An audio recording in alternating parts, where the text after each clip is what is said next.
Thanks everyone for being here tonight. We have 4 board members tonight. Director Din was not able to attend due to a family obligation. We need to establish the agenda. I move we establish the agenda as published. Second. Yeah, I would, I'd like to move the financial report, off the consent agenda for brief discussion. That's fine. So we'll move the financial report off the consent agenda to after the consent agenda.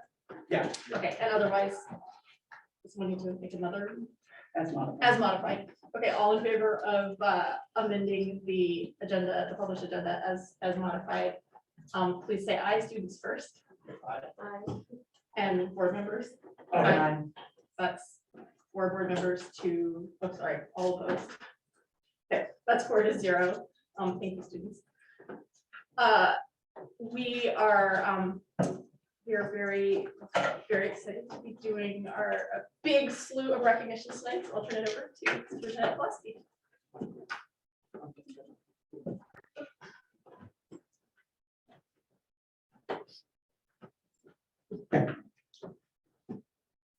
We have a lot of recognition tonight, and I'm going to take this off, otherwise I won't be heard. First up, not specifically on the agenda, but because we have completed the process and on the personnel report is the superintendent recommendation for our Northwood Elementary School principal to start July 1. So I'm very pleased and proud to announce that Julie Newcomer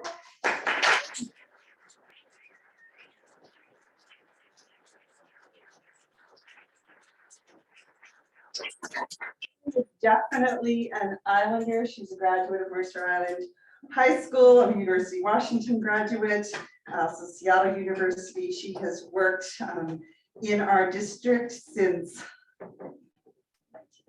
there you go, and has done a variety of teaching jobs, teacher leadership roles, and is completing her principal's certification at Seattle University, and we are very excited to have her taking the reins at Northwood. And even more exciting, Julie's mom is here. I'll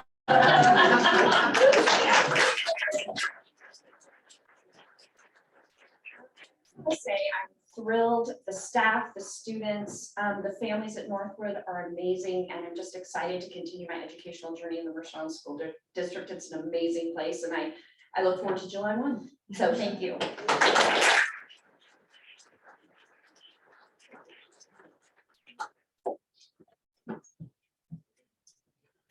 Next up, at our last meeting, we were not able to recognize someone who absolutely deserves some special recognition because she is leaving us, and I know I will miss her. Morgan Dawson, come on up, Morgan.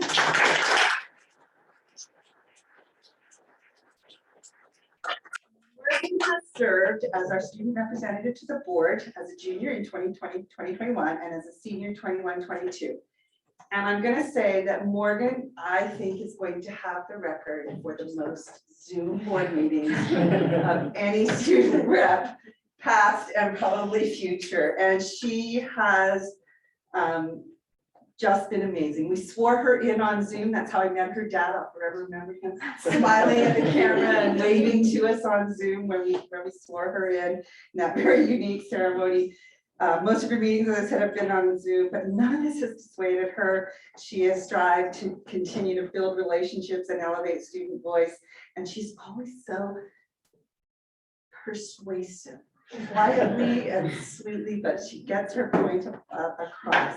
This year, in transitioning to in-person board meetings and the superintendent advisory, she has done it with just a breeze.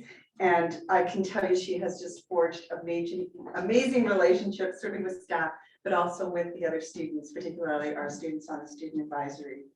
Her high school career at Mercer Island High School has included journalism. I know one of her passions, especially writing for the Islanders. She's been a drill team and of course one of our student leaders as our student representative to the board.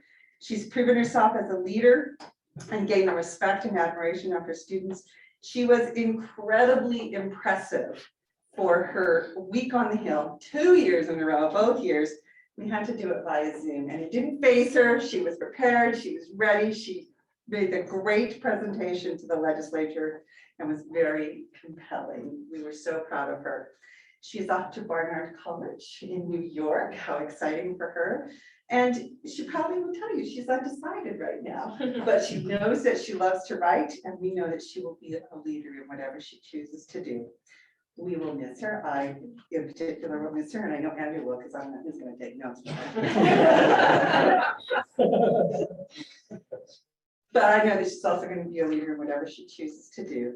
Congratulations on a job so well done through so much adversity.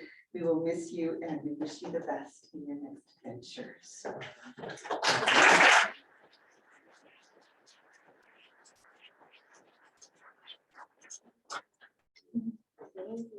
Want to say anything? Sure, I guess definitely serving on the school board has been one of the most important parts of my school career, even though a lot of it was on Zoom, like she said. I just learned so much from it, so much about like diplomacy and interacting with other people and interacting with like younger kids. I love the student advisory meetings, and getting to hang out with elementary schools every month was so much fun, so I'll definitely miss that. But it was just a great experience, and I'm excited to meet whoever the next rep will be, whoever Andrew will be serving with. But it's just been a great 2 years, and definitely the biggest part of my high school career. So thank you all.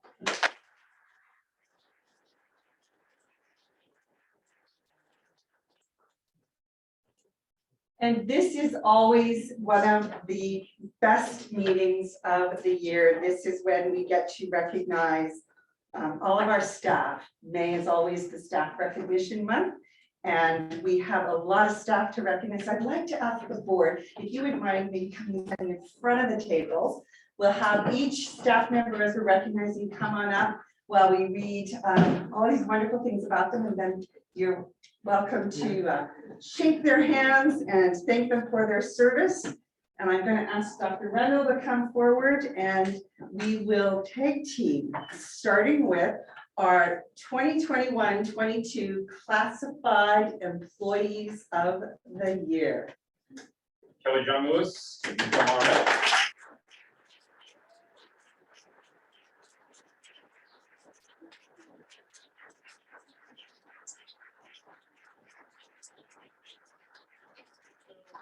A few words from Principal Kelly and Mershon High School. Kelly impacts MIHS and really MISD in a number of tangible and intangible ways. Kelly does his job well and goes beyond his duties to serve as a mentor to a number of MIHS's students of color. As a co-advisor of the MIHS Black Student Union, he helps students organize and pull off the best ever slate of Black History Month activities, both for empowering the students and for helping to guide them to spark conversations about race and equity. Kelly's presence has been invaluable in a very real sense. He and other members of the BSU help to improve the community by partnering with other groups to remove racial covenants from the titles of homes on MI. He is also serving on the board of the JCC, further helping to bring people together so that everyone better understands everyone else. As a security worker, Kelly has endured racist suspicion when he told community members to leave the stadium track because MISD students needed the security of using MISD facilities during the school day. Kelly served on the MIEA bargaining team, a first for him, and his voice representing classified employees helped to ensure their specific needs and perspectives were not forgotten as the district negotiated a distance services and returned to in-person learning services following the pandemic. He also was one of the employees to first return to campus in September 2020 as a special ed and high-risk students came back to campus for in-person learning. Kelly also spreads a lot of joy in his conversations with students at lunch and in the hallways. He is honest, direct, and makes students feel heard in their conversations with him. Kelly has also coached a number of teams over his 20+ years at MIHS. Currently, he's coaching badminton, and those student athletes tell us that is the most fun team sport that they have ever been part of. When Kelly coached volleyball, he frequently had ice cream practices. I wonder if this tradition has translated to badminton yet. His presence reassures our students of color that there are Black people at MIHS. His smile, conversations, and personal relationships can help other students see the past stereotypes about Black males. Kelly is truly doing the work, and it is benefiting all of us. I had an opportunity a couple of years ago to get even closer to Kelly through some outreach and some leaning into conversations, and he's really become a friend and a confidant and a great support for me as a thought partner. So Kelly, well-deserved MIHS Classified Employee of the Year from the high school.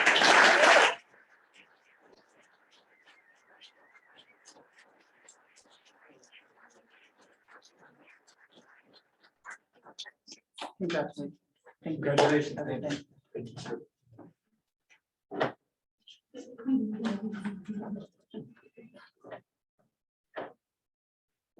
Our next classified employee of the year is Sen Lee. Is he here? No, he's home with his kids. He doesn't know. Oh, well, we're still going to brag on him. Sen has been with the district for a long time, and his dedication to Islander Middle School is incredible. He is always present, supporting staff and students in so many quiet and immeasurable ways. He leads the IMS custodial team, and through that guidance creates a lovely, welcoming, and clean space for all our students and staff. He will do anything you ask of him and responds immediately to requests for help.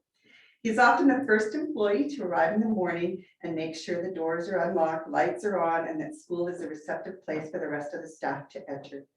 He is always smiling, willing to chat, and checking to be sure that everything in the environment of our school is as it should be. He is so good at his job that he almost blends into the background. And with this honor, we want to recognize that we all see him for the amazing professional and dedicated leader and colleague that he is to every staff member at IMS. He also has a passion for supporting our students. Throughout the COVID closure, Sang was at school every day. He was making sure things in the building would be ready when we welcome students and staff back. He would often ask when students would return, as he sees them as the heart of our school. Sang is a wonderful person. He is a dedicated employee. He embodies kindness and generosity, and he is very deserving of Classified Employee of the Year.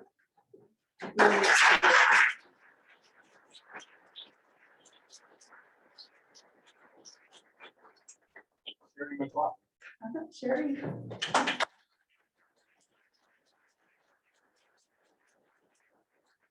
The opportunity to meet Sherry right when I was coming into the district. She had been working at Lake Ridge, supporting the health room and bouncing back and forth with IMS. And it was that time that she had new babies on the way, or actually Cameron was born, and it was time to take on other roles. This from her colleagues in human resources. This has been an extraordinary year for substitute management, and Sherry has worked, management is an understatement, has worked very hard to ensure that students have appropriate substitute teachers and paraeducators covering them at every turn. Between COVID-related illness, personal leaves, numerous professional development days, and substitutes that were also dealing with their own illness, Sherry has managed to make things work. Where other districts were closed due to absences, we managed to stay open. And this was in no small part due to Sherry working behind the scenes to coordinate with subs and buildings. And I'll add at very early hours of the morning, sometimes at late hours at night. That's midnight. Sherry also manages to treat everyone with amazing kindness. Even in the most heated of days, she works to do her job with an extraordinary positive demeanor. She also treats our substitutes with great courtesy and care so that they know how valued they are as part of the Mercer Island School District. We so value Sherry and feel she is the most excellent choice as the third member of this year's Classified Employee of the Year class. So Sherry, thanks for all of those efforts, the late nights, the early mornings, keeping our schools open, but keeping adults in front of our kids taken care of.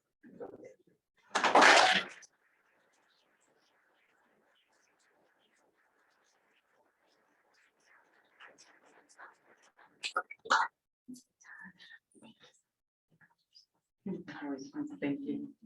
Thank you. And now moving to our certificated employees of the year. First up from our elementary, Barb Middleton, librarian at Island Park.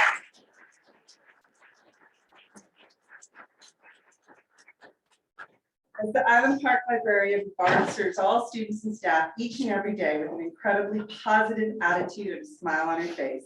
She is a beloved member of the Island Park learning community. She encourages students to help out in the library, is always there to find resources for staff, and welcomes parent volunteers. She's always looking for ways to connect with students, whether finding a special book that engages them, bringing groups together for book clubs, recording videos of her book readings, or hosting a visiting author. Barb is always there to lend a helping hand without complaint. She steps in to help when there are staff shortages and never hesitates to change her schedule if it solves a school need. During remote learning, Barb dedicated herself to helping the Island Park kindergarten team. Each day she worked with students delivering social emotional curriculum.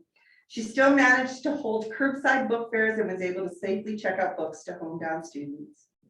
As a member of the principal's cabinet and participant in the school's PBIS team, Barb has worked hard to create and support initiatives that create a calm culture and educate students on behaviors that address Island Park's values, mission, and vision. Barb has made the library a vibrant location where students come to explore, play, and immerse themselves in the stacks of diverse and relevant titles. Barb has created hallway displays that entice students to discover new books that are culturally rich and address varied in themes. Her can-do attitude, friendly personality, and student focus have made Barb Middleton an Island Park treasure, valued colleague, and revered educator. Thank you, Barb, for all you have done and continue to do for our students.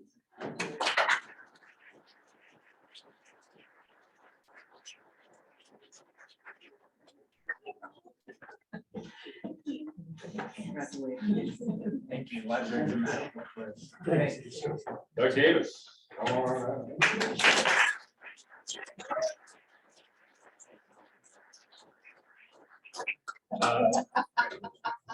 Doug is this year's IMS Teacher of the Year.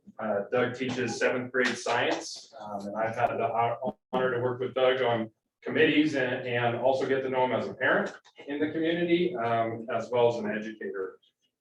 Doug is welcoming and helpful to all staff. He genuinely cares and builds trusting and valued relationships with colleagues. He is flexible and shows himself to be a true learner in everything he does. He takes on new curriculum and program challenges with a positive and willing attitude. He takes risks with his instructional strategies. He is incredibly reflective and wants to improve his practice. As we have begun to move towards standards-based grading, Doug has put in a tremendous number of hours researching standards-based grading, working on his sample proficiency scales, and partnering with the IMS instructional coaching team to build his skills, knowledge, and confidence. He seeks clarification when he has questions about building initiatives or leadership requests. And I'll editorialize that I can always count on at least one email, maybe 2 a year, of just some really thought-provoking idea from Doug that he'll just send to me. And then we'll start a back and forth, which is a joy to engage. Doug is an incredible leader of the Science PLC. He frequently and immediately changes up his instructional strategies as the result of a team-based discussion. His positive attitude, dedication, and wit are appreciated by students and staff alike. He is willing to listen and tries to find creative solutions for his team. Doug's students absolutely love learning from him. He is such a student-centered teacher, constantly engaging with his kids to help them grow as people, and is always willing to take feedback from his students as they are helping him to learn and grow with his instructional decisions. His classroom is filled with energy, engagement, humor, challenge, caring, and support, and rigor. Relationships are important to Doug. He takes time to nurture those with staff, students, and parents alike. He sees our community as our partners. He connects with families and regularly helps them to see how best to engage with their child as a learner in his classroom. We're all better because of the work that Doug does and our ability to learn from him. Congratulations, Doug. Well deserved. Thank you.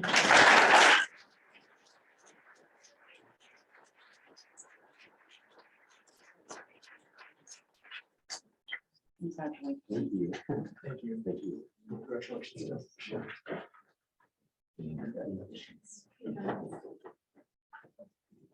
And now for our high school certificated employee of the year, Daniela Melgar.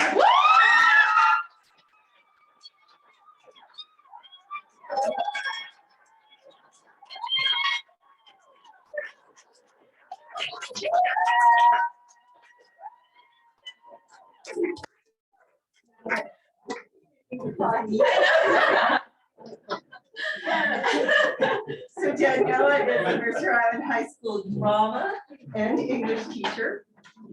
Of the many things that our school community missed during COVID, the most heartfelt absence was the ability of our students, performing artists, to share their talents and for our community to relish these student performances.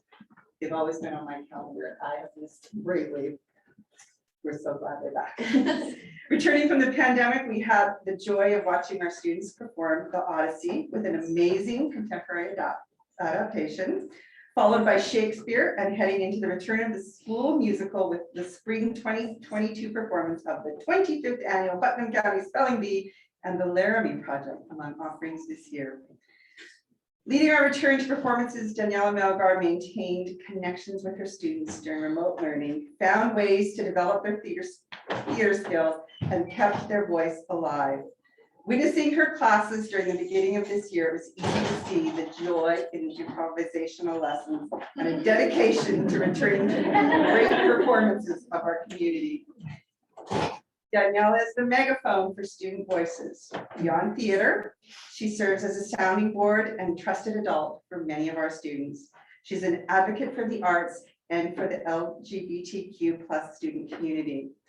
Always delivered with care and kindness, Daniela continually serves as a voice for inclusion, understanding, empathy, and love. All of these personal attributes come forward in her work with students, and she has led the inaugural offering this past year of the course, Race, Identity, and Representation in Comparative Literature. Yes. She has led these students in a senior course that addresses current and challenging issues. Because of her work, demand for the course has doubled in 1 year. And we believe her work has led to a greater level of understanding by our students of others' experiences.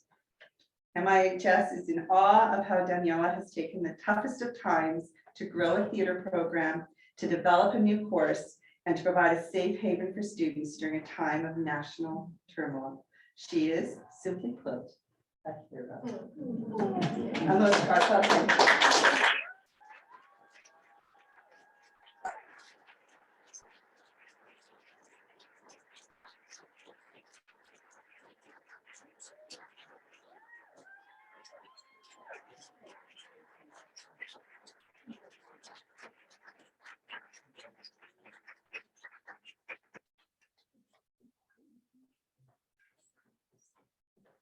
And as wonderful and rewarding as this work is, there are several staff members who have decided that now is the time to retire. And so tonight we are also going to recognize our staff who have made that decision. So starting with our classified staff. So our first retiree to recognize tonight is Tony Aldridge. And I think I see Tony there.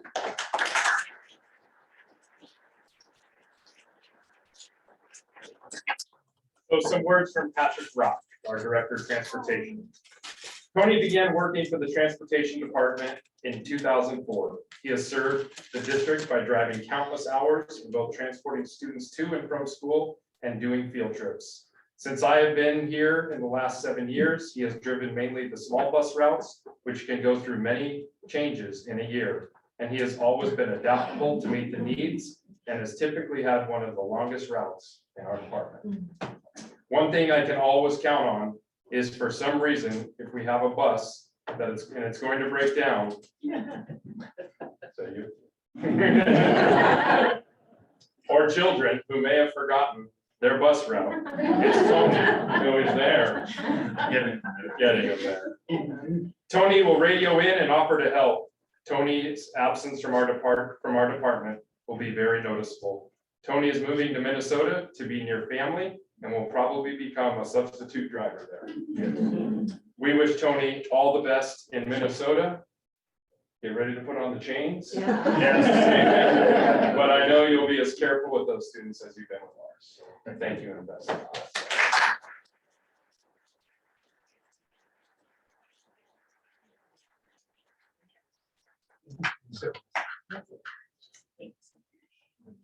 Next is Lisa Clark, Lake Ridge paraeducator. She was absent. And Lisa is not able to be here, but we will read about Lisa, sure you would know.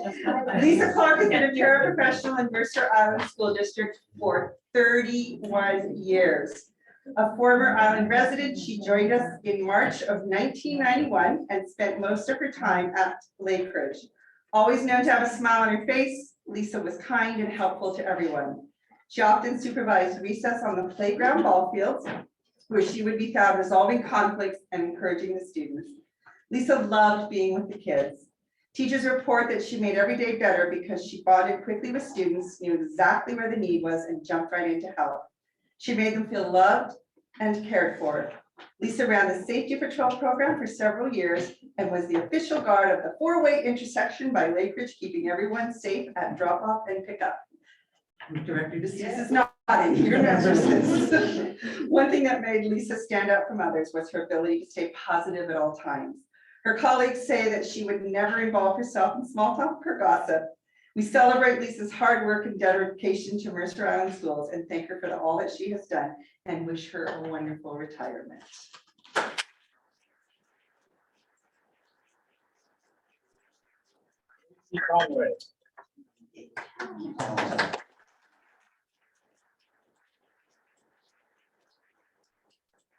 This is from Weston Lucas.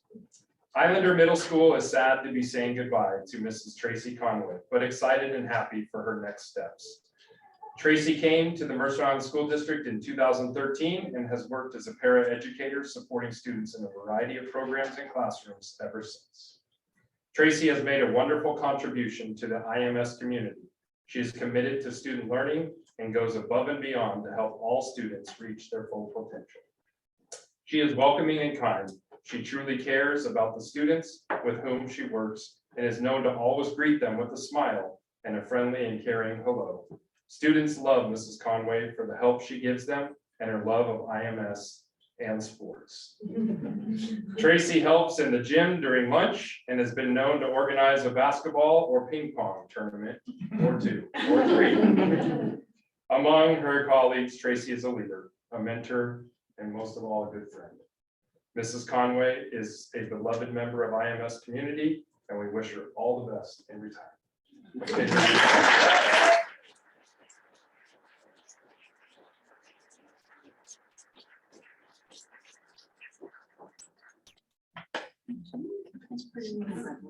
Thank you. Next up is Edith Lopez. Oh,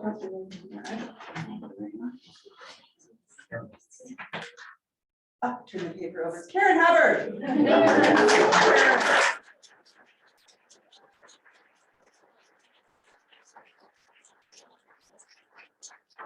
A very beloved member of our central office team for many years. She served as the district purchasing specialist and business service admin and has been the heart of our business services. Karen joined the district in 1996 as a secretary before becoming the purchasing specialist in 1998, where she has been ever since. Karen is kind, generous, and welcoming, always willing to help and lean in to work out a solution. Karen was a focal point in the business office. She was one of the first people you met when you came here to had to meet Karen. She would always listen and have encouraging words. For many years, Karen served as the central office's Sunshine Committee, all by herself too, helping to celebrate birthdays and holidays. Karen quietly harbored a mischievous streak, loving a good-natured prank or joke, and loved having a good laugh with others. Karen was always on the phone with the buildings, answering questions about purchase orders or helping to arrange travel for clubs, athletic events, or conferences. She worked diligently in the background, quietly making arrangements with insurance companies, travel brokers, vendors, and contractors to make sure that the focus of the work could remain on the children. She worked hard on new purchasing tools to make it easy to order supplies and helped to get our credit cards, our P cards, into the hands of the buildings in order to help them do their work. Karen has been a fixture in the district and we will miss her greatly, but we wish her well in retirement. We know she has lots of exciting adventures coming up, especially with those grandchildren. So congratulations.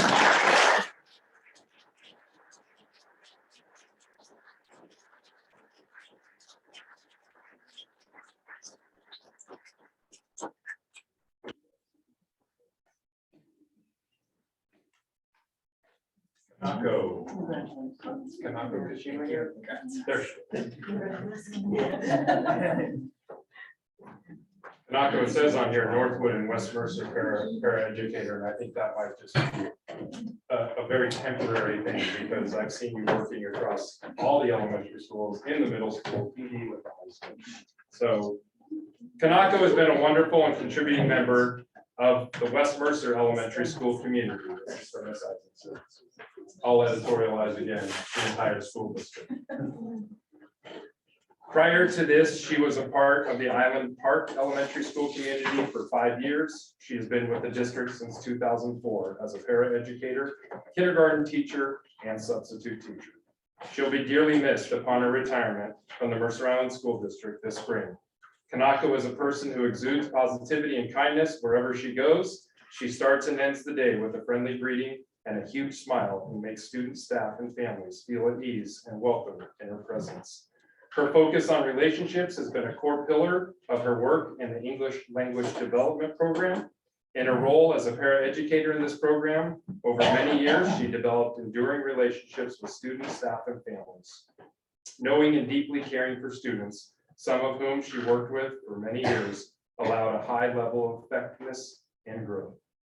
Kanako is also a dedicated staff member who is committed to the greater goals of the school and her own growth and learning. She frequently attended staff meetings and paraprofessional learning opportunities in order to grow her own practice and connect with the greater staff community, despite many of those opportunities not even being a requirement. She is a lifelong learner who is committed to putting students first in everything she did and does. Kanako is an all-around compassionate educator and team player. She will be greatly missed in the halls of West Mercer and across the school district. We wish her nothing but the best and happy retirement.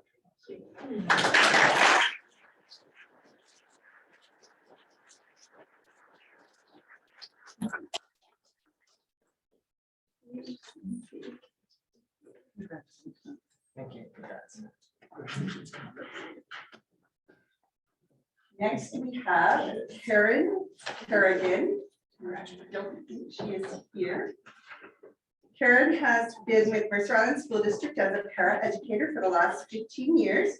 She started as a substitute and then joined the Lake Ridge community for the 13 years before spending this last school year with the central office. Karen's great sense of humor and caring, generous nature was always appreciated on the playground and in the classrooms at Lake Ridge.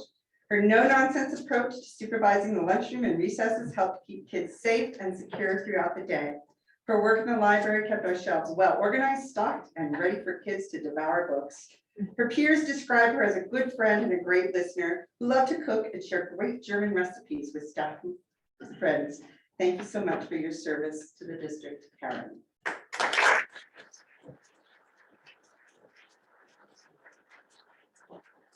I have Edith Lopez Salvador.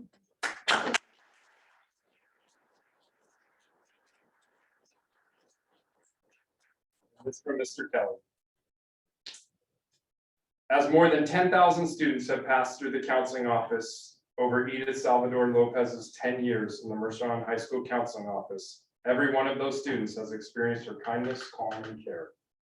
Originally, and I know this well because they stole her from us, she was serving as a paraeducator at Lake Ridge for a year before joining the high school as the assistant to the college admissions counselor.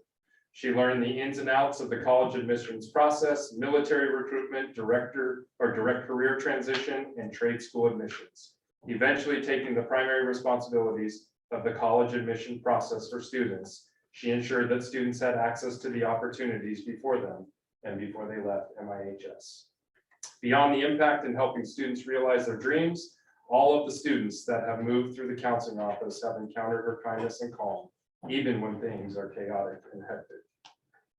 The MIHS counseling team relies upon her expertise and approach to the students. They greatly value her as a person and as a colleague, always willing to take the tasks and provide whatever support to the team that was needed.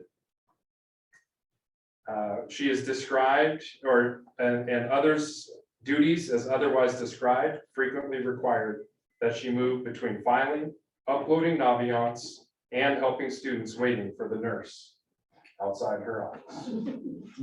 And with all things, her warmth and care for others is obvious and appreciated. While we hope to continue to see her regularly past her retirement, we also realize how much we will miss her and her presence every day. Her retirement is well earned and her service is appreciated. Congratulations.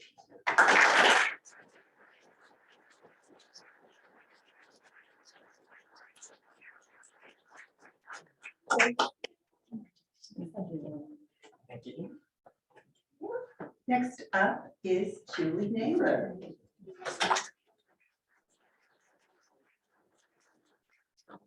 Julie has worked as what we call our MOT Administrative Assistant, Maintenance, Operations and Transportation in that other building over there.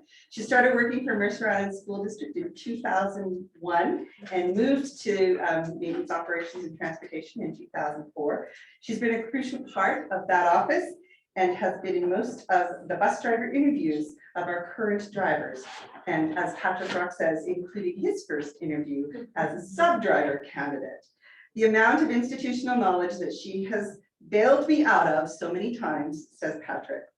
She's been a great help to all of us and a huge part of our maintenance operations and transportation family for many years. We know that she had a part of almost every success that that department has had over the years.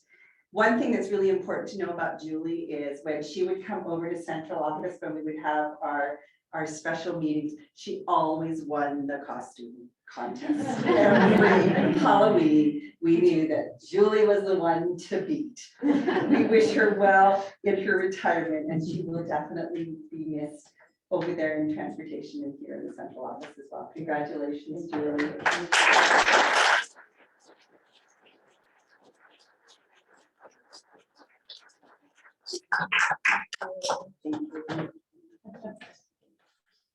And another transportation member, Connie Shana. Is Connie here tonight? Connie has worked for the Mercer Island Schools for quite a while and actually retired once before about 5 years ago. She moved to California with her husband, and then they moved back in 2019, and Connie started driving for us again, just before the pandemic started. Connie was always a joy to have around and usually encountered people in the department or encouraged people in the department. Connie has been very reliable and always willing to help out any way that we ask her. Connie recently moved to South Carolina with her husband, and she will be missed. And I know we'll miss her zipping around the school district, driving large buses and small buses alike. So Connie, if you're joining us tonight, congratulations.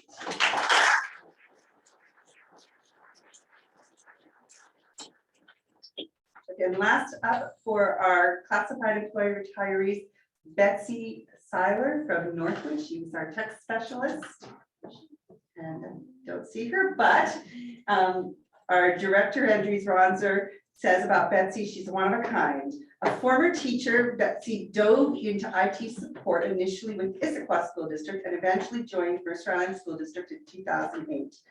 Andres says when he first started with the district, Betsy was there to welcome him, and like she has done for so many of our other techs, helped to get them oriented and continue to check on them throughout their first year. Her determination ensured that her classrooms were always supported, and her kind approach meant that help was just a quick call or Google Hangout away. When Northwood was constructed, Principal Amy Batliner-Gillette reached out to Andres to let him know that she was going to bring Betsy with her. She didn't ask, she told, I think, whether he liked it or not. This is just one anecdote of how much she is loved and respected by teachers, peers, and students. Betsy and her husband Keith enjoy sailing and spending time with their 2 boys and extended family. We wish her the best of luck in retirement and hope she gets to do lots of sailing and look forward to seeing her hopefully occasionally as a sub in some of our classrooms. So congratulations, Betsy.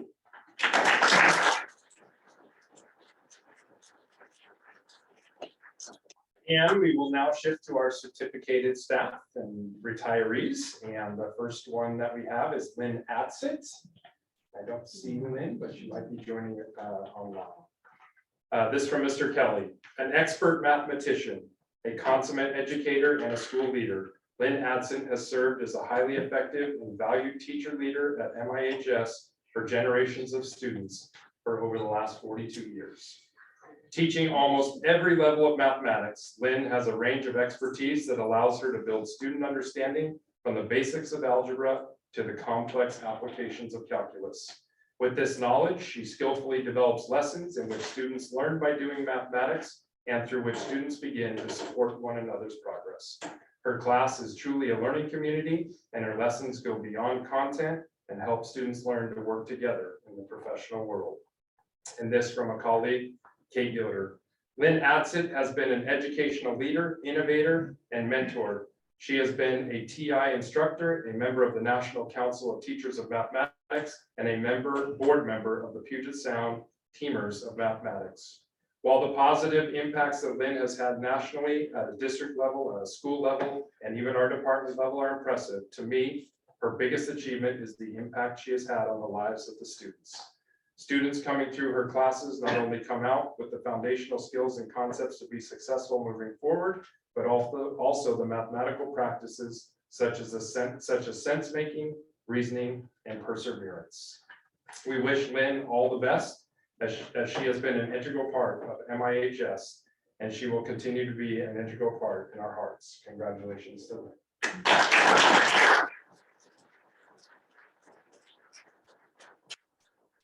Next up is our very dear colleague and friend, David Hoffman, Island Park Principal.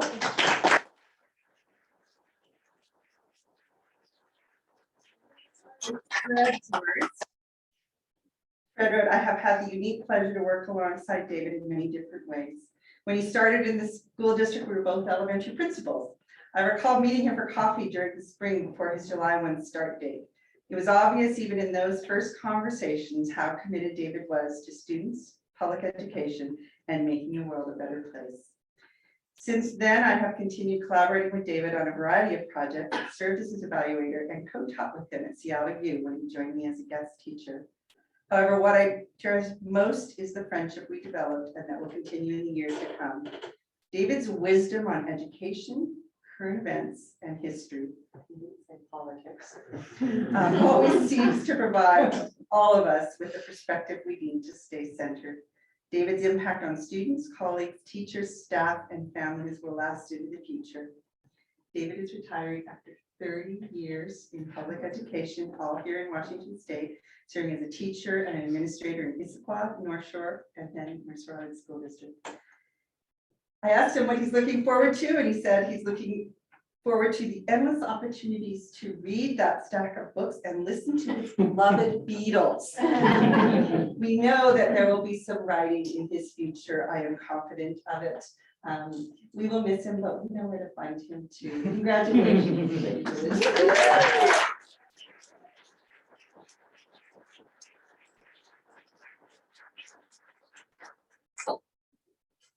Heidi Richards. Have her online. Yeah. Thank you.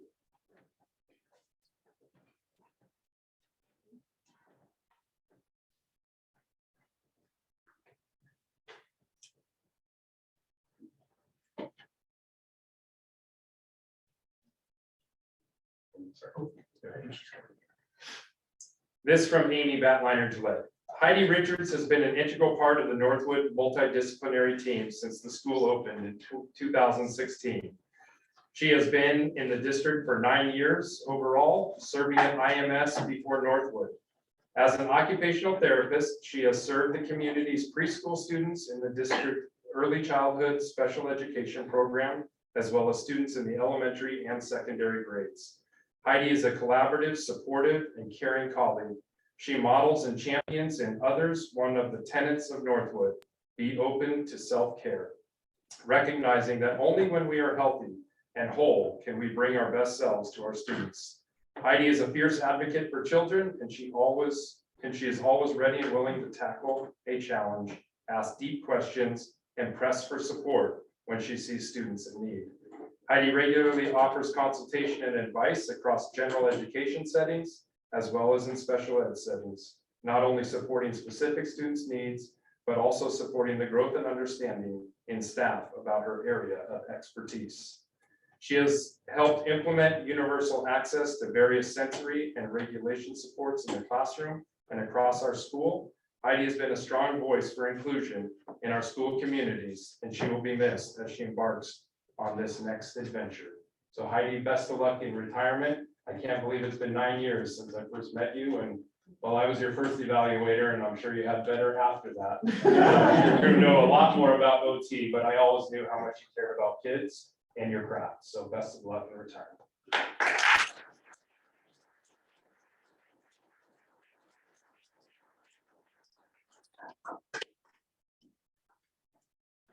Next up, also attending by Zoom, is Kim Sheldrup. Kim has been on leave for a couple of years, but she has chosen to retire. And so we reached back to Vicki Puckett to tell us about Kim. And Vicki writes, "It is with great honors to say a little something about our beloved math teacher, Kim Sheldrup. Kim has been a foundational caring leader at Mercer Island High School for many years. Kim's vast experience with teaching mathematics at all levels has been amazing.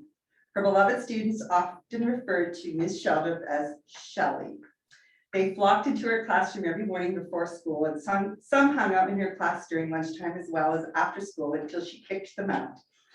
Students and staff could always count on Kim to support them with helpful sage advice, even if they didn't think they needed that advice. Kim's dedication to her students went beyond the classroom. Not only could Kim identify learning needs of each of her students, she also learned about each of her students' interests and social emotional needs. Students often reported while Shelley had high expectations and getting an A in her class was hard, she was always there to work with them one-on-one any time of the day. Kim taught all levels of math, which also included teaching AP Calculus.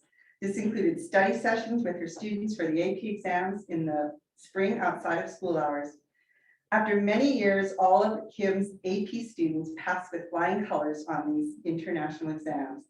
In Kim's classroom, students were treated like a family community, meaning students were cared for like family. What many admire most in Kim was her vast knowledge of mathematics and her ability to get results from her students. Many students reported taking college math class and said they were easy because of how well prepared they were for challenge, having had Kim as their teacher. Kim took it upon herself to teach struggling learners who may not have even been her own students, but needed help in math. Her expectations and care for these students was no less. Sometimes on a big high school staff, people tend to hang out only with their department colleagues, not Kim. Kim's peers revered her as a trusted colleague and a person they could go to when they had issues to get resolved, and one also showed compassion no matter who you were or what you stood for. Kim's leadership could be counted on school-wide. In her tenure at Mercer Island High School, she for many years was selected by her peers to be the department chair for the math department, as well as working with the district on new math initiatives. While we are very happy for Kim to finally dedicate time to herself, she will be sorely missed by the students and staff at Mercer Island High School. Congratulations to Kim, and we wish her the best in retirement.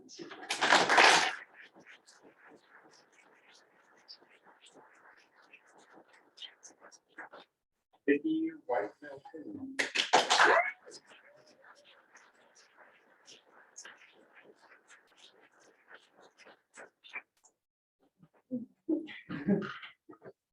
I remember the first time I was introducing you, it was in my first year down at Lake Ridge. And I had the script in front of me, and I had no idea how to pronounce your second part of your hyphenated name, and I leaned over to Carol Carell. I was like, wow, she whispered back, and I still messed it up. But, the Bicentennial, this is from Mr. Keller. In 1976, the United States was engulfed in a red, white, and blue wave of excitement. While the country planned fireworks for Independence Day, Vicki was completing her first year as the MIHS orchestra director. That same year, Arthur Fiedler was preparing the Boston Pops for their 4th of July concert. If we just think about that, it truly is an amazing career. You're so young. Through generations, Vicki has brought a wonderful combination of musical expertise, a love of teaching music, and deep care for her students beyond the scope of her program. Over 46 years, it is safe to say that it is her program. I first observed Vicki working under the toughest of circumstances for a music educator. She was teaching via Zoom to an entire orchestra class. What I quickly noticed was her attention to detail for each student and how she actively knew individual students and their instructional needs. For each student, she provided feedback, even in the virtual environment. Those that have ever had a chance to talk with Vicki personally quickly realized the depth of her intellect, experience, and friendship. Knowledgeable on many subjects, I always learn something new from her. This is another gift I know she gives our students, life lessons and connections beyond the bow. Our first concert back from COVID restrictions was an orchestra concert.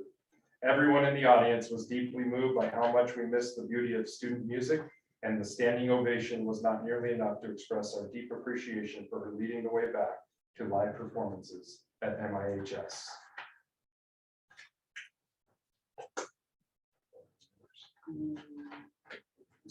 Vicki White-Meltune's legacy is not primarily about the number of years, but about the life impacts she has had on the parents and children of generations of young musicians on Mercer Island. For each and every year, she has brought the best of what we hope to provide our students. It is because of this that I am in awe of Vicki and the legacy she leaves in her professional wake. And I know we have a board director for Utah and countless other staff members who come back to Mercer Island, and they know Miss Vicki White-Meltune. So congratulations, Vicki.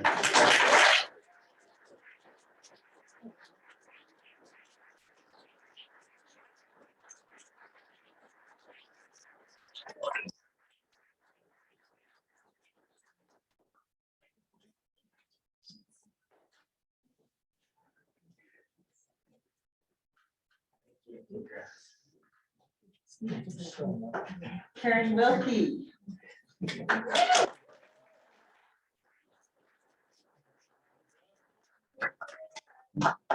Karen leaves Northwood as their psychologist, but she has served Mercer Island school community for over 20 years. Prior to joining the district, she supported West Mercer students and staff as a MIYFS counselor. She joined the district in 2002 as a psychologist and then moved to West Mercer the next year. When Northwood opened in 2016, she became a Northwood ally. I really think that this was another one of Edie Batline and Gillette not asking, but saying, Karen's coming with me. She's provided guidance and leadership in the multidisciplinary team and broader school community ever since. Karen was instrumental in cultivating the Northwood culture of kindness and caring through her work as a mindfulness leader across the K-5 grade levels and her connection and open communication with families, staff, and students.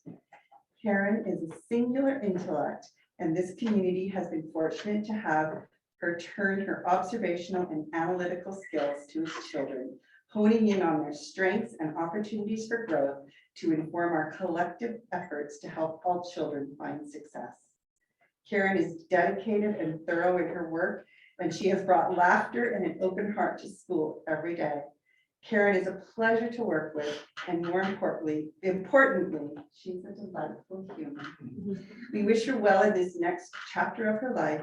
She will be deeply missed in the Mercer Island School District community and especially Northwood. Congratulations.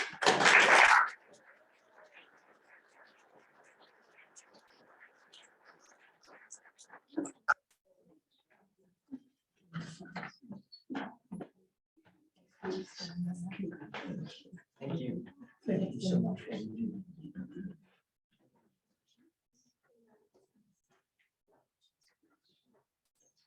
Our last retiree tonight is our very own superintendent, Donna Kolaski. And so Donna, we have a few of us who are going to say some words. So Donna arrived in the Mercer Island School District 5 years ago. She had already served and completed a very distinguished career with 32 years of educational experience in California. I remember reading your resume, which is part of a very public process, they tell me. I noticed right away that Donna was coming from Apple Valley School District.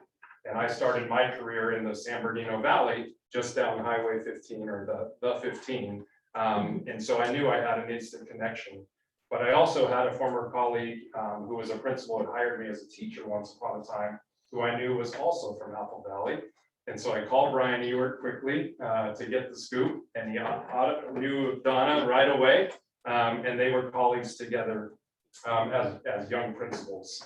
And so it really has been a pleasure being able to truly lead alongside and lead with Donna. It's never been for Donna, it's always with in partnership, and that's been appreciated. So after 32 years in California, 2 of which were superintendent in the Paradise School District, we were fortunate to have Donna join us in our school district and lead us through obviously some tumultuous times. She was originally, after graduating from the University of British Columbia, as a vocalist and a music major. She quickly turned her passion for kids into a career as an educational teacher, teaching kindergartners first, then later as a principal, and now certainly as a superintendent. She and her husband, Bill, who is here tonight and has joined us tonight, have continued their trek north as they're heading back maybe closer to your roots. But we know you'll enjoy your retirement over on the peninsula. So a few things that you may not know, because there's a lot of things she accomplishes inside of our school district. And we're going to hear about those, but just some things also in and around the region.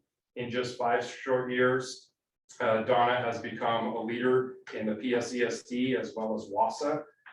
She became part of the Puget Sound family and regional leader of the King County Superintendents, serving as the WASA Metro President, chair of the East County Regional Center for Collaborative Study, and a member of the WANET Career and Technical Program Board. But her greatest legacy will be in the students and her passion for students and their voice.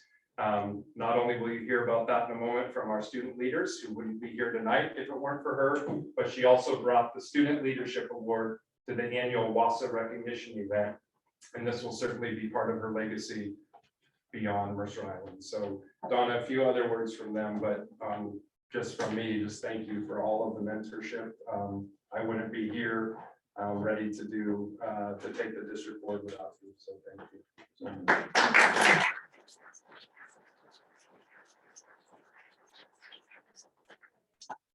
So, yeah, Superintendent Kolaski, it has been such a pleasure getting to work with you for the past 2 years, even though a lot of it was over Zoom. In an odd way though, I feel like I got to know you and really all the board members a little more uniquely this way, from seeing the backgrounds of your homes during Zoom board meetings, and everyone's screen fatigued faces excitedly raising their hands for a 5-minute break. It also made coming into the boardroom for my first time this year and meeting you face to face all the more special. I was impressed and I remain impressed by how you handled COVID, one of the most daunting tasks our district has faced.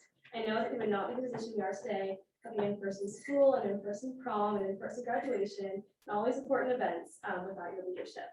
So I largely have you to thank for a lot of my favorite senior year memories. I also have you to thank for my school board position, since this would not exist without you. I think that you should be proud of the legacy that you have left on this district and the infrastructure of student leadership that you created space for. I feel lucky to have been able to serve on the school board with you as my superintendent and gathering force.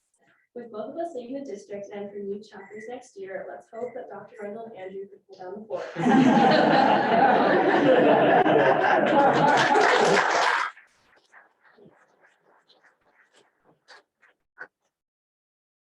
Thanks for that. Well, I've only had a short time to work with you. The time we've had has made me grow as a student, as a learner, and as a person. Back in my sophomore year, I was ecstatic to be picked for the student representative role. My role has given me insight into what it takes to be a superintendent and what it's like running a school district, the good, the bad, and the ugly. Personally, you have mentored me to push myself and to look at everything from a different perspective.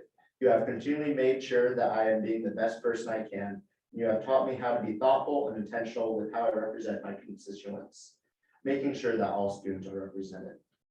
Even throughout the pandemic, you have made sure that students are the priority, and we are so thankful for all the work you have put into the district, especially the past 2 years. One of your biggest goals as superintendent was adding the student representatives to the board. This is invaluable for both students and board members. Students are able to learn more about school policy, representation, management skills, and how to be a selfless leader, while the board gets to hear from the student's perspective.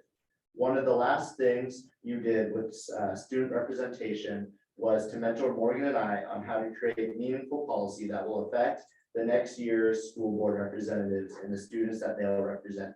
You built the path for the board and students to have meaningful relationships where both groups can get to grow from each other's perspectives. This enables students to find their passion and serve their district in a really meaningful and profound way. I'm now going to read some words from the first junior school board rep and one of my first profound student mentors, Megan McCall. Your guidance and mentorship has impacted me so much. For you, I learned about leadership and about empowering my peers and making a difference with kindness. Most importantly, you have made me realize that my voice has value and my thoughts matter. I can't thank you enough for that. Congratulations on your well-deserved retirement. Wishing you all the best in your next endeavors. On behalf of all students in MISD, thank you so much for your tireless work this past 5 years.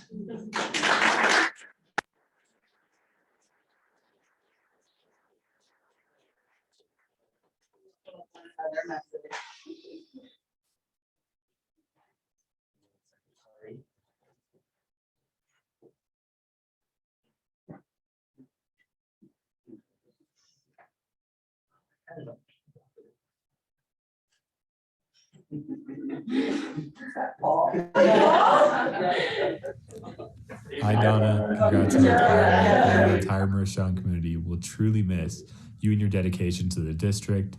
Your competency and leadership throughout the pandemic really demonstrated your passion for helping all students reach their academic goals. And that was really inspiring for me to be able to experience it firsthand. So thank you so much for all you have done for the island.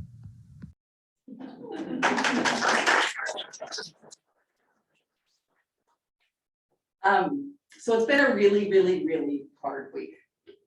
To lose one of ours, to lose so many littles. I can't imagine getting through this without knowing that you have dedicated your life to doing everything you can to ensure that our students, staff, and families have the safest possible environment, both physical safety and emotional safety in which to grow and thrive.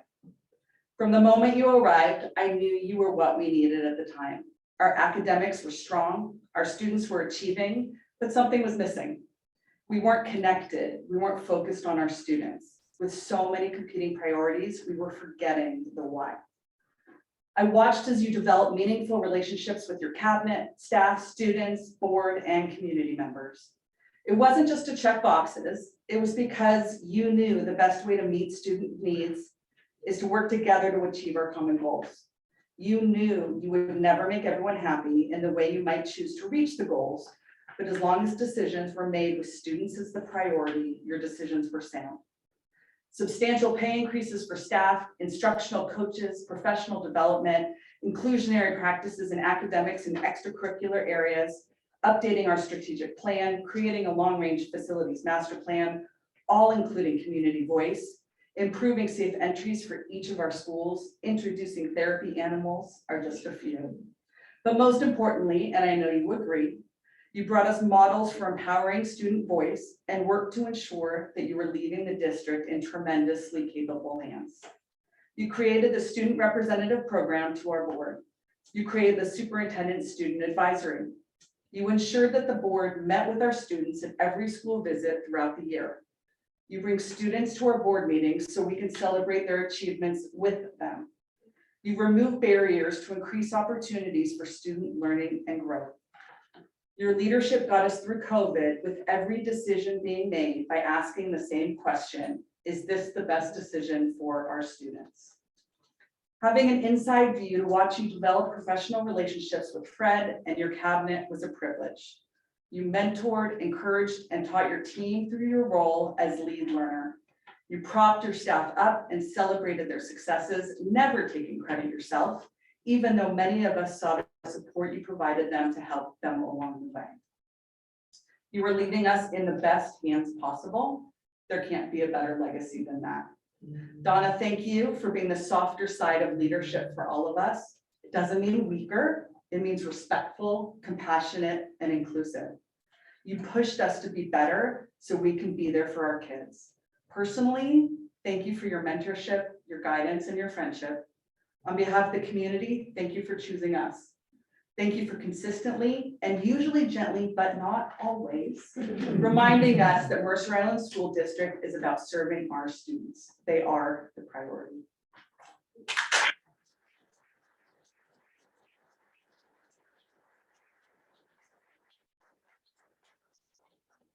This is our best effort at putting together Mercer Island School District colors. And it's just the sheerest coincidence that it happens to match your outfit. There you go. Yes. Thank you all very much. Don't want to be better Do you want to take? Yes, so that concludes the recognition portion of our meeting, and we are going to recess now for at least 15 minutes to have a little celebration with all of these folks. And we do have cupcakes too to help with that There's a celebration. So healthy there's healthy outside. food and lovely cupcakes in our new logo. If you can put the light side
So you have, I don't have a laptop.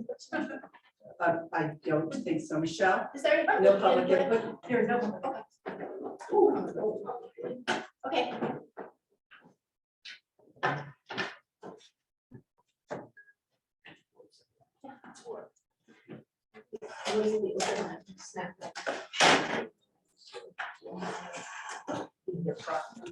I don't know what we. All right.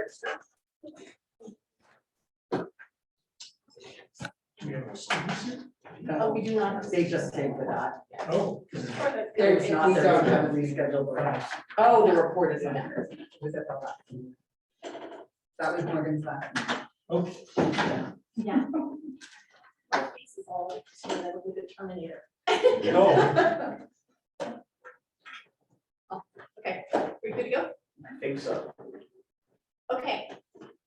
Thank you. It is 6:24 and we are back in session.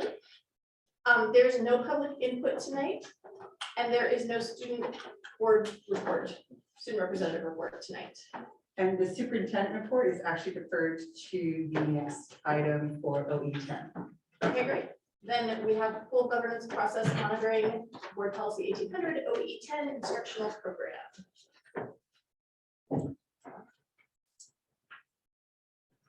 So this is your annual monitoring of OE10, which is really the bulk of what we do, because it is OE10 about our instructional program. And so attached to the item is the monitoring report itself. And then we're highlighting a couple of specifics. One being technology, which is also attached to the agenda as well. But I am going to turn it over to Dr. Rundle and his team to walk you through this administrative report. Thank you, Superintendent Kolaski. There are many components to the OE10 instructional program. The board chooses to take a closer inspection at two particular components. The first is looking at some of the reviews that we've done. Some of the reviews that we've noted in our report tonight has spanned several years and actually will continue. Others are more of an annual update. And others are coming to an end, and then they'll be passing the baton off to others. And so the ones that we have before you, or that we noted, the ones that we've done, we took a look at the high school accreditation report. And Walter is going to spend just a few minutes kind of giving an overview on that. We also have ongoing work with the math review, and you're going to see in the next agenda item coming up, adoption of core materials that are coming out of that. And we also have a technology review and update. And then we always have our college and career readiness, or CTE update. And so I'm going to start with Walter with the accreditation with the high school, just to give us an overview of that process.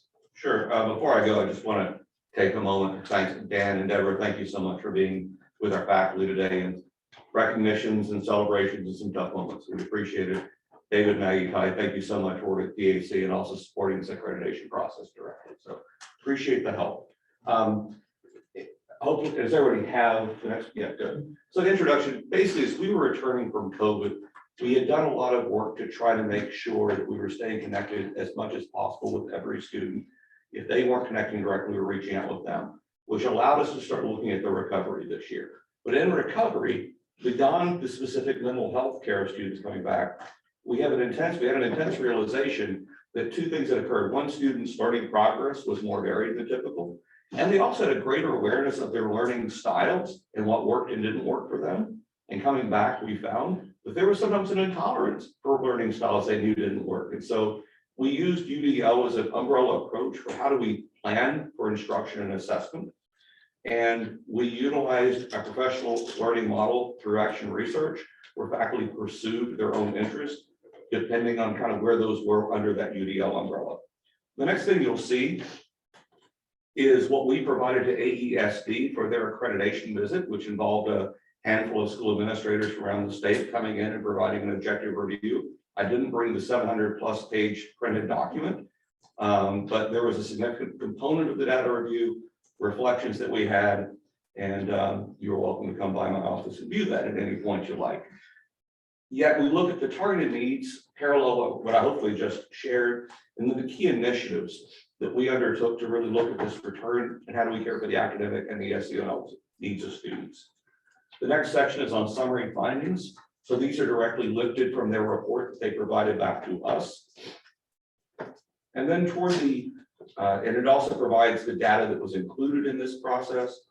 And then really conclusions that we've reached and shared with them on the state level on our follow-up report was really that the ongoing data collection and response to student needs has provided us the ability to have ongoing adjustments to support our students through this demanding period of time. That instructional efforts to increase variety are both appropriate at this point in time and may have the potential to impact the impact of decreasing student mental stress. So in other words, trying to fit learning styles with abilities to take unnecessary stress to reach high levels of achievement off the table whenever possible. And then last but not least, the recommendation following that is that we continue to provide increased mental health supports and student support teams, which are essential in providing for our student well-being and that have directly impacted learning on our campus. Questions about the accreditation process? Just a reminder, that's a 6th year of which they did achieve that, which doesn't always happen. So that's quite an accomplishment to get the full 6-year accreditation. And on previous reports, there are a series of commendations that they had for us. And we did receive very positive feedback on our state report. What was it last week? It's flown by. Sounds good. Thank you. The second review of providing you an update, we gave you a fairly comprehensive update on some of the mathematics work that we've been working on. And so 2 updates. One, as I said, is going to be in a few moments when our elementary math team joins us to give us an overview of the instructional materials that they're proposing for core adoption. But I also would like to highlight the high school has been working diligently, really trying to think about what are those outcomes and those endpoints for Mercer Island graduates when it comes to mathematics. And 3 core courses for that are, of course, the foundational courses of algebra, geometry, and algebra 2. And so next year they will begin a review and then the adoption process over the next couple of years of new instructional materials in all 3 of those courses. There was quite a bit of conversation as to whether or not to possibly move those courses around and do it in a different sequence or even integrate some of them. Where they landed was that the best course moving forward was to put most of our energy into actually some more professional learning and professional development and instructional materials. So that will be coming in the outward years as we're moving forward. So next year, new instructional materials, if approved, into our elementary schools. Then 2nd year and 3rd year of our new instructional materials Ed Gems in our middle school, and ramping up for that 7-8 compacted course. Thank you, Director Prescott, as we get ready for the following year there. So lots of new changes and more work ahead for that particular group. So questions on that? Yep. So, I mean, maybe this is best left to the end. Like, the report uses data a number of times, but what are the key indicators? And I know that in the past couple of years with the pandemic and returning to live instruction that has its own unique circumstances, but what are the key indicators that we should be looking at in order to say whether or not we're being successful? In another district, one may look at graduation rates, or like, percentage of students passing state standards. I think one of the challenges for a high-performing district like ours is that it doesn't say nearly as much. I mean, so is it AP pass rate? Is it looking at colleges? Is it smart assessments that sort of looks at the volume of learning that each student individually achieves in a given year? But what should I be looking at in order to say that we're meeting those objectives? A couple. We look to, we're constantly looking, and then please weigh in, and from a CCR lens too. One is, how many of our students are taking 4 years of mathematics or more in high school? and taking a look at, our students accessing our programming and not, and what are those courses? Another one is, what courses are we offering? We added the advanced algebra course because we needed another landing spot for students on different pathways as they're coming through. We'll always monitor our smarter balanced assessments at a macro level to make sure that our students are at least at those base years through 10th grade achieving where they need to. I think we do look to AP. Sometimes I'm not so sure if it's about some of the pass rates and the test take, because not all the students take those, but participation in those courses and then completion of those courses and successful completion. So I think it's looking at all of those, Director Glowitz, in terms of how they're doing in our elementary and our middle school. With the instructional materials that we're adopting, we'll have much more of similar to that kind of benchmark testing to see how students are doing relative to the curriculum itself, and how many students are meeting standards, exceeding standards, moving on, how many students are taking advantage of other opportunities in middle school. It is complex when you're not looking at, we want to go from 60% pass rate to 75% pass rate. Really, we want to maintain and look at those SBA scores and the student growth percentiles. Are our students making a year or more worth of growth? So even if they're already achieving at a certain level, are they achieving at that same level or greater over time? So there's a couple of things that I turn over to colleagues. Yeah, thanks. Dan, first, I'm looking at this, your question from kind of more of a macro level, not just mathematics, am I correct? Correct. So one of the challenges in a high performing school is really, we're not as worried. While we work really hard to make sure it happens, we're not looking at our measurement by necessarily just completion rate of high school or matriculation to college. Really, the point of success is a more difficult one to measure. And that is, where is a student or a person 2 years after they graduate high school? And are they able to pursue whatever it is that they have in their future, their life? And are they prepared for that moment? So first, really part of that vision, that real data point, is about 2 years out, in my opinion. The second piece is, you mentioned, everything you mentioned is something that we follow. In addition to that, also AP and ACT and SAT scores, participation rate in those, feedback from students, certainly student performance assessment. So, and we also get down to the detailed granular level of students that may be struggling, of what are reasons they're struggling, what are they struggling in. I also this is common sense, but grades. We don't typically struggle. In fact, our teachers typically have a very high standard for what it takes to do well in a course. And so we carefully monitor those. We do that every quarter, and we provide interventions, and we sometimes just ask questions on what we can do differently. But I think the real challenge is really looking beyond the 4 years and what data should be collected for that. And I'm going to add on to Principal Kelly, and that's a fabulous question. Thank you for asking that. Data points, I think, can be very surface and very sort of broad points, graduation rates you mentioned, things along those lines. And we have the ability, because we're high performing, to be able to drill down.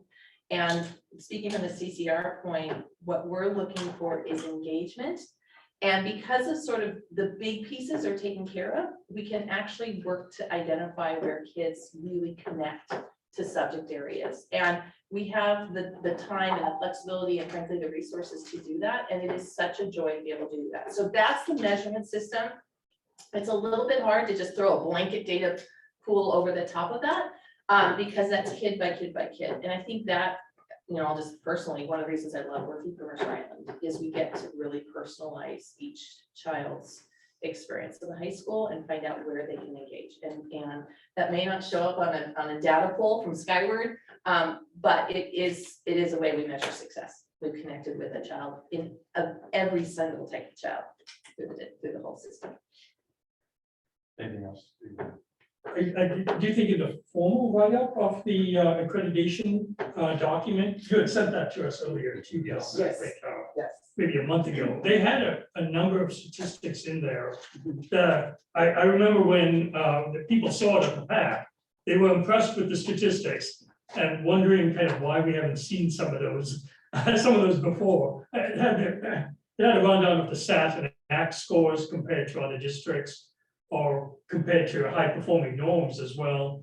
There were a number of other ones that they went into, the total number of AP courses offered, total number of honors courses offered. I think that speaks, Fred, to your idea of the breadth of courses we offer, and also to Jen's idea of how do we help kids find their passion. There is a data point that is within the CT world, we call them completers, a student that takes 2 consecutive courses, so they take an intro and then they take one that digs in, and that almost always correlates to success the 2 years out. In whatever industry, it's a way to take an interest and really dig into it, and that is a data point that we pull. Yeah, I think we're looking at ways to maybe bring a little bit more rigor and focus to the report. And are there some metrics? And I don't think we'll come up with it today or even in the next language review, but the question would be, are there some metrics we should be surfacing that helps hold us accountable, and our parents can hold us accountable for, the rigor that we provide through our school and the variety that we provide through our school. Is Are that you growing? talking about metrics that are already out there that you would like to? Well, some of these were out there, yeah, And yeah. I think to your point, this is your monitorings for some of the fundamentals, particularly fundamental 2 being one, because over time we've had to, some of those things we don't have anymore, some of the things we are working towards, some of those pieces that were data points in the accreditation report are those pieces that could be added to one of the 5 fundamental reports, depending on what is specific to that they're pertaining to. But will that then be a place where you'll get more consistent ongoing data when you're looking at the rigorous and challenging learning for students? And as a perspective piece, a lot of times we're monitoring large amounts of data, which tell a very superficial picture. But then the question is, when something doesn't resonate with what we should be seeing, are we doing that deeper dive and really looking at what's the cause behind that? What are the drivers? And so a lot of times the challenge is not getting enough data, it's getting enough data that is meaningful for those further discussions. Yeah, I mean, I guess like to use, probably the easiest analogy, when you look at like macro, I mean, you take a few, GDP, median income, unemployment rates, and of course, underlying those key indicators, there's hundreds of millions of individual stories of what that means. But those key indicators give a pretty good sense of what the dynamics are. And I would just like to see, perhaps explore going forward, what those key indicators, for our district should be, recognizing that in many ways it's more challenging in a district like ours to hold us accountable, and also to tell our story. So if there's a perception that other districts are perhaps more rigorous, we can reply in sort of a cogent way and explain, precisely the reasons we're offering what we are. And I think, kind of closing this up, Superintendent Klosky is right on. I mean, and it might be something for a study session instead of just a language review of what do you want out of fundamental 2? And bringing forward, because lots has changed. I mean, we have new data points that we can bring forward and be able to do a learning session together to talk about some of those metrics. And I'm reminded of, if you recall our site visit to the high school this year, when the parent had pointed out that it looked like our AP stats had just plummeted because we were reporting it incorrectly on messaging, but looking at those and making sure we had a moment, but then figuring out that it was a calculation error, but it highlighted some of the other ways that we can measure some of our success. I just want to, these are all really important, and I really appreciate the, individual student focus for looking at data, that these data points are actually children. And we have so much stress on them that I want our staff to be seeing the SAT scores and, know that we're providing what we're supposed to be doing. We don't need to throw this to the community to have another point of stress for our kids if they're not meeting the average. I mean, it's just another place for kids to feel like a failure, and the kids that are already achieving already feel good about achieving. So I like that we have them. I would just caution that these are not things we need to be broadcasting. We need to use them to make sure that we're serving our students. And definitely worth a longer conversation in a study session. So I have a totally different question, which is, speaking of AP classes, are there any new AP classes coming down the pipeline? I know that there is now an AP, is it AP pre-calc class or something like that, like out there in the universe? In the ether. Yeah, let me, well, Yeah. clarify a couple of pieces. So, College Board has established, they've marketed, they're taking advantage of a market for what has been a long-standing piece of things that people are calling pre-AP. So let's, start with that part. So any pre-AP course has now been marketed from College Board. The quality of the curriculum is typically good. It's expensive. And then the question comes back is, by putting the label on it, is that a build up for us? Is it worth the cost to have that resource and training available? Or does it limit what we can do that custom fits our students? So pre-AP coursework is a whole nother study session. We certainly have offered BC Calculus this year. We do not have enough students where that course will make in person. We have expanded some AP offerings, such as AP Psych is continuing to expand. And we are under discussion with our social studies department, are things in the next year to 2 years that we want to bring on board within that program. Great. Am I missing anything on that one, Fred? No, we've added sections this year because Yes. of student interest. So we've been actually building, and Ty's been great about holding us accountable to numbers, but we've been making numbers recently to be actually adding sections, but not necessarily new courses. I think you'll see those in the next 12 to 18 months. Okay, thank you. I'm gonna skip over the technology because we're gonna spend a little bit more time on that, and actually go down to college and career readiness. Oh my gosh. I was just being distracted by what Andrew's doing, so I'm like, focus up. All right. So every year, as part of several grants and also areas of compliance within CTE and CCR, we need to be able to provide periodic updates to you as a school board and demonstrate that we're keeping you in the loop, that you know what we're working on programmatically and the direction that we're headed. Earlier this year, I think it was in our one of the January meetings, we brought forward, it might have been a little earlier, a number of new courses that we were bringing on board. And so this isn't a comprehensive review here, but just a general overview. So Jen. Yeah, so thank you for your time. I'm gonna go backwards just a little bit. I know you all are knowledgeable, but just to make sure everybody that's listening knows what this is.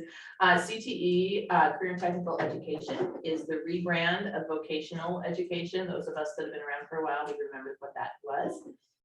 Rebranded to CTE in the early 2000s, and then Mercer Island further rebranded to CCR, about 8 years ago. And the reason Bellevue's also a CCR district, as well, is that for the most part, our students don't graduate and go right into the workforce. They go off to college or some sort of secondary education experience. So we teach our courses slightly different. We teach them talking about college majors and internships and skills and things along those lines. So we are a CCR district. We are under review at the state level pretty much all the time. So in order for us to run our courses, we need to have state approved frameworks, which is an entire process, and those are reviewed on a consistent basis along with most everything else we do. And part of that is that we present to our locally controlled school board what we do. You all can read very, very well, so I'm not going to go into enormous detail here, but I am so proud of our CCR department. We have such incredible teachers that are innovative and connected to industry and their program advisory committees. In fact, I just got the program advisory minutes from the biotechnology class, and oh my gosh, those are terrifyingly smart people. They are working, all the instructors are working so hard every day to try to bring those real life industry experiences into the classroom so our students are prepared and understand what is out there and hopefully inspire them for careers that are high wage and high demand. That's really the whole point. Intrigue them enough that they will dig in. So super proud of our entire department. So that's the challenge, is keeping our courses as industry current as possible. And we do that really through our advisory committees. So almost every teacher They either have an individual advisory committee that they work with, 1 to 5 people, or in the case of Joe Bryant, he has like 227 people that he works with. And help advise what we do in the course. And we've invested in our courses over the course of the time we've been here. We are continuing to adjust and change, and that's really what the report is from this last year. Our big push was to get everybody back and running. We talked about when Vicki White Milton retired, teaching orchestra online. Teaching CTE courses online, for the most part, is extraordinarily difficult. How do you teach robotics? How do you teach biotechnology? And so the focus this year was to get everything back up and moving again. And it was a 2-year delay in technology. And so many of our classes needed to have that investment to make sure that we were back up and moving. And so there was some purchasing of some large equipment, particularly in our engineering tech and robotics and some of our other courses. So that was our primary focus, but we also looked at multiple other parts of our program. And again, that's listed. I go through the whole list, but we're also looking forward to next year, and a lot of the groundwork for next year and the years after were laid this year. The new courses that we presented, one of course is the Culinary Arts program. We're super excited about that. I think Brandy's going to come in and talk about it a little bit. I don't know if she will, but we're very excited. But then multiple other courses, and one of which is our advanced horticulture program. That is, we have a new teacher that's coming in on that, and she's got some really innovative ideas. So we'll see how that works. Drones, we had a webinar yesterday on that process. So that is looking to be really exciting and have great interest. And then I just quick shout out to our Islander Middle School program. We do have some CCR courses there, and they brought in a bunch of new coding platforms, new computers, and really inspiring the students down there. And what I love about that is that really working on the gender equity in that course. And so all those courses, and she's had considerable success doing that. So I'm really excited about that. So there's tons of things in there. Great, huge partnership. I love partners in the district. We're working with technology and Andrews right now on the Amazon Web Services, which might influence our technology adoption, having those desktops in the sky on the cloud. And so we have a couple CCR teachers piloting that right now and starting to hear feedback from them, and we'll continue to explore that. So that's exciting. And then everything else out there, the one that I wasn't in the report, so I'm sorry, you didn't get to review it, but I just got an email today and I have to follow up because it's so exciting. But our new course that we approved last year, so it ran this year, is the Advanced Computer Applications. And he sent me an email today. I had to follow this up. That he had a team that was just accepted to be one of the teams that will build a micro-lunar satellite that will eventually go to the moon on a NASA spacecraft, which will start working this summer. So I just got that email and I'm like, what? So that's not included in the report, but man, oh man, is that exciting. So anyway, things are happening. Really excited. Love the teachers. The students are incredible. We are so lucky to have this group of students, and they continue we just get out of their way mainly. So anyway, I could go on and on about CCR. Anytime you want to hear about it, I can talk about it, but I welcome any questions you might have. I don't really have a question, but as a parent of a kid who's loving CCR, and it just, I mean, in terms of data, one thing is I've watched as she become engaged in CCR courses, and does fine, but isn't an overly academic loving kid. And her grades have skyrocketed as she has found the passion with the marketing and with the business law, and doing DECA competitions. And so it's really for kids to see, like, okay, my education actually means something for my future, and finding that it isn't necessarily sitting down and doing a math problem. It's actually going out and finding ways to improve the world. So I've seen it with my very own eyes. If there's way to catch those data points after kids have been involved in some CCR, that would be really interesting to me, because you know, it's engagement. It's bringing kids in, wanting to learn at a deeper level, and I think that's exactly the purpose. And I'm at least seeing one success. I'm sure there's lots more. I'm just saying one. So Well, thank you for that. you make my heart happy, and on a personal note, I am a gen ed, I started my world as a gen ed teacher. I taught physics and science and social studies and love those subjects, love teaching them, so engaging. As a CCR teacher, one of the more startling differences is I've never had a student ask me, why are we learning this? You know, they can complain about the test, they complain, Ms. McClellan, why are you making me do, you know, this is too much work, they complain. But I've never had the why do we have to learn this? And the word that we use a lot in CCR and CTE is relevancy. There's direct connection. We never have to even really explain it as to what you're learning, why you're learning it, and what you're going to do with it. And that just makes teaching so much easier. Any other questions? One sense that we have is STEM, you know, as if you want to go into a STEM field, there's CCR really helps for that too. And it's gives you the passion for whether it's programming, technology, all that type of thing, robotics. But some of the fundamentals, how are kids doing in getting into the STEM colleges of their choice? It's clearly super competitive. It's extraordinarily competitive, actually. Yeah. And you know, what are the fundamentals do we need to allow kids to matriculate there? And how do we think about that? How do the STEM courses feed into that? Yeah. It is very different using a computer program, from writing a computer program down to even writing an operating system. Well, 2 points, the 2 points on that, I want to just emphasize what Dr. Brundle said, is that as a single comprehensive high school, the number of courses that we offer in all the pathways, but particularly STEM, is really a lot. We offer a lot. So that's one case in point. So a student that has had exposure to multiple courses absolutely helps in that college application piece. The other part, which is just fascinating to watch, and this is happening in the real world, like out there in industry, is that courses or knowledge content is not siloed.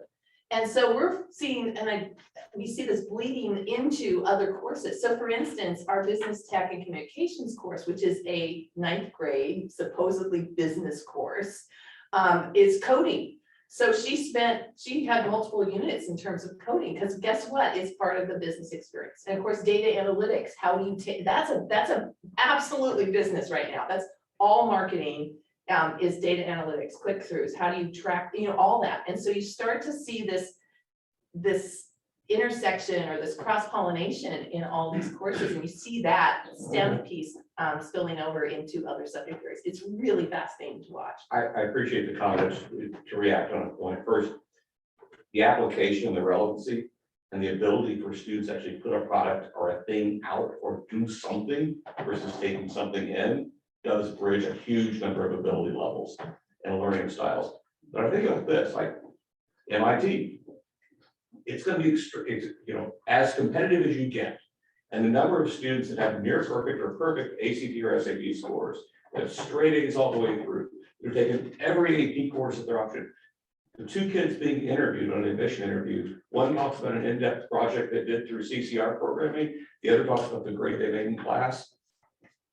There's a distinct competitive advantage on the very high end of this too. So, thanks. Good question. I like those questions. So probably a great segue into work that we've been doing, interrupted but not halted by COVID, and that is the work that Andrews had started with respect to our technology review, and really focusing in on 9/12. But it's also incorporated other aspects, and I know we brought some things tonight. So Andrews, I really just want to turn it over to you on the work that you've been doing over the last couple of years and where you headed. Perfect. I am gonna start off and apologize that the video is probably gonna get a little blurry here. I'm having one issue with the camera, so I just want to say I'm giving you a technology update and we'll get this fixed. Our technology support in our building, so if the camera is blurry, I sincerely apologize.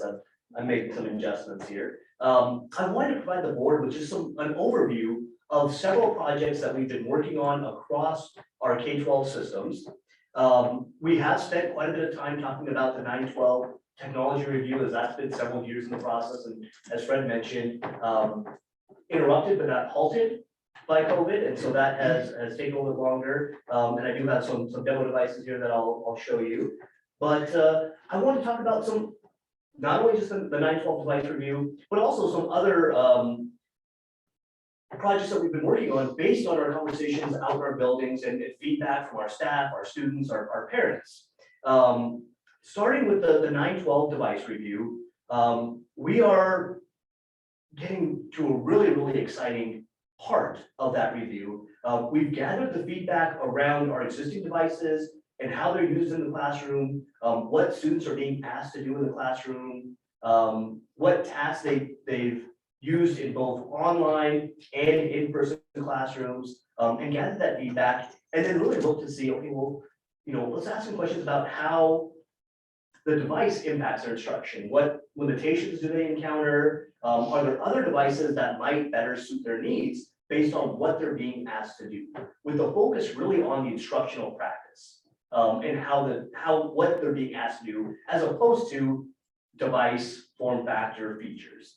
We took that feedback, and from that feedback, we brought in a number of devices that we felt might meet the needs based on the feedback that we received. And we're now in the process of providing students with devices, staff and students with devices, and saying, okay, we've heard your feedback. Now, please take some time to work on this device and see if this is a device that you feel would help improve your instructional experience, your educational experience. So you may not see it here on the camera, but I do have 6 devices here on a table that we've been demoing through staff and students, gathering their feedback, and I'll just give a high-level overview in the presentation here.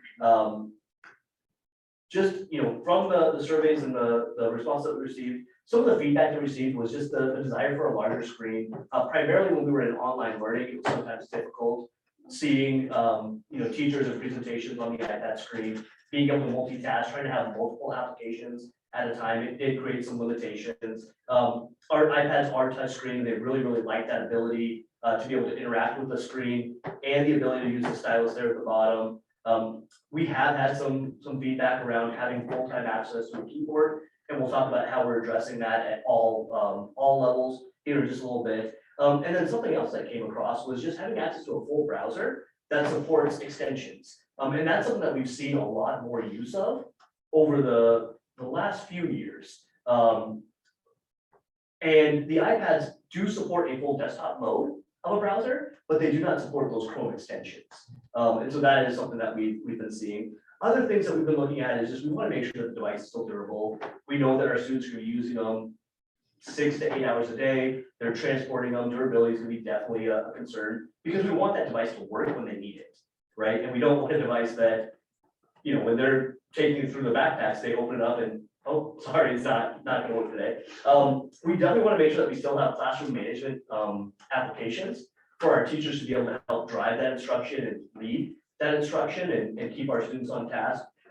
We also want ease of use. In a lot of our survey questions, we talked about this equity aspect. Our students have a BYOD program, and so depending on what parents might be able to provide, they might have a different experience than the students that's using the iPad. And it might just be the way that they access things are different, or it could be that some tasks are easier on different devices. And so that's something that came up, and we wanted to make sure that we address that equity issue as well. And then, of course, from the tech support perspective, we want them to be easily manageable. We want them to be easily deployable, and we want them to be able to have the ability to continue to monitor and keep up with those devices without having to add too much to our plates in terms of adding a large number of devices, right? We have roughly about 1,200 students at our high school. And so looking at adding 1,200 laptops is a big leap. And so we want to make sure that we are implementing systems so that we can monitor, manage, and deploy those devices without having to add so much tech support that it's just going to be unmanageable. So we really, have narrowed it down to a set of 7 devices. We've gathered feedback from not only our staff, our students, and our families, but we've also been talking to some surrounding school districts, like the Kent School District, the Auburn School District, Bellevue School District, Highline and Issaquah, and just talking to them about their management practices and what they've learned from their experiences. And that has shaped some of the decisions that we made on some of the demo devices that we brought in. You can see here, we've brought in a few different types of surfaces. They have a little bit different form factors. We do want to bring in a MacBook Air. I often mention, I know one of the things that we talked about was a touchscreen. Our MacBook Airs do not have a touchscreen, but rather than eliminating that as an option, we wanted to provide that to the demo and then let the feedback say, no, we really, we said we wanted a touchscreen, this doesn't have it, it doesn't meet the needs. If the feedback changes as they use the device and they say, okay, maybe the touchscreen isn't as important as we anticipated, they still have the opportunity to evaluate that. We are looking at various Windows 11, Chrome, and iOS devices. We haven't even narrowed down operating system yet. We're still looking at that difference. So we have a Lenovo Yoga, which is a Windows device, an Acer Chromebook. The Acer TravelMate is also a Windows device. And then the iPad Air, which does have a larger screen than our current iPad, and then some additional functionality that's around there. Just these next few slides just provide a high level overview of some of the features of these devices. We did take a look at battery life and the ability to be able to use the device all day without having to continue to charge. I also did put the weight on there because we have had conversations around the weight of the materials that students have to carry. And we want to make sure that it's something that they're going to bring with them, right? And it's not so heavy that they're going, no, I'm leaving that at home. And using my own personal device. You can see here, this device is a 12.4-inch touchscreen, and it does have that 13-hour battery at about 2.5 pounds. So a Surface Laptop Go is one of the devices. A Surface Pro 8, I apologize, I put 7 on here, but it actually is the Surface Pro 8. That has roughly about a 10.5-hour battery, a little bit lighter at 1.7 pounds, and that does have a little bit smaller of a screen. We've been looking at devices anywhere between, some might be an 11-inch, and some might be closer to a 13.5-inch. Once you get into the 14 plus, the devices get really heavy. Similarly, I mentioned the Apple MacBook Air. This is the same device that many of our staff have. So it's the new Apple M1 processor. This has a 15-hour battery, and because it's that 13.3-inch screen, a little bit larger, it does have a little bit more weight to it, the 2.8 pounds. The Lenovo 13W Yoga, that is a fully convertible device, so it can convert back to a tablet form factor. And some of the feedback that we received from some of the departments like Fine Arts, they really benefit from being able to use a device in a tablet mode, as opposed to having it in more of a standard laptop form factor. I know I've watched our band students frequently marching on the field using their devices there. I've been working so much more with our fine arts departments and even on our performances, watching them have the sheet music on the stands. It's nice to be able to go to that tablet form factor and bring that right there. Similarly, within our special education department, I've seen them use devices in a variety of ways. And so just having that flexibility of being able to use it in a standard form factor laptop, flipping it around and using it as a tablet. And in a lot of cases, if we're using a stylus, being able to push it down and having that sort of scribe mode, where it's slightly elevated off the table and being able to write on the device. So this one's a 17-hour battery. That's what they advertise. We'll see what we really get when we use the device. But again, 13.3-inch touchscreen, so it's a little bit heavier at the 3.2 pounds. Similarly, this is an example of that convertible form factor where it's a spin. We've generally seen our batteries go anywhere between 10 to 14 hours. And then this one's at 3 pounds. This one, again, very similar devices, but just slightly different, feature sets on there. We've also had some of our teachers share feedback that we didn't even think about, just in terms of key placement, especially in our world languages. Some of the apostrophes and accents are very interesting, and so they talk about, how easy is it for me to pull up those, particular character sets to be able to type properly. right, without, 'cause that's important. And then similarly, an Apple iPad Air. Again, this is not the same iPad that we're currently using. This is an iPad Air, so it is that larger screen. And I do have a device here. We have the Apple built-in keyboard along with an Apple Pencil, along with that, because that is some of the feedback. So looking at, do we truly need to make a full shift? But giving students and parents and teachers the opportunity to share that feedback and really drive that decision. Just in terms of timeline and milestones, like I mentioned, we are in a very exciting place within our review. We're currently going through the demo. The intent is that we'll make a final decision by April 2023 with an implementation of fall in the 23-24 school year. Because every time I come on one of these meetings, I always want to just share my appreciation of the support of the community for passing our technology, our capital projects levy. I think it passed at a 73% rate, which was just amazing. And I do really appreciate the support of our community, of our staff, of our students. And that really is what's allowing us to continue to make these improvements throughout our school. So I do want to share that. And so we'll be implementing a device in the fall of 23-24. Other feedback that we received during the 2020 school year, I believe it was, we provided surveys to our middle school students. So we expanded our survey beyond 9 to 12, and we really focused it on 6-12. And it was really interesting to gather the feedback, look at the differences between the feedback from our middle school students and our high school students. And similarly with our middle school staff and our high school staff. And based on that feedback, we didn't really feel like there was a large need to shift the device 6-8. The device was being utilized very well. It was meeting the need, but what they really shared was the desire to have that keyboard at all times. And so based on that feedback, I wanted to look at ways that we could move forward by providing them a iPad keyboard case. So in looking at this, we currently have approximately 850 wired keyboards, and we've placed them in specific classrooms. So like language arts, social studies. We've placed them in science classes. We've placed them in tech blocks. But there are periods of the day where our students don't have access to a keyboard. They may, and depending on their needs, they may get one, directly assigned to them. But there are many students who might go a period of the day without a keyboard. And so being able to provide them with a iPad keyboard case would give them that ability to have the keyboard not only in all of their classes, but also when they're at home, working on their homework and their various assignments.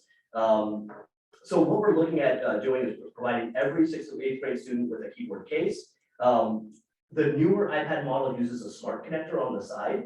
So rather than having to worry about the connector and that becoming damaged or, students, potentially, wires fraying, we've seen that with our wired keyboards, or having to worry about pairing a Bluetooth keyboard. We want to utilize a case that uses that smart connector on the side to provide that consistent connection every single time. The other thing that's really nice about that smart connector is it receives its power through the iPad.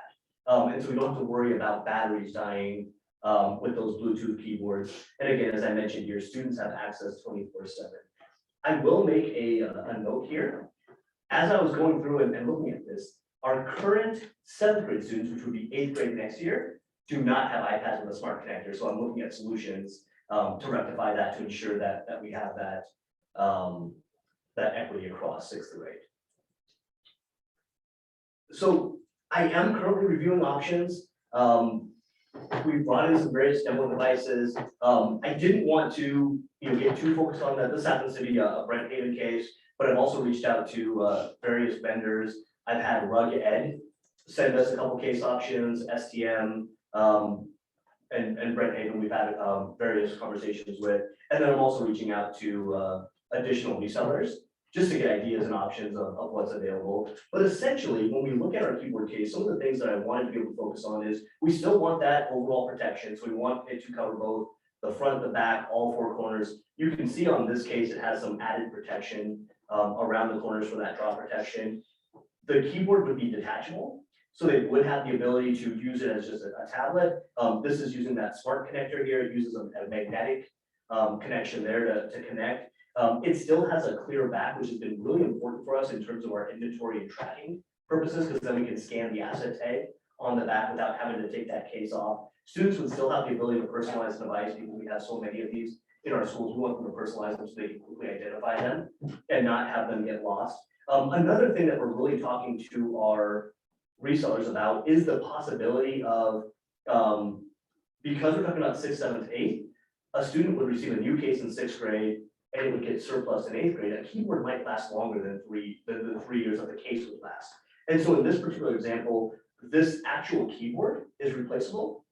And so we're also talking about ways that we can expand the life cycle of some of these devices by being able to reuse keyboards and disposing of portions of the case. The other piece that I mentioned here is just, how would this help the elementary schools? So I mentioned that we currently have 850 keyboards placed at the middle school. The intent is as we provide all of our 6th through 8th grade students with an iPad keyboard case, I would take the newest keyboards there and push them down to the elementaries and replace the oldest wired keyboards at the elementaries. So these green and white keyboards that we had in our classrooms were some of the first keyboards that we brought into the district. And they really are showing their age. And so over the years, we've brought in various different keyboards and what was available. In COVID, it was sometimes difficult to get keyboards just based on availability. We've had some really, really good feedback on this Belkin keyboard stand that has this little flap that allows the students to place the keyboard or the iPad on that keyboard stand and hold it up and type. And so there would be some benefit to our K-5 schools as well. I did not include 9-12 in this keyboard discussion because again, we're talking about the device review there. And so ultimately the solution for 9-12 would be handled over here on this table and through that process. Other things that we're looking on is a 6-12 single sign-on portal. We've been using a product called ClassLink in our kindergarten through 5th grade classrooms. And essentially what it does is it provides a single portal where all of our students and staff applications reside in a single click. They use Google to authenticate against ClassLink. And because they've authenticated against ClassLink, they do not need to log in again to all these various services. And so it gives them just a quick and easy way to go in, see all the applications that are available to them, and access them without having to remember, well, which username was that? Was that my email? Was that, Skyward tends to not, is not our email. And so it just provides easier access to all of our applications. And we, over K-5, we really felt that it's driven a lot more usage of our online applications.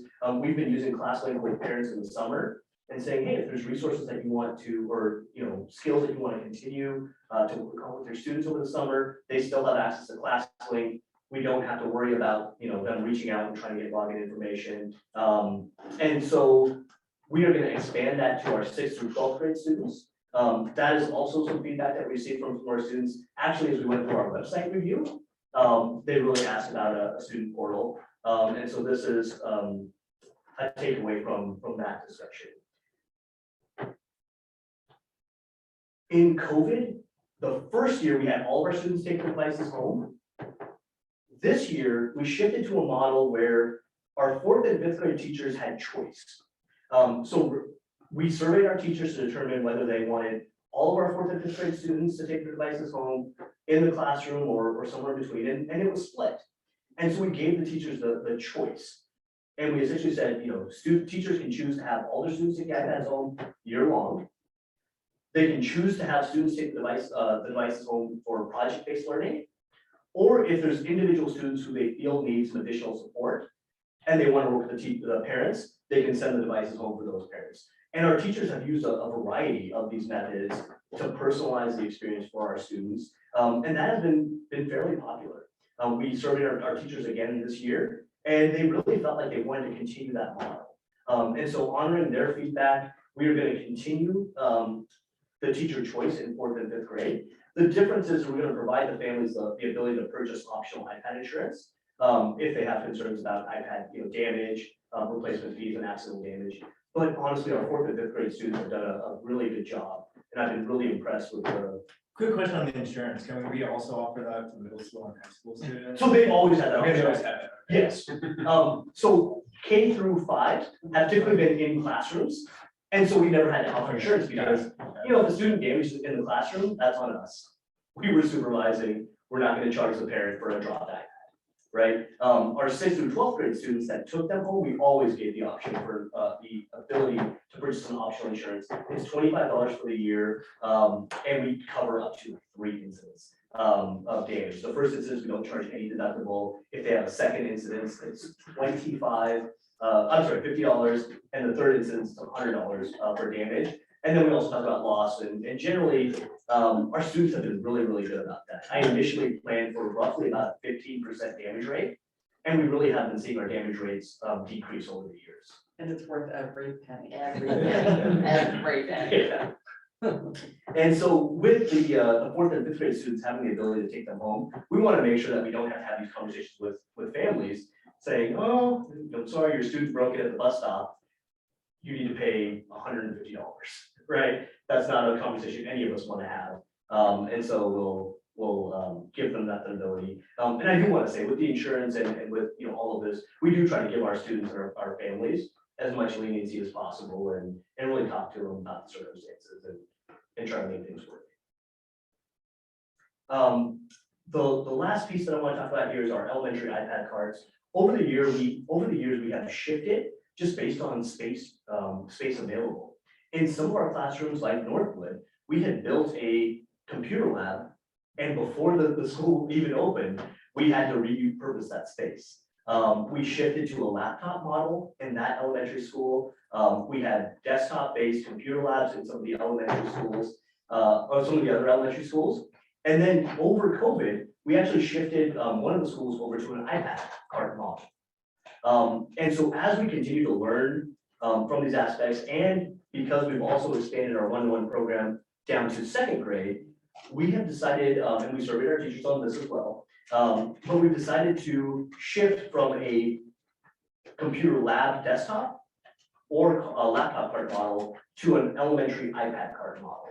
Our K and 1 classrooms each have 12 iPads, and in each building, we're going to provide a cart with 14 iPads, as well as a full classroom set of 26 keyboards and headphones. And so in those K1 classrooms, if they bring an iPad cart into the classroom, they have the ability to work with all their students to introduce a program if they so choose.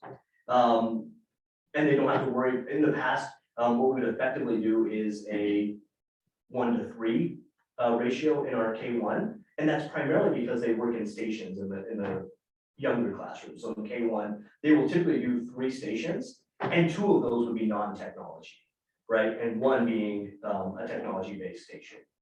In this case, it gives them the opportunity, if they needed to be able to do a full class project, an introduction. The other thing that we'll be doing is our iPads will have folders for our various testing applications. So having those testing applications gives us the ability to have some spares on hand. So when we go through, and whether that's the WIDA testing, whether that's the high cap assessments, or whether that's the SBA, we have devices already in the building pre-configured that teachers can rely on to be able to do testing. And then knowing, you know, some of the discussions that we've had, this actually reduces 120 laptops from our overall inventory, which is fairly expensive to maintain. And we do have quite a few iPads in our district. And so this actually creates some cost savings overall from the district, while still providing our students and teachers with the access to the tools and resources that they need. The other thing I would mention here is we have seen so many more applications go to a web-based application, and we haven't had the need for a client install like we've had previously, and that required either a laptop or a desktop. It's gone to so many more web-based applications that it really felt like this was something that would really work for us. That is sort of an overview of just a small overview that we're working on. So I'll questions. I have a question. It's kind of related. I'm sure cost is one of the factors. Is there a big discrepancy in the cost for the ones that you're piloting? And then also, have any of the vendors especially local vendors, offer discounts for local use? Yes, so our current iPads, we pay $320 for those iPads. One thing I should mention is the resale value on our Apple iPads is tremendous. We pay $320 for the iPad initially, and after 4 years of usage, I still get roughly about $80 back on those devices, on a resale. So it's really, really amazing, the value that they keep. And the same is true for an Apple MacBook. They brought the price down to $900, and I'm still seeing roughly close to about $300 on a resale on those devices.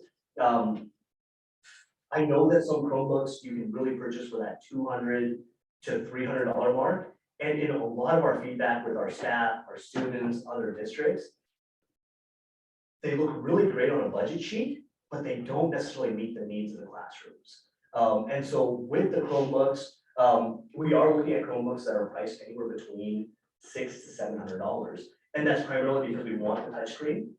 So if you add the touchscreen capability to a Chromebook, it adds some additional cost. We want the larger screen, we want the complete, rotatability of the 360 flip on that. And so none of the devices that we have here on the table exceed the $1,000 mark. We've been trying to keep it under $800 per device. And as I've been reaching out to vendors, I've been really pushing. I will say Microsoft is one of the vendors that I reached out to, and they gave us some tremendous pricing on some bulk purchases that we talked about. Potentially 1,200 laptops, and then continue that refresh. So they were really great in terms of working with us on some of the pricing there. And we have some tremendous relationship with our resellers that want to do business with us. And so we have been really pushing on that pricing. Andrew, I have one comment, one question, one comment really quickly, just from kind of a UDL standpoint. I love the idea of kids having different options for how to get their thoughts onto the screen, right? Like a stylus, or typing on a keyboard, or, typing on the pop-up keyboard on the iPad. Like, that's just fantastic, because everybody's brain and hands work differently. And I have always been astounded that my kids were able to write essays on an iPad from school. I was like, how can you even do that? Like, I could, I'm just old school, but there's no way I could write more than a sentence on an iPad. So that's great. So thank you for looking into those options. And then I guess, is there any possibility of having two models in the same line of laptops, for example? And it would be if a kid is going to be doing band or orchestra or fine arts stuff, they could have one type of laptop, and then if not, they could have another type of laptop, but that they would be the same, this otherwise similar, so that the maintenance on them would be similar, the support on them would be similar. Yeah, no, I appreciate that question. We have had those conversations, especially around maybe some of our fine arts departments, our special education services, around that form factor, right? And in some cases, a laptop form factor won't work. And so early in the process, we did have this conversation about, do we continue to provide iPads, not to individual students, but to that department that they can then use with students, if necessary. The other area where we see different devices has really been the CCR. And Jen mentioned earlier that we've been looking at an AWS service called AppStream.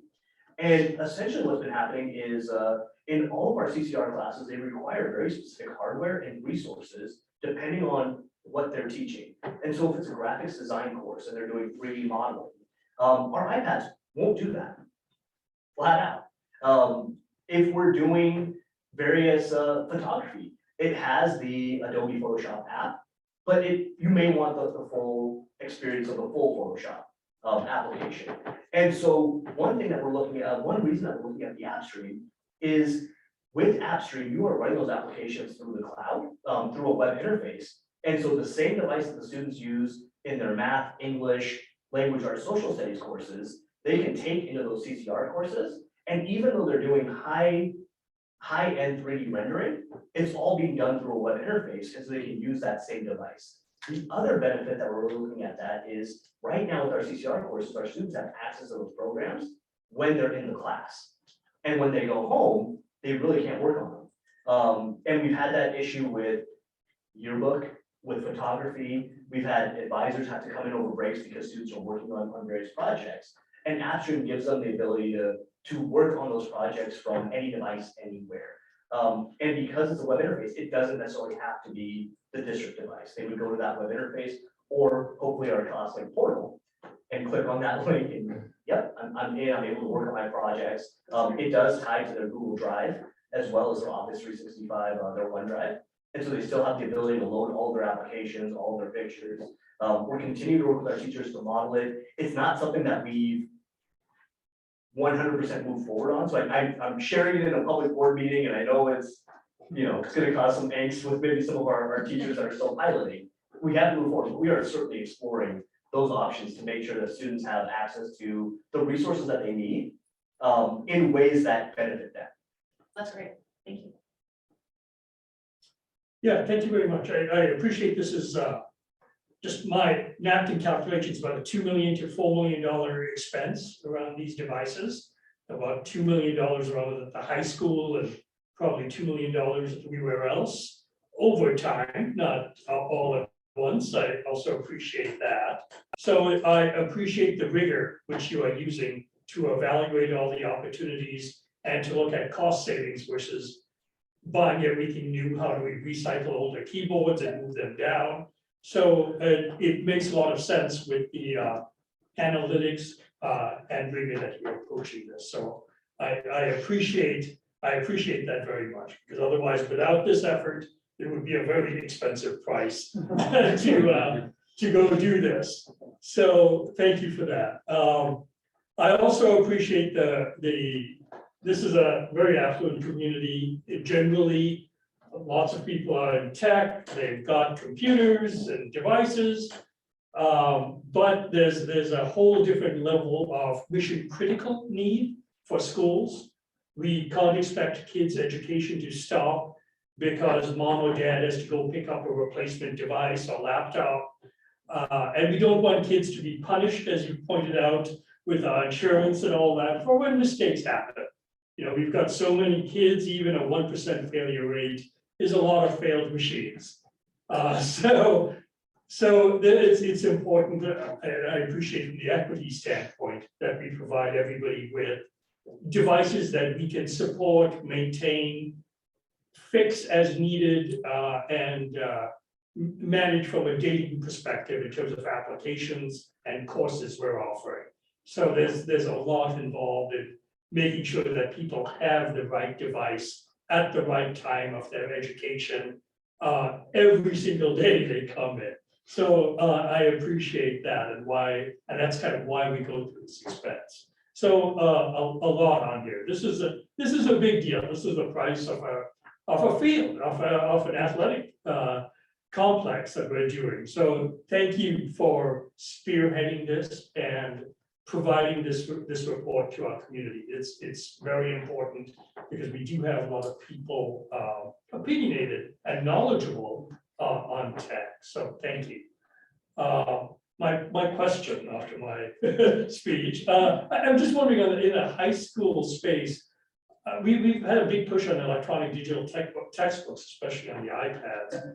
Do we expect people to have both iPads and laptops in the high school for digital textbooks? No, our digital textbooks are available through various web interfaces or directly through integrations in Schoology, and so they would still have that ability. Thank you.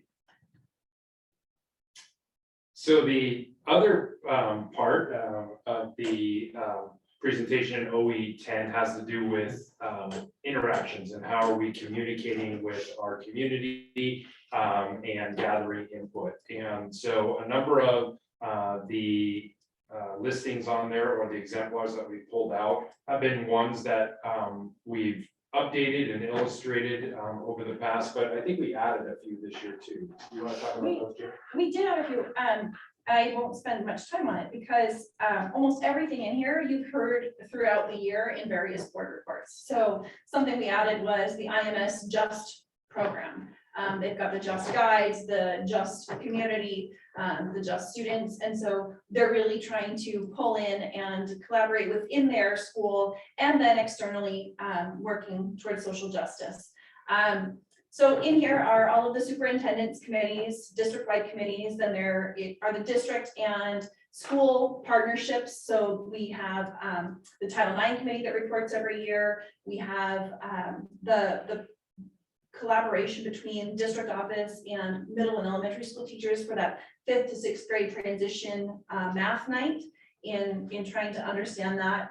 And then we've got the school base, so JUST is one of those school-based things. We've also got student leadership, both in the school and then externally as they go out and work within the community.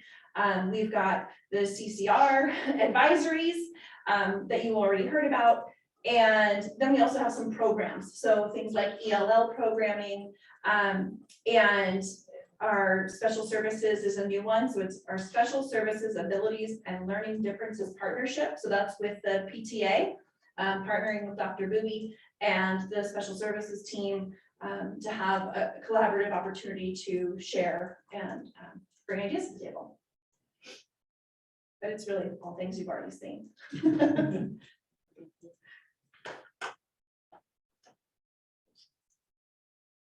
Any other questions? Do we have a motion?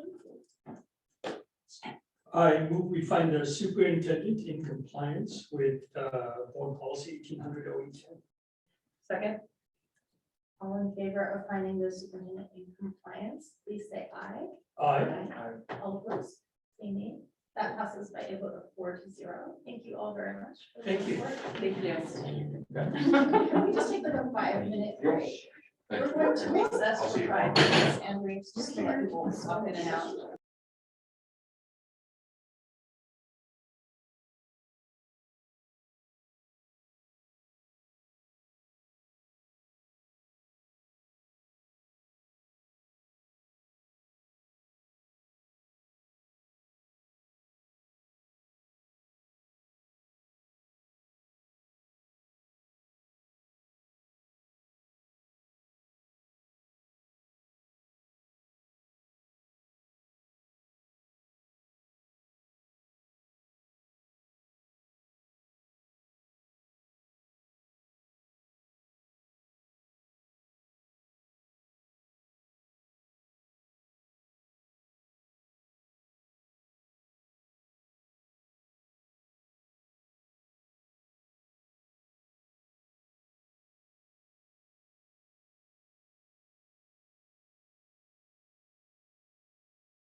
Okay, We're back.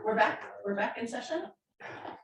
We are ready now for item number 3, partial governance process monitoring, Word Policy 1800 OE10 instructional program, elementary core literacy adoption, K through 5 for the 2022 to 2023 school year. This is a first reading for discussion only. We do have several staff members who are going to join us from Zoom for this presentation.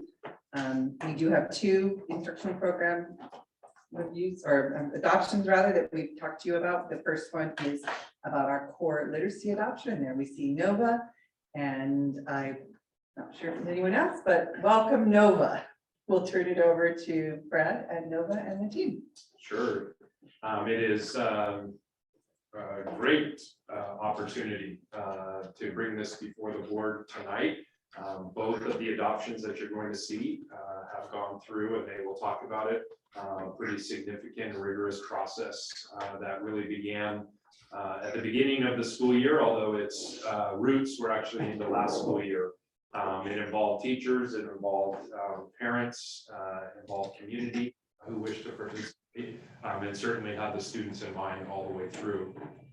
I won't spend too much time, but I will say that the approval process through the Instructional Materials Committee earlier this week was very positive in the comments that they received. And so we're excited to bring it forward for a first reading. If approved, then it would come back to you in June. That would give the community more time if they wish to come and take a look or ask more questions as well. So with that, Nova, let me turn it over to you and the team to take us through literacy. And then after that, we'll go with questions and a vote, and then we'll do math next. So Nova. Thank you. And Andrews, I don't know if Kelly Roram is also, I think, in the audience, and she's on for us as well. And there's no vote, Frank, it's just for discussion. Correct. Right, this is just your first reading. Thank you. No, I didn't see Angela. She's not here. She's sick. Yeah. Okay, so we will start with just some intro to tell you a little bit about our process, because we did have 2 very robust processes as we went through this. But I'll start just about to say why we're here and how we landed here. So for literacy, that's the one that kind of came out of nowhere for people. For those of you who recall, it's been nearly a decade since we adopted Mondo. We learned in late 2020 that they were no longer going to be printing that material. So we purchased enough to get us through having additional classrooms during COVID and virtual learning. And that did work and do its job, but we also knew that we would have deterioration of materials. And frankly, that's been ongoing since we purchased it. Even when we made some additional purchases as well, some of the materials were different than our original purchases. So that just made it a little tricky in terms of collaboration between teams. And then we've done a lot of work around literacy in this district for the last decade. And the ladies you see on the screen were all a big part of that. And when we know better, we do better. So we wanted to find a program that would give us what we needed for the students based on what we know now about literacy and what we know about our students. So that's the literacy piece. With math, that's really kind of been a slow rolling train that was eventually coming our way. You know, it is older. We have had that addition since the time we rolled out Mondo. We had adopted the updated version of math expressions, and our teachers have been expressing for quite some time really that it didn't fit the needs of all of their learners in their classrooms. So when we planned our next adoption, it was initially going to be math, and then literacy sort of came out of nowhere with the lack of continuation from that program. And Nova, just one thing that came a question, and I know you're going to get into it a little bit more, but out of the IMC is, you know, if it went out of print, you know, was it because it wasn't effective? You know, what was the problem? And really it was sold to another company. The other company had no idea what they were getting into, and it was completely over their head and out of their real scope. And so in a cost-cutting measure, they purchased this great company, and then they dissolved it. And so it was unfortunate for us in terms of the way that it unfolded. But it certainly wasn't because the product wasn't a good product. Yeah, and what I would say is that, you know, the phonics is the only thing that they're continuing to print, and that's we do really love their phonics program. So as a part of our review, we had lots and lots of discussions about whether or not we would abandon it or keep it. So you'll learn a bit more about that as we go through our process tonight in our discussion. So in trying to manage two adoption processes this year, we encountered lots of challenges, but also lots of successes. So in terms of our challenges, one of the things we really knew going into all of this is that it would be a bit harder to get folks who wanted to join and go to another meeting on top of an already exhausting year. So that was difficult, and we had less attendance, or not attendance, but less participation than we ordinarily have in these types of processes. So we factored that into how we would respond at a later point with staff as well. But it was just sheer exhaustion of people. I think everyone in the space was just tired. Aside from that, I think our companies, the people that work for them, were also feeling some of those same pressures. So some of the responsiveness from some of the companies was not as good as we would have hoped. And so that had an impact, I think, on our process. And then, you know, our goal is to find the right fit, or the closest thing we can get to perfect, knowing full well that there is nothing perfect out there. So what we needed to do, and what the committee recognized as their task, was to find the closest thing to that then we could use to mold into being as close to perfect as possible for our learners. So those were two sort of very different situations. Our ELA committee was slightly smaller than our math committee, because our teachers have been for a very long time really ready for a math adoption. Literacy, I think, you know, it sort of came out of nowhere, as I mentioned. And I also think that our teachers, we've done so much work in that area that I think they trusted the process with a smaller group of people as well. Our successes really is we did find representation across all 4 elementary schools, across all of the programs and services that we provide, and across all grade levels. So I do feel like we actually still got to the representation that we needed, though it was a smaller group of people. We tried really hard to make sure that we were tapping into the rest of the staff as well, and giving them a couple updates over the time. Our teachers on the committee brought back materials so that they could talk about those with their teams and get some input. And then, as you'll see later, we did get some feedback from our staff members as well, so that we could allow a space and place for them to contribute to the conversation before we made our final decision. This team is super flexible and we've, I think, landed in the right place. We feel like we've landed in the right place, and I think we'll continue to be flexible in trying to find the best fit. So I do believe that in both of these committees, we found the best choice for us in this moment in time. So this is just the representation for you to see across the board. Julie's still sort of in the ether there, but she'll be on here shortly to talk about math. But this is our team. I did my updated version had Amanda Higgins too at the bottom. She's our learning support specialist that was joining our team as well. So as you can see, we did get our span of people, but of course, literacy, as I referenced, is a smaller team than our math team. Our process, this is a lot of words, but I'll talk you through it. So our first process was— a question on the leadership and representation real quick. Yes. Sure. Couple of questions. One question would be how did we think about accelerated learning and high cap of some sort as we think about these two curriculum options? And then the second question would be is this the right road for middle school? Will they be ready for middle school? So, and who was a representative for that? Yeah, so I'll talk about literacy, and then maybe we hold off on the math, that same question for math as we get there, but I can reference it briefly. So Amber, who is here on the screen, has taught high cap. I also taught high cap when I was teaching at the middle school. So we had pretty decent representation there. It was a part of our process as we talked to companies to make sure that they could extend the learning for the students. So we'll talk more about that when we get to kind of our process. We had some universal questions that we asked of each of the companies, and that a lot of that circled around universal design for learning and then inclusive practices at both ends of that spectrum. So we really kind of held their feet to the fire in terms of how are you going to help us get at a depth of knowledge that will help support learners in all places and spaces with all of the standards. On the side of math, I can say before Julie comes in and then she can address it again too, that representation from Chris Coughlin-Wright. Chris is a former HiCap teacher, also helps support and manage some of the oversight of supporting teachers in those extensions now in their gen ed spaces. And so we have some representation there as well. All right, our process. So the first thing was really to review the needs of what we had. We knew that this was not a situation where we were saying, do we keep Mondo or not keep Mondo? Because simply Mondo was not an option for us. We did say that we might keep the Mondo phonics, and you'll learn what we decided here momentarily. We reviewed the needs. So what do we want out of a tool in terms of our expectations? We had some sort of hopes and dreams that we wished to see.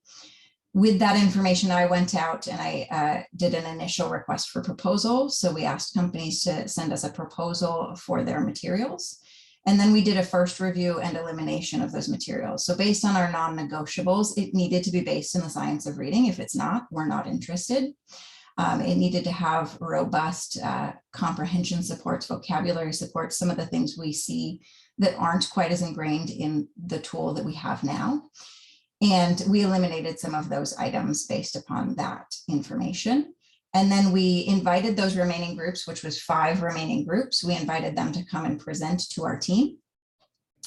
While we, after we'd invited them, we also did a first dive into the materials. So our team, some of whom you see here, all participated in that first deep dive on all 5 materials. So we spent 2 full days going into the materials to look at them. And we rated them using the IMET rubric, which is one of the rubrics posted on OSPI's site for instructional materials adoptions. We then heard presentations from our publishers, and we did another elimination based on our rubric.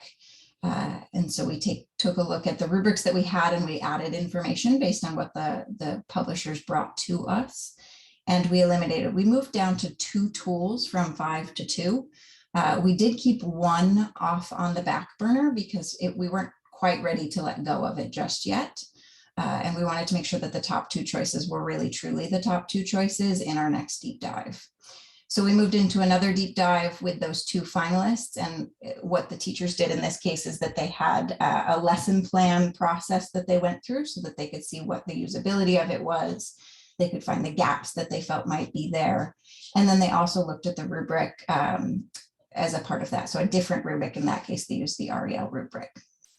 And then in addition to that, while the teachers were working on lesson planning and their own rubric, we also did a review using the instructional materials bias rubric from OSPI. So we did look at that to ensure that there weren't any biases that we should be aware of that might be disconcerting and not want to be added in as a part of our curricular tools.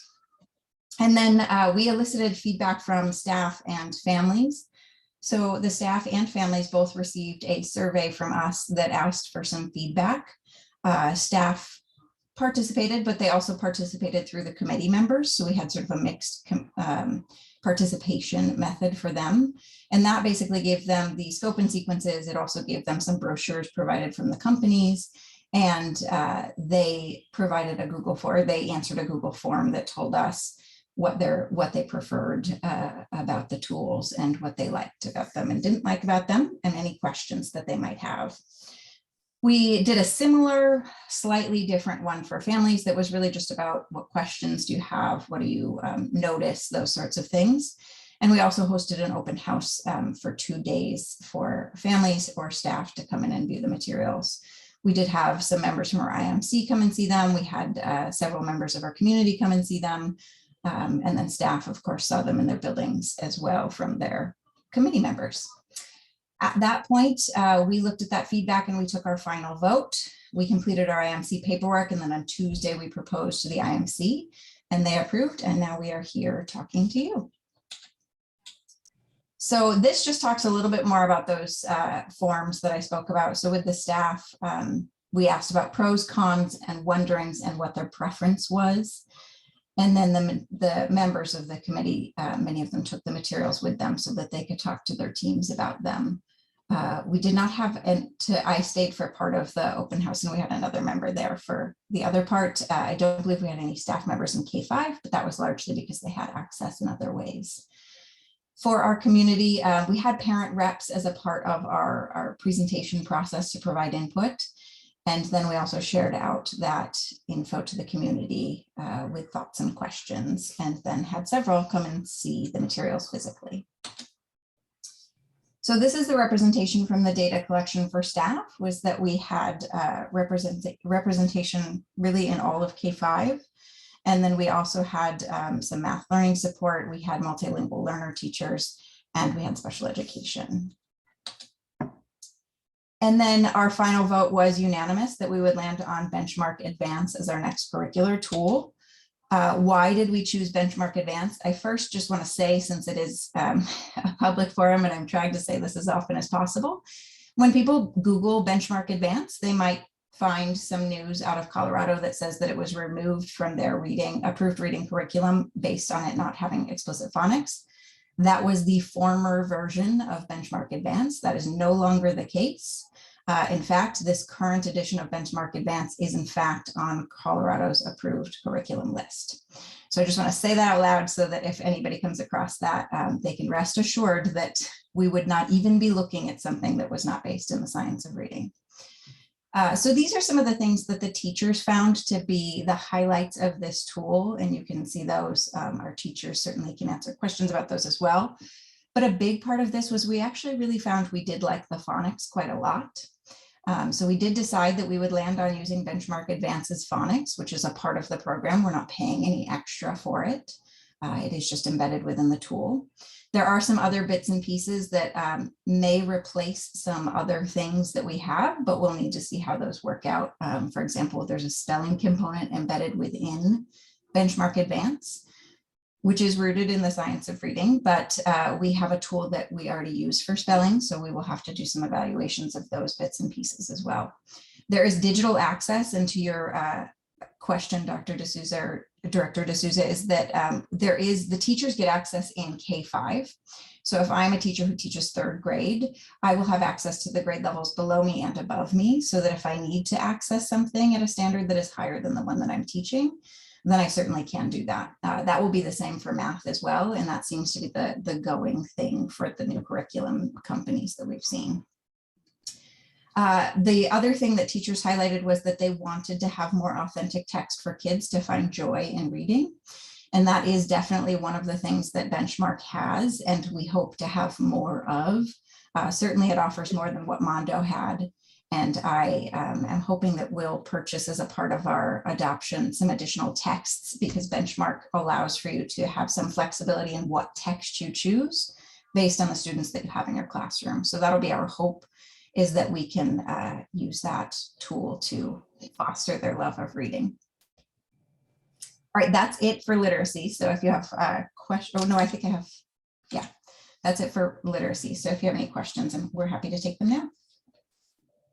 I have a question, which is Fred, you said something about people can come and take a look at the materials. Does that mean that they're like check-outable from the district office, or can they just come and look at them? They have to come and look at them. I don't know what the online access is, Nova and team on that, but because of the sample materials and the proprietary nature of it, we have purchased them. They have to come to view them, that they can't take them. So do they need to like call and make an appointment to do that, or? We had the 2 open houses. I would say after this would be probably just giving us a call to let us know that they're coming. I think, are they still down at conference room C, Nova? Yes, they are. So they're right here. And so if they call the main office, we can set something. Okay, great. Director Lewis. So like most things are trade-offs, right? There's like strengths and weaknesses. What's the biggest weakness for Benchmark Advance? I would say that the weakness, which is actually one I just spoke about, was that we wanted more text. So that's why we're hoping to purchase. They have an added package that allows us to add text, which will give teachers that choice that I spoke of. So I think that that's the primary weakness. Teachers, I don't know if you want to add anything else that you felt like might be a weakness. Looks like no. I would just add, Nova, that it's going to be new for our teachers. So there's going to be a learning curve as we dig into the materials, and we're hoping we can possibly have an opportunity to do some of that learning before the end of the school year, possibly give opportunities for teachers over the summer, but there's going to be a learning curve. But Dan, I have to say, like, what our students are going to have access to and the opportunities for these enduring understandings as they move from first grade to second grade to third grade, it really is going to build like such incredible background knowledge, and what we hope to encourage like deep, meaningful, rich conversations for our students to build upon, you know, deeper learning as they move up in grade levels. A corollary question to that is, what were the weaknesses you saw in some of the other materials you looked at, and how did Benchmark overcome those? Is a similar question. I'll start and then I'll see if anybody else wants to add anything. So I think the two top tools that we looked at, Benchmark came out of that one in large part because of the student side of things. So what we looked at is, what does the teacher side and the student side look like? And then the same thing for the other tool. And when we looked at Benchmark, one of the things that we really liked about it is that its student books are much smaller and more accessible to kids than the other tool that we looked at. So yeah, Heidi, and I see Kelly's got one too. So they're much smaller. The other ones were about maybe 1.5 inches in size. So they were very big anthologies that, you know, we might not expect a first grader to be able to retain for an entire year. So that was one of the things, plus just the intimidation factor for kids in having that very large book with them. So that was one of the things. And then teachers, do you want to add anything else? I would add that we found that Benchmark was very cross-curricular. So the fourth grade materials are so perfectly aligned to social studies and science, which we haven't had since I've been in the district. So my team was really excited about that component. And then just very cultural sensitive across the board with different historical events and things. And the text, like Nova was saying, are just very rich and invite kids to really enjoy and practice reading. And transfer those skills. That's a challenge in all classrooms across the country, is that sometimes students don't transfer their skills from their literacy block to social studies, to science, to math. So that's the embedding of that cross-curricular nature is really intentional in an effort to get kids to transfer those reading skills over to other content areas that don't always attend to readability for kids. What was the other course book that we looked at closely? The other top finalist was Savas My View Literacy, which is a Pearson product. It's the former Pearson. Thank you. Mm-hmm. If I may, I would just like to add on that with those little books, this is Kelly Roram, second grade, one of the things that we felt was very rich in the small learning books is that there was a very strong home connection. So it wasn't just about what we were doing in class. There was a great amount of nonfiction, fiction, and project-based learning for 2 to 3 weeks. And then the whole entire thing goes home to the families. So there's a much richer connection to, you know, what is grade level text and how are our students engaging in nonfiction, fiction, project-based learning. So we were excited that this piece would be way more communicative than what we've been doing with Mondo. How did you find this curriculum to assist teachers to identify and address dyslexia and other processing issues? Yeah, great question. So we are still going to continue to use our general outcome measure screeners tools out of Ames Web Plus. But one of the things that we know is, and you'll learn as we talk about our math adoption, is that the math adoption has a really robust normative assessment as well, and diagnostic assessment. So that we may likely change our assessment tool in the future. We will not going into next year, but Our assessment tools that we use a mixture currently in our assessment matrix of our general outcome measures, our normative assessments from Ames Web Plus, and then also some of our curricular measures. So we will have to restructure our assessment matrix to do that work, but this tool offers those assessments as well. So we don't anticipate that being a challenge. We think it'll just be a plug and play of the pieces from Benchmark into those spaces. And then the Ames Web pieces will continue just as is. Sorry, please go ahead. Oh, I just wanted to add, I'm Michelle Frisch, West Mercer Kindergarten. And, you know, part of the whole way we're looking at students, especially our youngest learners, is around the science of reading with phonics and phonemic awareness. And that was a really big deal. That was something we were really looking at. And Benchmark has a lot of tools and phonics manipulatives, and also allows for us to use Mondo phonics, which we found to be very, very effective. Along with it, it kind of dovetails, and we can use it also as for some extra intensive and strategic instruction in phonics. And that's kind of where we begin with the dyslexia, looking at dyslexia, and, you know, kind of shows up, a lot of it shows up in kindergarten. So we feel like this program, especially if they hired Wiley Blevins to do the K2 foundational learning for the reading. And we just felt like it was strong in those areas that we felt could help us address the dyslexia. I have to say our teachers were hard critics of the phonics piece because they do a lot of work in this area, and we've done a lot of work in this area. And they, you know, I think that they all went into it a bit worried that we might change away from Mondo. So the fact that they like Benchmark phonics, I think, tells a big story that it is good stuff. And what is great about it that we were a little off about with Mondo is that Mondo is really great in K and 1, and our second grade teachers are sort of, parts are okay, parts are not. And so what this does is a much more comprehensive view of a K5's building on phonics, moving from basic phonics into advanced word recognition. So it really does a much better job, I think, in some ways. And then the Mondo piece can stay on our back burner as does a student need more intensity and frequency, we can add that in. No, but I know you mentioned it already, but can you just talk a little bit about the spelling program? Are we gonna be able to keep our current spelling program and use it together with this system? Is that what I understood? Maybe, we don't know yet. So right now we won't change anything just yet because we have to use the tool before we know the tool. So once we've used the tool, the teachers will help make some decisions. We were doing some of this work before the pandemic hit, and then of course our adoption threw a wrench in everything.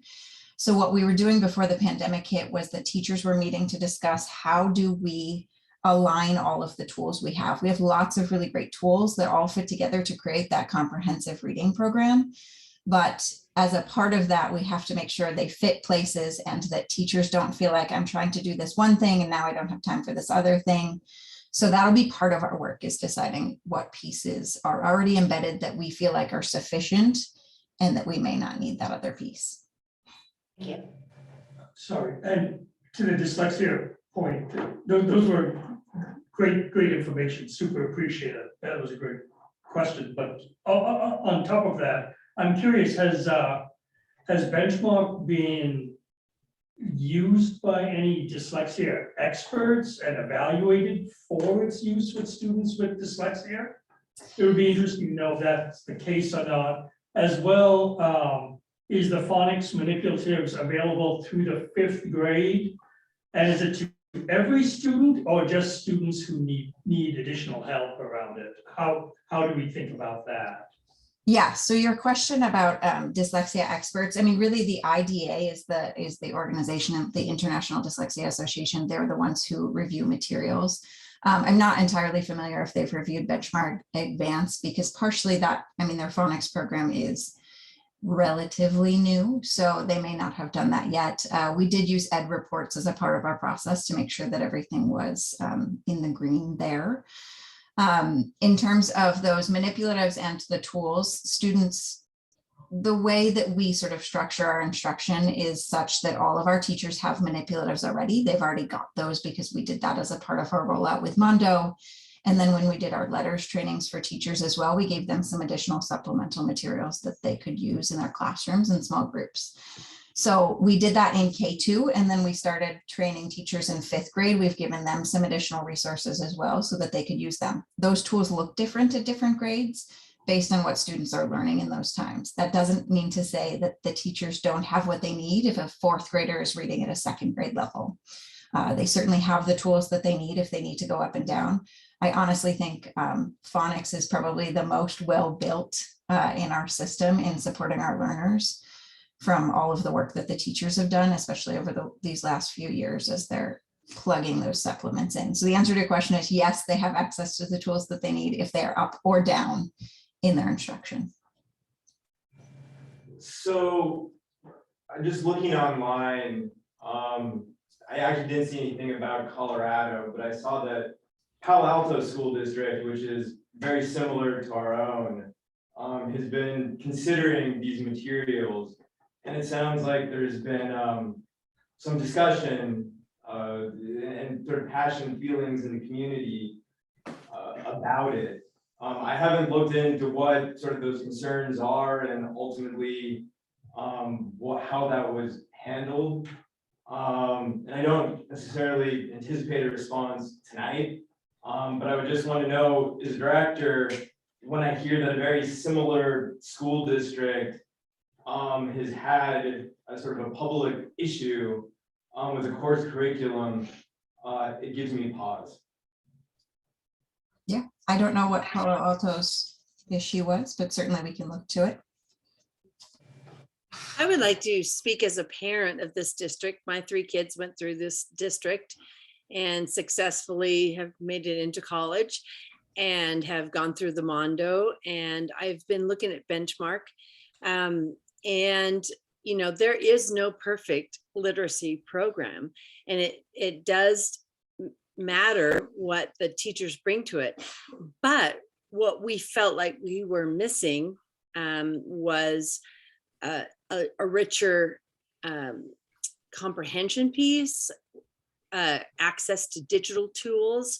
We were asking for just a little deeper work in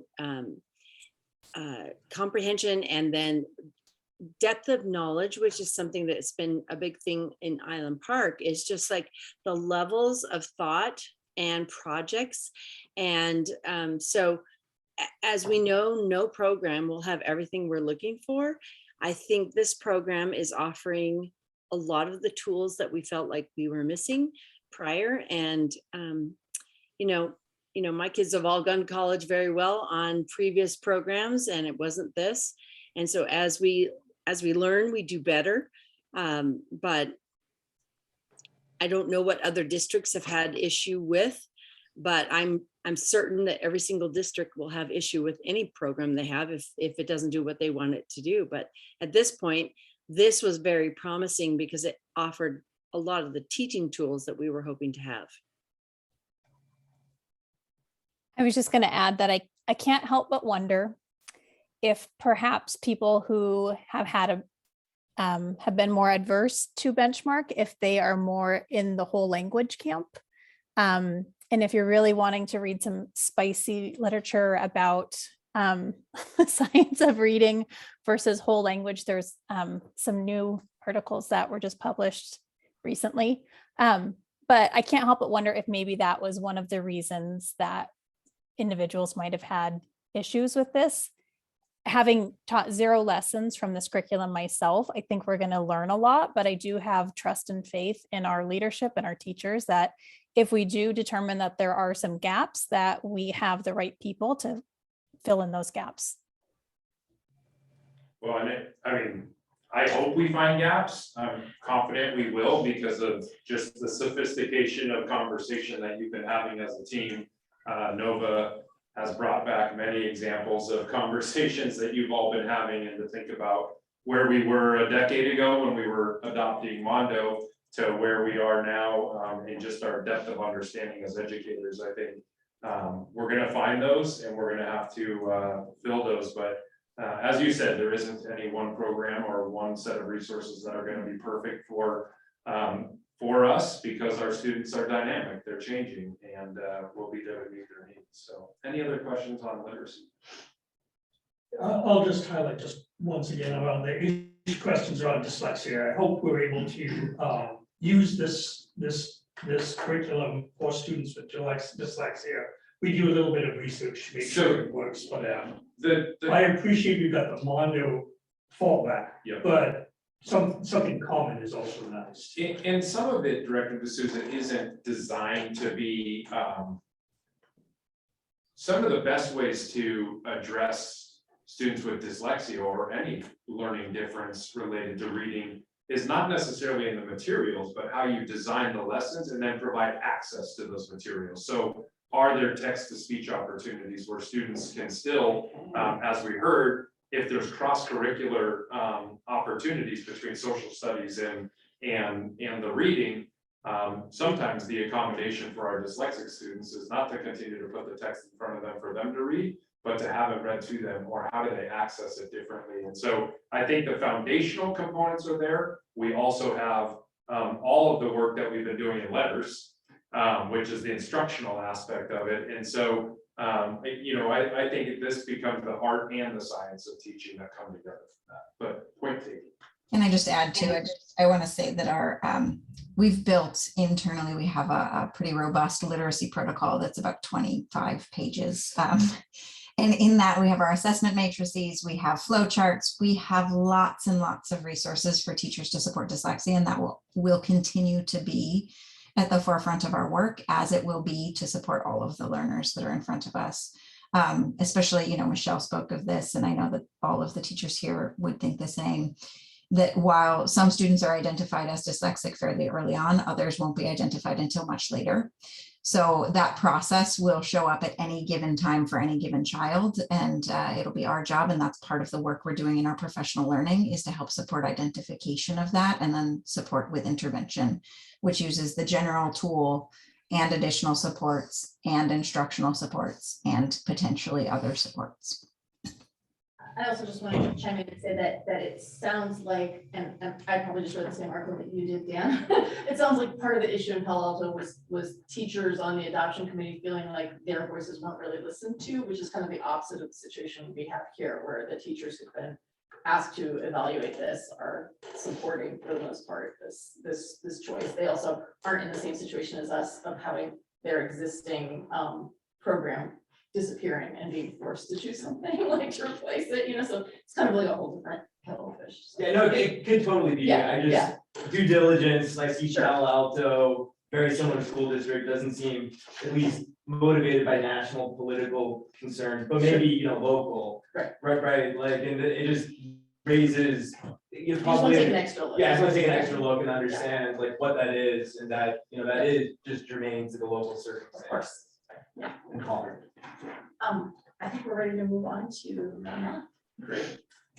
Thank you to our literacy specialist teachers. Thank you. Have a great night. Andrews, I'll stay on, and Julie and the math team can get added. Thank you, ladies.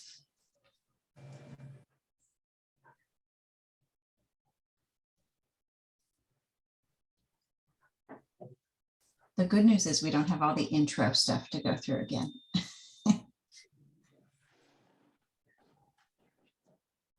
Hi, Julie. Hi, Leslie.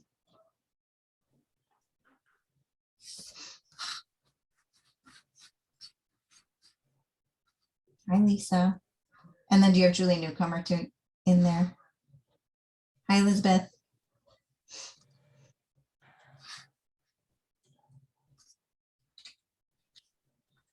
So while we're loading them, as Nova was saying, just to set the stage, in 2009, we had the first rollout of math expressions. It was a K-5 adoption. There were a number of different districts in our region adopting Math Expressions, which is a Houghton Mifflin product. At the time, we partnered with Bellevue as part of our rollout on that because they were also adopting Math Expressions. This was pre-Common Core, and so in 2013, Math Expressions came out with a revision that aligned with Common Core standards. At the time, it was still new enough for us, so we went ahead and adopted Math Expressions with the Common Core update. As we got into, and we were kind of leading right up into the pandemic, we were already looking, and math was on our mind for our elementary, looking at, we needed new resources. The most critical need after looking at the review was our middle school. So that's why we started with EdGems. And then we quickly pivoted back. We felt like we really couldn't wait any longer, despite running 2 adoptions at once. It really seemed like we really needed to move ahead. So this committee came together in a very similar way, and I'll turn it over to the team. Hi. So I was asked if I would be willing to talk about math for an entire year with a large group of people, and I couldn't say yes fast enough. So so what we did last spring was we brought a group of teachers together who had been using Math Expressions, and we just basically reviewed, is this a direction we wanted to go to? And sort of the overwhelming consensus was, yes, we want to go look for a new tool. So I dug in and started kind of trying to figure out what that looked like. And in talking to Nova, we kind of came up with what we needed in a tool that we felt was going to meet the needs of the various learners, because we have quite a diverse group of math learners in our district.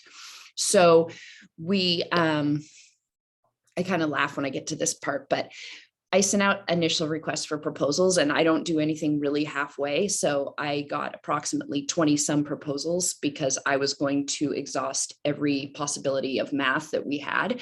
And then when they came back, we eliminated some very quickly. And it was because there were some that were basically not Common Core aligned. There were some that were made specifically for Florida. There were some, so we just, at the first blush, there were some that were very, we could get rid of very easily.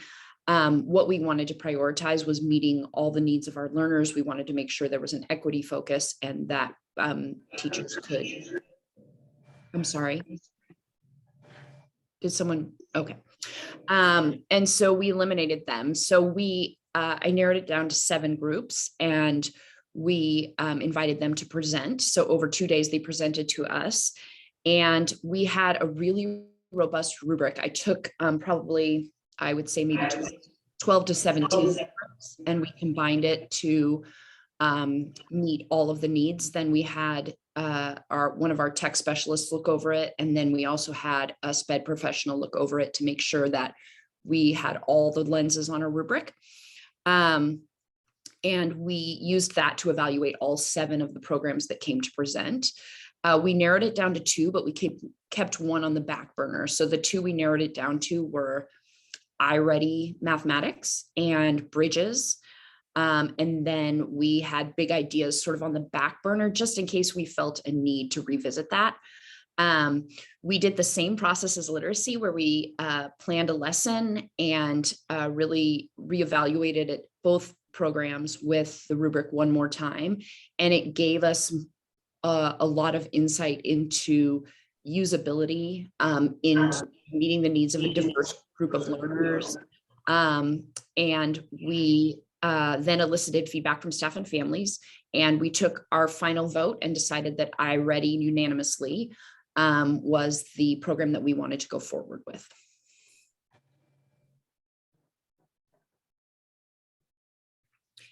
And we took the data collection. You can see the same kind of group reviewed the math. And so we had a wide variety. Our math team, as you saw earlier, was extremely robust. We had someone from every grade. We had 3 coaches, and I like to think it was because I was leading the committee, but I don't think that really was the case. I think it was because math was of huge interest, and we wanted to make sure that we also had a middle school teacher on our committee, because what we wanted to establish was a through line, and we wanted to make sure they had adopted EdGems. We wanted to make sure that whatever we landed on also fit with sort of the middle school, program. So we did have a lot of people on our committee, so we had a lot of feedback and a lot of lenses throughout the process. Our final vote, our committee landed on iReady unanimously. And I love this because I felt that the literacy committee should have more words, but it turns out the math committee had more words. So these were just a ton of the reasons we picked it, but I want to say what iReady has really kind of allows us to do. It has a really strong data-driven system. So there's a tech component to it that helps individualize the education for each learner. And what we're seeing in math classrooms is we have children who could be anywhere from 2 grade levels below to children who are far above the grade level. So it allows us to meet those needs in a data-driven, intentional way. And then it allows us to edit the resources in order to give maybe the same quiz with different numbers, or to be able to give the same quiz repeatedly for students, but change it. So there's a lot of wonderful components about it. But I would say the technology component and the data-driven component to meet the needs of all of our learners was a really a strong part of this. It had language skills, it had EL supports. Again, it had editable, age-appropriate assessments. It had a predictable lesson structure. It has a hands-on activity in each lesson, and it has scoring rubrics so that we could really evaluate if students were grasping the concepts. Nova, I don't want to read the whole thing, but this is sort of why we chose it. Yeah, I would just say to add on that I had spoken about iReady Diagnostic earlier, and that's the tool I was referring to when we talked about. So this team and the literacy team, as well as basically anyone who will listen, I've talked to about the idea that that diagnostic may be something we explore for reading as well after our first year.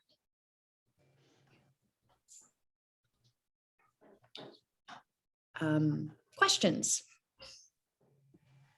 Sure. Yeah, the diagnostic tool is what sort of stood out for me with the iReady. Question in terms of other close platforms. It looks like it's the Lake Washington School District, I believe, is piloting both iReady and illustrative mathematics. I believe Bellevue decided to select illustrative mathematics. What were the considerations in terms of the second, and why ultimately do you think that iReady is the best? And then sort of a second separate question, I looked at what North Shore has done, and they have they have an alternative core curriculum for their 4th and 5th graders that uses Edgenuity, perhaps as a more advanced pathway, recognizing that it's sufficient, and thoughts about the possibility of an alternative core curriculum, sort of separate from the standard core curriculum. So Nova, would you like me to answer that? Yeah. So I am happy to show the rubric we used in sort of figuring out what was going to meet the needs of the Mercer Island learners. Bridges was the other sort of front runner, and what we found was Bridges did not have the same diagnostic tech component, and it would have been far more challenging to address the needs of all of our learners in a very intentional, data-driven way using Bridges. And the other thing that's really great about iReady is it's standards-based, and so if we find there are gaps, it will be fairly easy to fill in those gaps, because we'll know what standards need a little bit more support, what standards need a little bit more to them. So when we chose iReady, we were looking at a lot of different things. And this, again, just like literacy, nothing is perfect, but this really, I mean, we are very intentional about inclusion and enrichment and making sure that both ends of the spectrum are met, and this had the capacity to do that. Can you also talk to the illustrative math, because that was another one that I know you reviewed earlier on, I don't think we ended up reviewing any of the San Francisco math one, but that some of the other districts in the area have done. But how about illustrative math? Yeah. So illustrative math didn't meet a lot of our criteria. I mean, I don't know what else more to say about it. It was just, it didn't even make it to the front runners because we just needed something sort of bigger and bolder and more intentional. And so that's why it didn't make it to our next round. I guess though, to drill down is the perception is that Lake Washington and Bellevue are also very strong school districts, particularly in STEM. And so I'd like, since they recently went through their own review process, and one illustrative was mathematics was picked in Bellevue, and I'm not sure what direction between iReady and illustrative mathematics Lake Washington will do, but was clearly a contender to know more what those concerns are. I can speak to, I won't speak just to Bellevue, I can speak to others as well with the illustrative rollouts have been really challenging because of the back-end professional development and or lack thereof. And so in speaking to some and being aware of some other districts and even one who also didn't choose illustrative math is there's a lot of online opportunities with it that make it look like it's gonna be a lot cheaper in the long run because it's a lot of materials that are available to you online. There have been 3 publishers, I think is it LearnZillion, McGraw-Hill, and someone else who have picked it up and are doing different versions of a rollout. The original rollout was intended to just be basically online unit, almost like in a Google folder, and you just went in. A back-end support on that and the amount of time you spend then prepping for the lesson takes away from the opportunity to actually think about how do I meet the needs of all the students. So the rollouts on illustrative math have been really challenging. And then what about the second or totally separate question of the possibility of an alternative core textbook that at least it appears that a district like North Shore is doing? I'll speak to that first and then allow the committee there. Certainly not close to that. That wasn't the scope of their project. The project here was we needed a new core curriculum. Not that that is off the table or that we can't. And, you know, we were with practitioners through WASA at a conference just yesterday, and they reminded us of the power of reflection and that you should do a unit with fidelity and then reflect and figure out what's not working. You should, you know, as we go through, if we're still not meeting the needs, then we'll adjust and make some changes. Edgenuity, you know, they made a lot of inroads, and we used some Edgenuity during COVID with my online, and they made some large inroads. Maybe it's something we bring alongside, but we'll definitely leave Ed Gems in our 5th grade classrooms as well. It won't be taken away for that because we also know that we'll have students start pressing into those 6th grade standards and above. So there'll be access there. So it could be a future conversation. Teachers, other things, experts. I do have a comment about illustrative, just that iReady in comparison just has a lot more rigor than illustrative was showing us, especially I'm speaking mostly to the early grades, you know, with kindergarten and 1st grade, looking at it, it really would be even a step back in rigor from what we currently have. And so looking at iReady in comparison, it would just be a much better match for this district. And I think that some of the things that really stuck out to me is that we had access, I think, was it K-8 for iReady, so that we really had the opportunity to push kids as far as they needed to go. So we had a lot more I think even thinking about what they said for literacy, you can go down 2 grades, up 2 grades, whatever we needed to do to meet the needs of the students that sit in front of us, as well as we had a parent on our committee and it gave us some really great perspective on this one, that there's tools that parents can use at home. There's videos, like if your child is struggling with this, you can see kind of where they are and like help videos. There's at Home Link, where there's activities that you can do with your children at home. So we felt kind of, it was really brought in just more than just teacher student. It brought in the families and the community as well. And another piece of it is a lot of students say there's a lot of room for student reflection. There was exit tickets at the end of each lesson, so that kids are not only are they getting feedback from teachers, but they're actually looking at their own work and being able to reflect where they are, and thought that was incredibly valuable.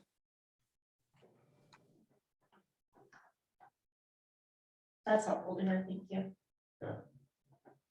So we will make these available to community members who'd like to see them. If you're interested in coming in and seeing them some more, please let us know. Want to thank this team, just like the literacy team, for all the hard work. And there's so much that goes into an adoption, and the sophistication and the comprehensiveness. So thank you, team.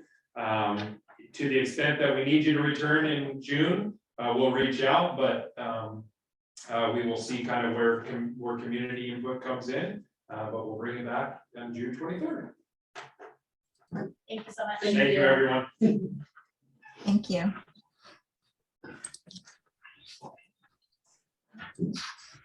So next up is Patrick, who's been waiting Patiently. very patiently for the presentation of the long-range transportation plan.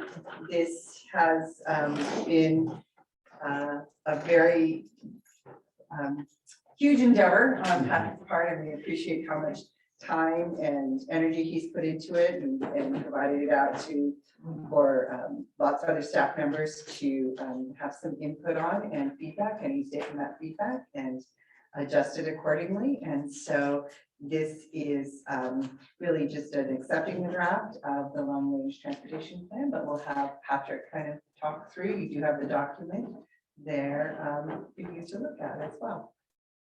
First of all, I want to say 7 years ago, when I first started working for the transportation department, my predecessor had just become director of transportation, and we were just getting ready to run a levy that year. And the levy was raising $750,000 so that we could look at alternative fuel buses. And at that point in time, it was propane buses that we were looking at. And we got past the levy, and we quickly found out right after that we couldn't have a propane tank in our area. And so I do want to hold up the board for having some vision and insight, because this is not a short-term solution. This is a long-term solution. I think even where we're at right now is we're at a unique time in our history. The government is very focused on, there's lots of money out there for infrastructure. There's a lot of money out there to increase the ability of buying long-term electric buses. I'm actually in a meeting taking place in a meeting next week with transportation coordinators throughout the state of Washington to talk about where to put charging exits all along. And if you paid attention to the news in the last month, the Volvo Corporation has announced an initiative to begin putting charging stations for long range trucks all the way from southern Texas to Washington state. So it's a unique time in our industry to be getting in this direction.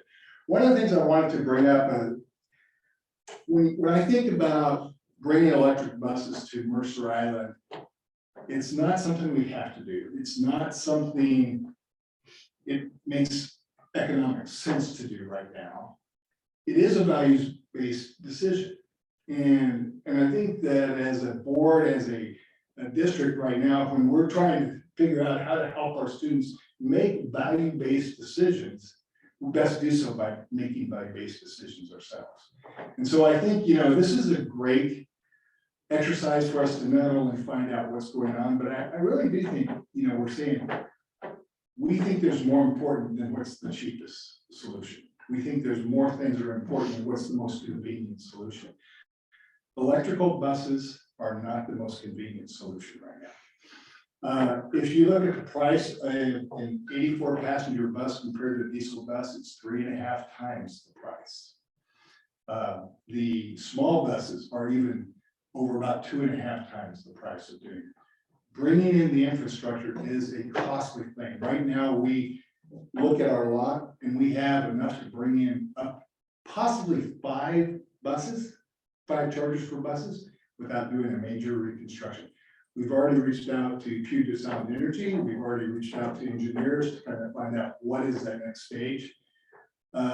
We've applied for 2 grants already and have been turned down for 2 grants.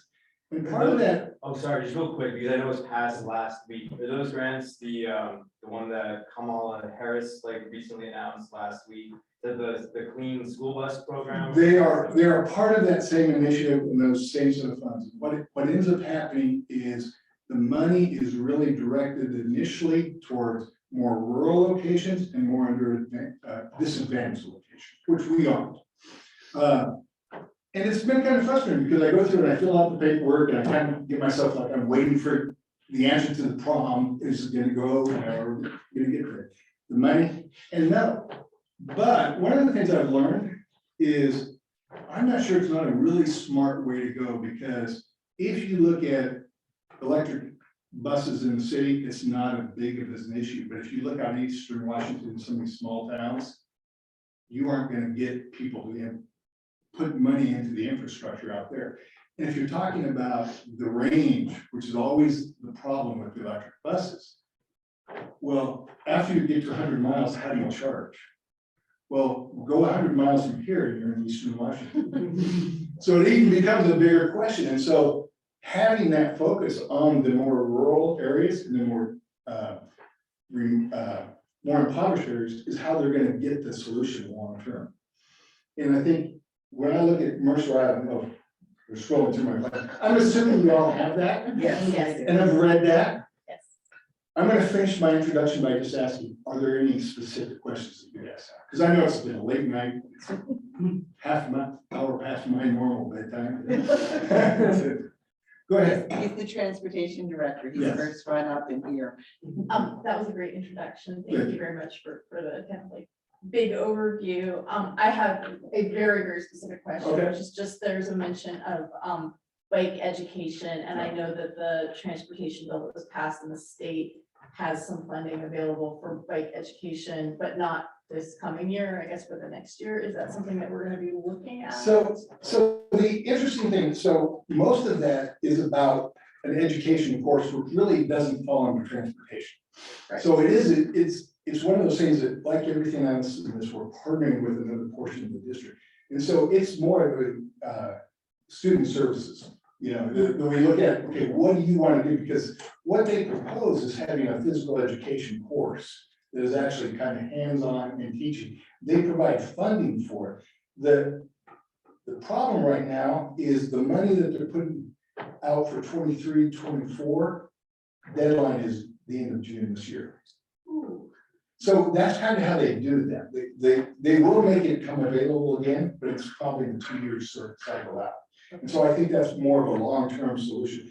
When we first saw the walk to school, bike to school initiative, a lot of it was driven by the transportation departments in the schools to start with, but it soon became something that somebody else took over. So right now, the walk to school was an initiative brought out by OSPI and kind of pushed through the schools, but that's in the State Department of Transportation. And so it's kind of morphing that way. So we've got one of the initiatives we've got, which is part of our partnership with the city, is this bike from the north end to the south end.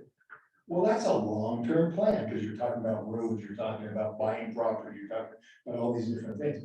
But we are, every year, we review the plan with them, we talk about, okay, where are the priorities? Like, one of the big areas up north with the city plan has been the sidewalks near the high school, because there's really not a safe way to walk there to Northwood in that area. But last year, we got the city to move around and put those speed bumps on 92nd, because we felt like, okay, that's gonna do a more immediate impact. And so every year we meet with the city, we talk about, okay, where are the priorities for the 6-year plan? Where are we at? What are our biggest priorities right now? We've talked about, you know, the Island Park traffic study. You know, what are we gonna do? Well, you know, we're talking about it all the time. We're talking about, is there a good place to put like a safe crossing zone Lake Ridge, you know, we're having those conversations, but those are all really long-term things. I think that the cool thing to me is, and part of this was because of the discussion 7 years ago, we had money left over in our levy fund for our buses that we were able to buy 2 electric buses, even though they about $800,000, right? By the time said and done. And part of that was because we never bought the propane tanks, you know, so there's a limit of what we can do. So we got that and we spent that. But the next time we buy buses is December 2023, which means we order basically May 2023. Which when our next levy would come up, probably the earliest we could put it out there is for February 2023. But the cool thing is, if we can get that on the ballot and get public support behind that by that time, we can purchase all electric buses for the next 6 years. That's not going to convert the whole fleet, but at that point in time, we'll be about half of our big bus fleet will be electric, and a little over half of our small bus fleet will be electric. And I'll tell you one thing, I don't know if it's going to be the best long-term solution, because nobody does. The technology's not been out there long enough. I think we're going to be more surprised. I think we're going to be excited about it. You know, when I personally invested in solar in my house, it was better than advertised after 10 years. When I bought the electric car, it's been better than advertised. When I just did some basic numbers today, if the estimates of saving fuel is 80% over life of a big bus, just on today's prices, okay? And this is not any price going up, or, you know, electric buses may actually come down in price, but nobody knows. Over the life of a big bus, we'll save $68,000 in fuel costs in 13 years. Over the life of a small bus, we'll save $25,700. And that's not with prices of gas going up. That's just with today's prices. And maintenance as well. And maintenance is 60% difference. So, yeah, 60% for maintenance, 80% for fuel. I think the other thing too is, if we make this investment now, right now, Washington State is one of the few states that we have electric buses coming on our depreciation cycle, and the state's completely reimbursing the cost of our electric buses. So over a 13-year period, if we start getting in now, in 13 years, we'll get to the point where all we are experiencing is the savings. So, yeah. I have a question, and Brandy might have an answer for this too. In looking at our facilities master plan, Yeah. and knowing that, you know, in the next whatever, 0 to 15 years, there's probably going to be changes to this campus in terms of the layout, or Right. there quite likely could be. Right. How movable will the infrastructure for the electric buses be, or will it be a total loss? Or will we be able to move? So you're talking about the lot, the maintenance lot and the transportation lot moving to a different. If we have to move it to, or if we have to or want to move it to a different location, does that mean we scrap everything that we might do right now, or are things movable? The chargers would be movable, but I think they also have a life to them. So it might be that you choose not to go to chargers, but you choose to buy new chargers.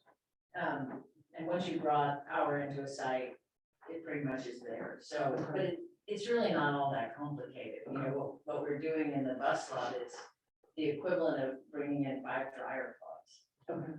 Right? I mean, and we're really bringing in 30 dryer plugs if we do the whole thing. So it's not.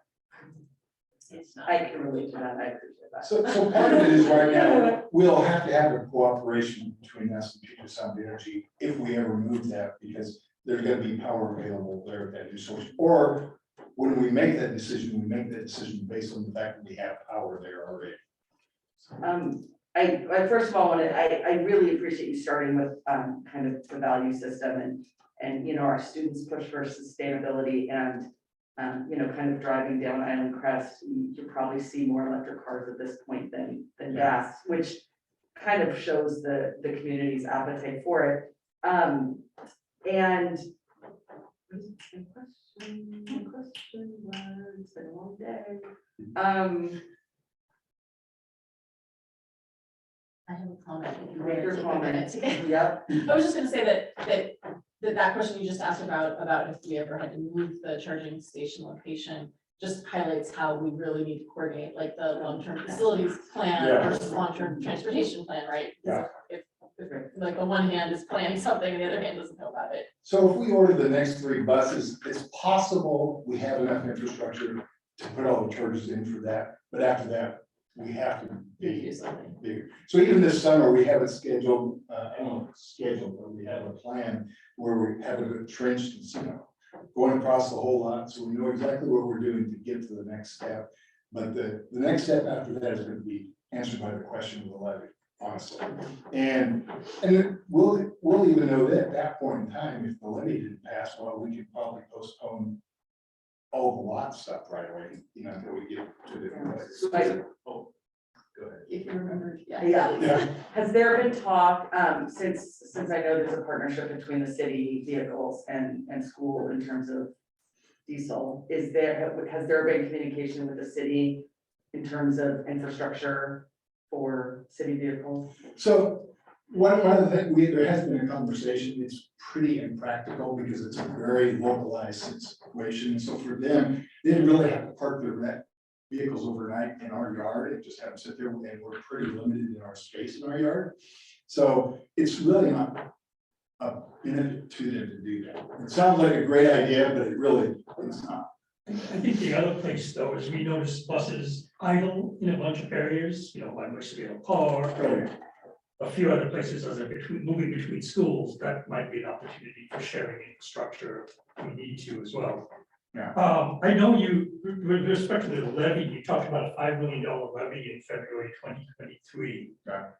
What would that buy us? Is that all the buses we need? That gets us 28? That gets us basically to the 13 big buses, and a little over half of our small buses are then converted. So we would spend all that money by 2028? Yeah. And the next time we can run this levy is 2028. Right. Yeah. Every 4 years on the transportation. On the transportation. I thought it was 6 years. Six. I was just gonna say six. Yeah. So in the Well, that's plan, 2029 then. 220. No, we We could could have have run it this year. Yeah. Oh, no, sorry. Okay, yeah. 2028. So in the back of the plan, the very last, the end of the plan, very similar to what we talked about in the fall, was different options on how to finance the purchases. Over the entirety, just looking at straight conversion costs, straight purchase costs, a little over $7 million. So there's 3 options that we really can think about. Is one, just go out big, get all the money now, just move forward and do what we need to do. Option 2 is like a 60-40 kind of option, get the most of the money in the first levy and then come back in the second levy and finish off little pieces. The third option is we split the baby 50-50, and it's a more staggered approach to moving it. I do have some, circling back to the comments about coordinating the facility master plan and the transportation plan.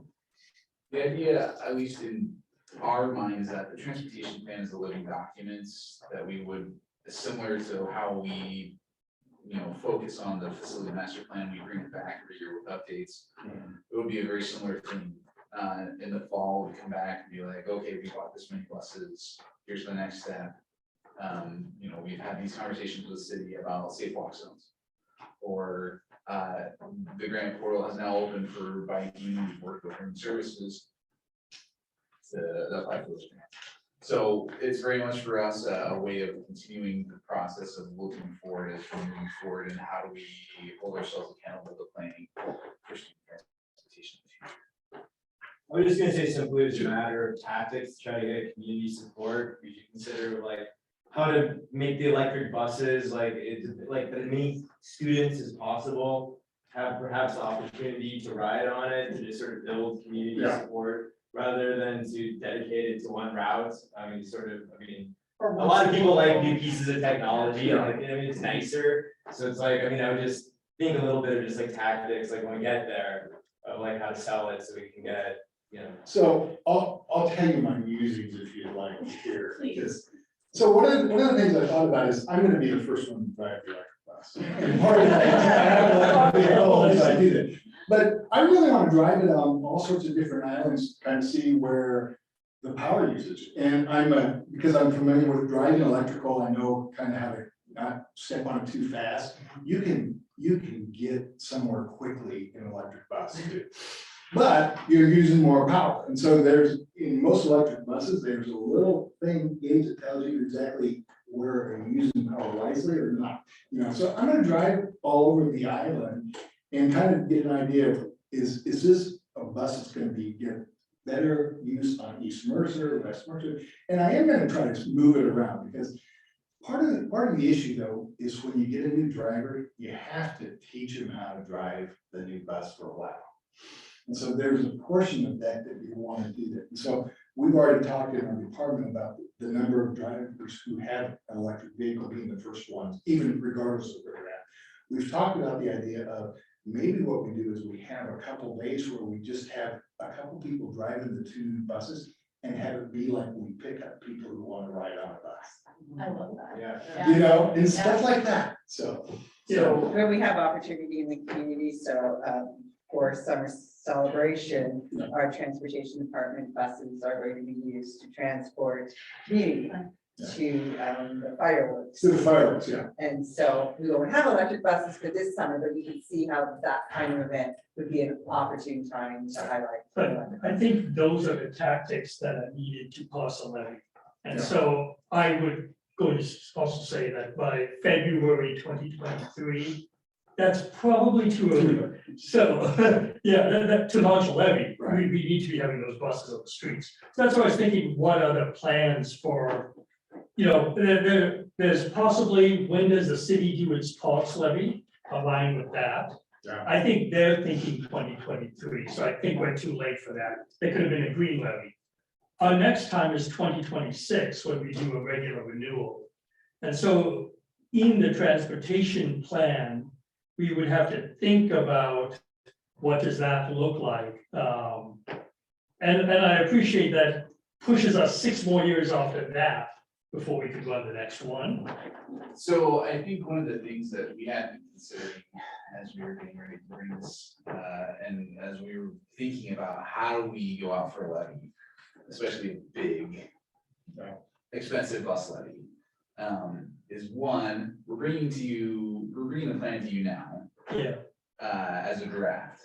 What we'd like to do is, as we go into the fall, we'll get parents back in. We've gone through summer celebrations. They're starting to see the buses out. They're starting to not hear the bus as it comes by.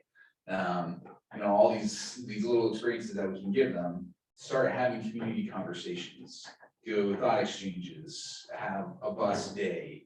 We set up the electric buses around the mega block in the parking lot and have open it up to the community on a Saturday, and the community come in and get a ride around. So it's very much, because this is gonna be, this is almost the equivalent of running another EPNO levy. In terms of expense. And so gauging the community's commitment is huge. And then gauging their comfort level with, the level of expense that's required. So, and then after we've gone through the community process, after we've gone through the opportunities for them to ride on the buses and whatnot, then we bring the plan back to you after we've adjusted from input for your approval, and we use that as the foundation to move to the levy. I appreciate that idea very much. I like that flexibility. One thing that could be interesting too is to think about 2026 levy, do this work and have the community demand come earlier. That would be another opportunity too, as opposed to, try and push something through. Are there electric school buses? Are there any in the area that we maybe could borrow for summer celebration to show people what it is? So we went from 2 school buses in the state of Washington to 150 on order. So that's where we're at, really, in realism. We have, there's one in Snoqualmie. It's not always good to be first. It's good to follow on. Snoqualmie, part of the issue they're having is up until just recently, there's been one guy in the state that works on electric buses. And so if it went down, it's down, you know. But Bluebird actually, in the company, that's who we've been buying our buses through. Bluebird actually has one local that they just added, you know, so they had the owner of Bryson in sells the Bluebird buses came out and met with us and talked about, you know, our concerns with that. And Metro has electric buses. Metro has electric buses too, You yeah. start a CCR class for students. Yeah. I'm not really kidding, actually. You know, the other question I had was around, you know, we had this listing here, standard of service for students that we're doing. Was that pre-COVID or during COVID? How? It's kind of an average. So the standard of service as far as the miles that they were transporting, is that what you're talking about? Yeah, you had miles, you had the route length, you had the number of students, capacity. That's an average overall. We do have some routes that are very long, that have a very few number of students, and part of it is we pick up students on the far north end and transport them for high cap down at Lake Ridge. And so we pick up most of the, I don't say, out of district people on a couple of different buses. And so that's one of the things that lowers the average per bus on that, because it's 30 kids on that bus. So this, but I guess the issue is it changes the metrics of how many buses we need to buy. And then the other one that'll change the metrics of how many buses we need to buy is going up and down hills to your point of efficiency. Right. So that isn't really taken into account here. Okay. I guess that's what my question to you, is it or is it So not? the hills, I don't think we're an issue, because, I mean, it's an issue in an area like Snoqualmie, but it's not as much of an issue here. I see. I wonder about cold weather just as an electric car driver. Yeah. So, Yeah. So one of the things that most of the technology does is it starts sending messages to the bus to begin to heat itself so that the charging is better. And, you know, I get a little message on my phone every morning at 5:45 says, my Tesla cabin is at the optimal temperature. nice. You know, and so any little things like that, and that is just something that's on a big bus too. You know, they'll come out in the morning, and our drivers, they turn those things on, they crank them up and they crank that heat at like 6 o'clock in the morning, 6:30 in the morning, so that it's somewhat bearable at 7:45 when they're picking up kids. But it's pretty cold on a bus. But that's how long they're on heat. But these guys are gonna come out to their bus and it'll be nice inside. Yeah. And so there's just all these little things. One of the things I put in my figures, a year ago, the price of an electric bus was $425,000. Last year it was like 360. Nobody knows what's gonna happen next year, because part of it is we do believe that battery technology is gonna make things cheaper over time. But because of the supply chain issues, we just don't know how to predict it, and nobody does. And so what I did in my factors is I increased all the prices at 5% per annum. And it may go down, it may go, but I think a part of this, you know more after people have more buses in service. And so to me, one of the things I love about being on this island is I think uniquely our routes are short compared to, you know, us using a bus on 100 miles in a day is a rare thing. And it's really a sports trip that we only do that on. The other thing is getting around, we don't have to charge in the middle of the day. Or if we do, it's just a small charge that we have to add to it. So that we can really, you know, charge overnight as they're supposed to. You add about 20 miles in an hour's worth of slow charge on the slow charger. So you're gonna have 4 to 5 hours of charging every night that the bus does. You know, the goal is that you can pick some of the lower utility costs to do that. I charge my Tesla every week and I fill up my wife's car. My wife says $65, my Tesla's $1.89. You know, and it just makes me feel happy, but I think. Are you saying that the electricity is cheaper at night? Yeah, well, so we'll have to work that out with Puget Sound Energy, but typically overnight is cheaper for most places. But I think we're not gonna know what we know solidly until we get some vehicles on the road. The other question, so from a capacity analysis too, I was wondering, as light rail comes out and we've got more people coming through a light rail, is there an analysis we do to have those buses, maybe we even use school buses to take people from light rail to the various schools? If the city doesn't have a plan yet, we have one for staff, and how do we think about that in a long range transport plan? I'm personally for that. I think that takes a lot of getting things set up. It takes a lot of getting the employees to buy in. I know that my wife has worked with children's for years, and I think, prime real estate is always worth something. And so getting rid of parking lots is a big deal over there. So one of the things they've talked about doing is moving employee parking off to a different location. So she parks at UW, they have vans that pick her up and stuff like that. But I think that's the wise thing to start looking at. But when you're looking at mass transit like this, light rail, it's not about getting from Mercer Island to Seattle. It's about getting the last mile and a half home and the first mile and a half to the subway station. And those are the things I think we are in a unique position we could answer. But then you've got to be able to sell it, or either make it a law, not a law, but a rule. That there's no parking for staff on site or with limited parking. There's things you've got to do to, I think, progress in that way. And then final question, sorry, is do the buses have, the buses, can they survive more than 15 years? I know we have a 15-year depreciation schedule, but is their real lifetime much longer than that? So, and could we keep a bus much longer than that? Most bus battery warranties are 8 years long.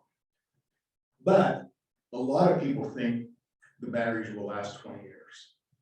But we don't have enough evidence to know that. Yeah. So we know that if we bought big buses right now, we were guaranteed for 8 years.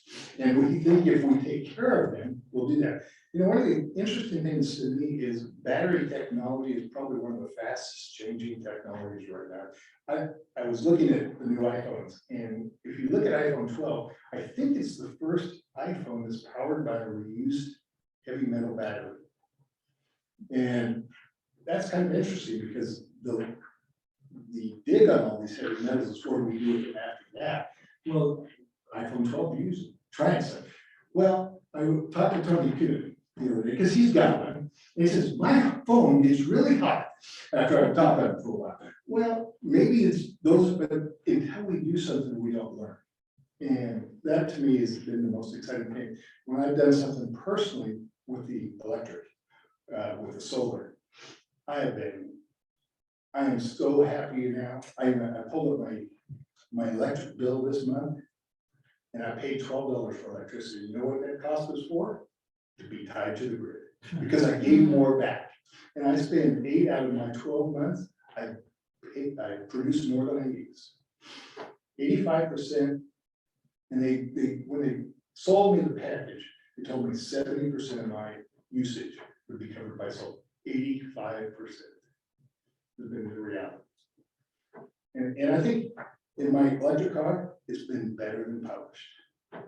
I've increased my mileage, my battery's mileage just by software changes. And they get sent to the car. And these chargers that we're buying, they're connected to the web. They get software updates for stuff like that too. Patrick, I know that the OSPI and the state have, the depreciation schedules, like it benefits school districts to stay on depreciation schedules. Yeah. So maybe the question is over time, we've been on the 13 years because that's where we get the best bang for our buck from the rebates and everything else.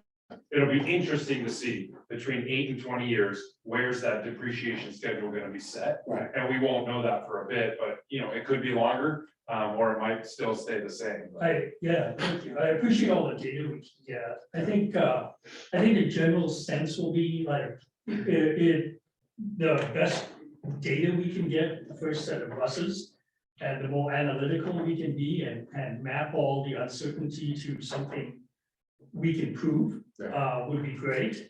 I think that community is fine with individuals doing their own solar and electric car experiments. I think once a school district might not be the right place to have a lot of uncertainty. So I'd like us to think about, you know, when we go out with a levy, we kind of have the uncertainty mapped out, you know, out of the system, both in terms of pricing, supply chain issues, all that type of stuff. That will be important for our community. But we say we're going to buy, replace 50% of our big bus fleet, and then a supply shock hits us, people will blame us, not the supply shock. Yeah. But I So- think that, I mean, I think I hear you and I completely agree, but just because there's a plan and you go out for a levy, like the propane example, doesn't mean if you realize that it's not the right move that you continue with it. So I think the fact that we ordered two, right? Right. And we're gonna have those, even if, and we can be very upfront, if it looks like this is not the way to go, we've got this levy money, we either don't have to collect it, or even though it passed, we don't have to collect it, people are always It happy to won't get cost. that. You know, I don't Well, think it's gonna or, cost. well, I mean, when we need to do the work to see, and we've got a lot of resources to do that, so. I think our community has spoken many times around levies. So I think you're better off thinking about a 2026 style of levy. But that's gonna be when we're going out for bonds. And 2026 to 2029 is we'll be coming up with bonds, yes, and levies. We'll be doing some renewals. But if you think about a plan like that, and then have the community yell at you for doing it so late, you're in a much better position. Then you've got a strong, solid plan, that you've got the uncertainties understood. If you are planning today for a February 2023 levy, it's failed today because of the uncertainties around it. It'll have a bad reputation to begin with. Nobody will believe that. But you'll you're get jumping buses from in- February 2023 to 2026, there's 3 years in between there. Yeah. Right. It's very intentional So to have a when is- strong plan around that. When is the latest that we can really make that decision reasonably, you think? And I like the Ty's plan of reviewing this every year. You know, but this, No, I'm saying, when is the latest that we can make the decision about like we're February? reviewing it now. Yeah, So I'd say 26. If you ask me today, when we should do this, I'd say 26. And then we review it a year from now, maybe that pulls in. We can have a discussion in December when we've got to decide, and it very well could be, it's not the right time, but December. We do have to have some things in place by November if we're really gonna be doing a levy in February. Yeah. So Yeah, okay. the October, November timeframe. Yeah.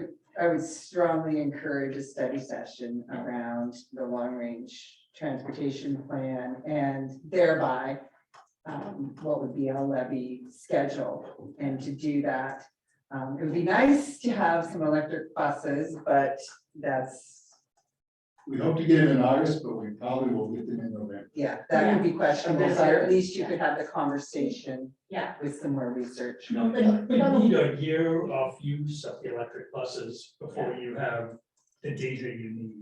Yeah. Right, so that year. puts Yeah, you- and you need the data, I do agree that you need the data, and you need the data partly to be able to convince the public that this is like a solid decision, but you also need the data to actually make a solid decision, because nobody wants to go out and spend millions of dollars on like half a fleet of electric buses and have it turn out that it's really like a bad fit for our district or our terrain or something, you know, so then if you did that, like, it would be 20 years before anybody would give you a big chunk of money to upgrade the fleet, you know?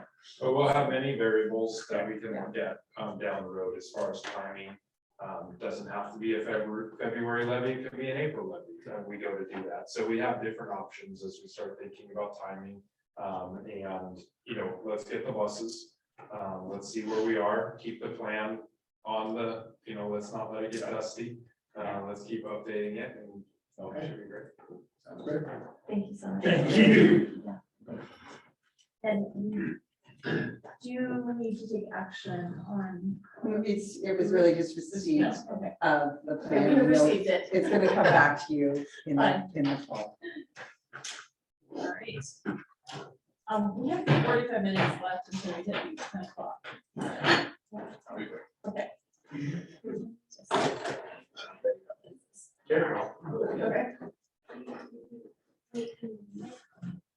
So next up, while Ty's getting ready and pulling up the document, this is the annual update to the 6-year facilities plan. This is something that we do have to do every year. It's also submitted to cities, so that's why we bring it to you now, so we can make those timelines. It was initially approved by the board in 2020 and describes the long-range master plans added into it. And Ty, I think we did some quick corrections to it that Director D'Souza found today as well, so I think it got posted with those corrections as well. Yes. So the 6-year capital facility plan was born out of a desire to streamline and standardize the construction and growth mitigation process. Districts have 2 ways of receiving fines and fees from the community for essentially community growth impact on the buildings. One is a mitigation fee, the other is an impact fee. And the impact fee is a collaboration between a city or a municipality and a school district. The city and the municipality does the grunt work of doing the permitting and collecting the fee, and then they transmit it to us and we can use it.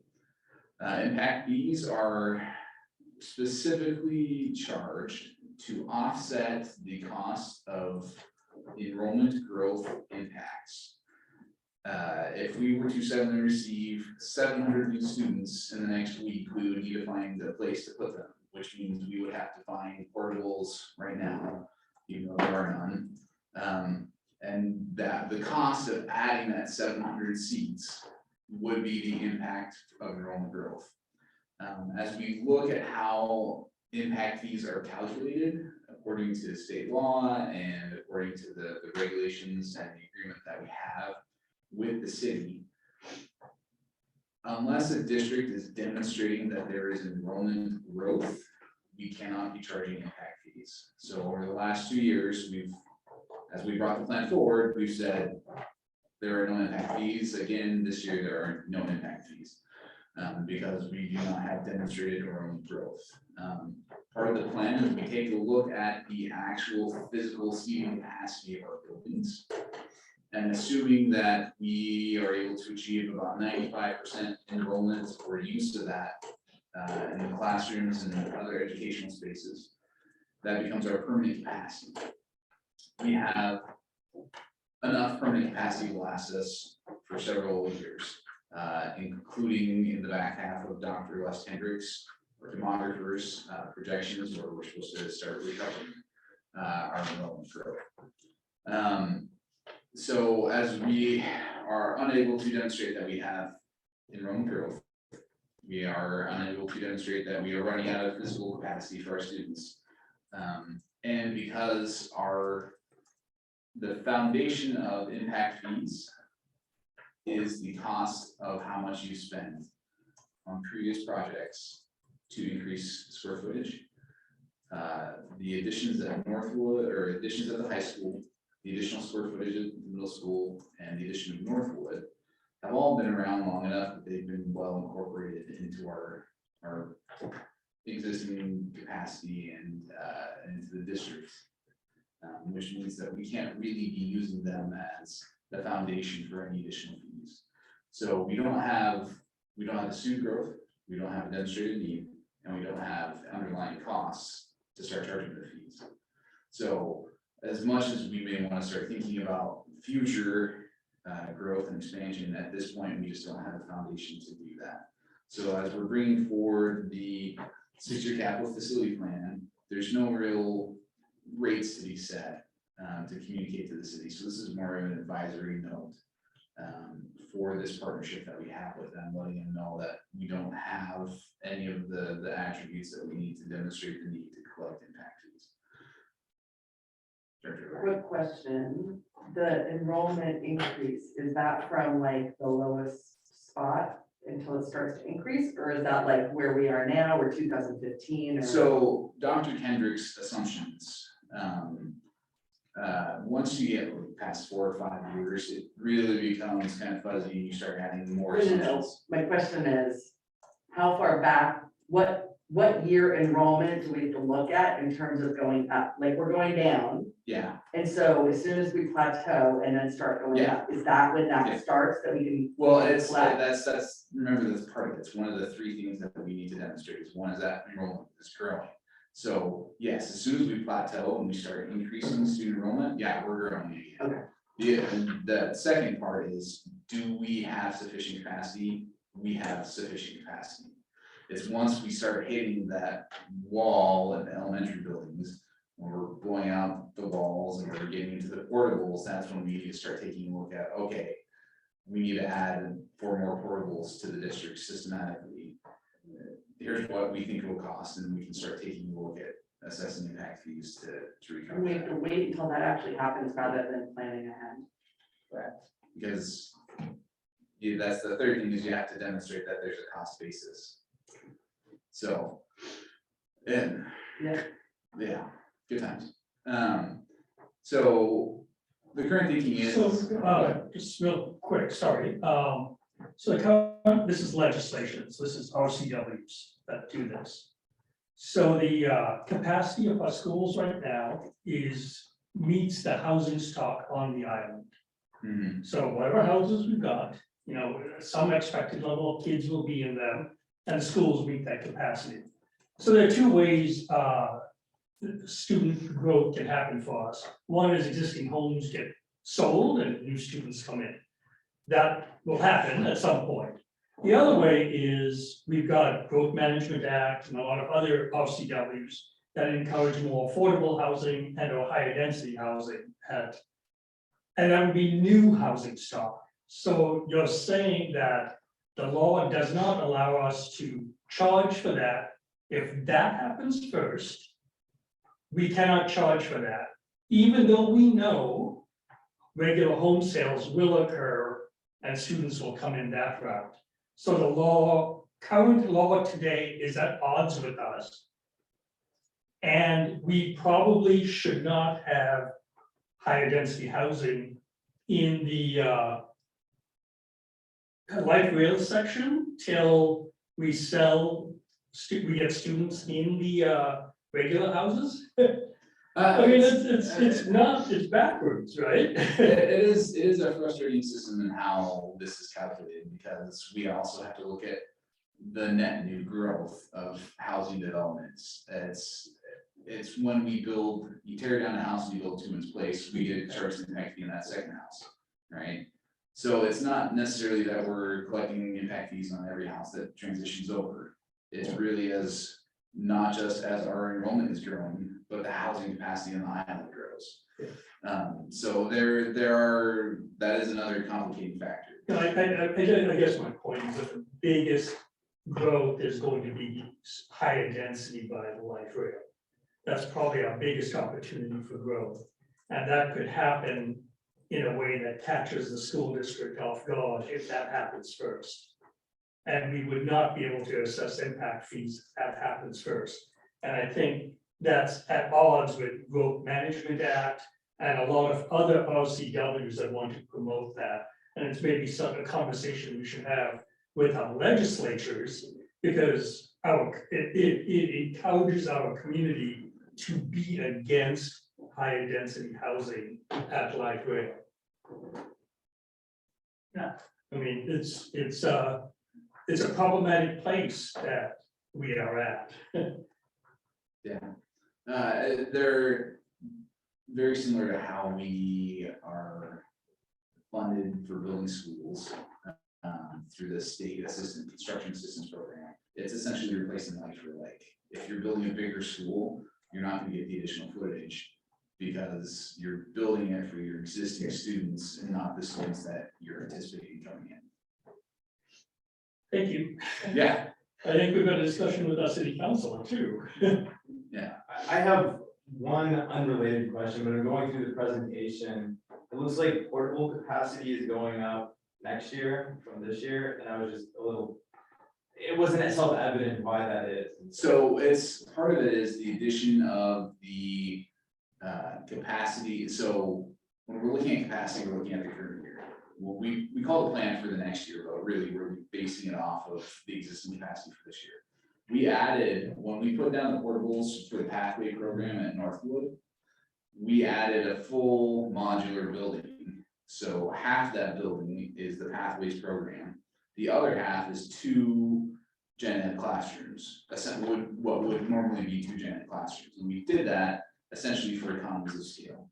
So it would be more efficient for us to build a larger modular building now than having to try to add on to it with a second building in the future. That also allows us to have space externally from the building that we can use for our before and after care programs.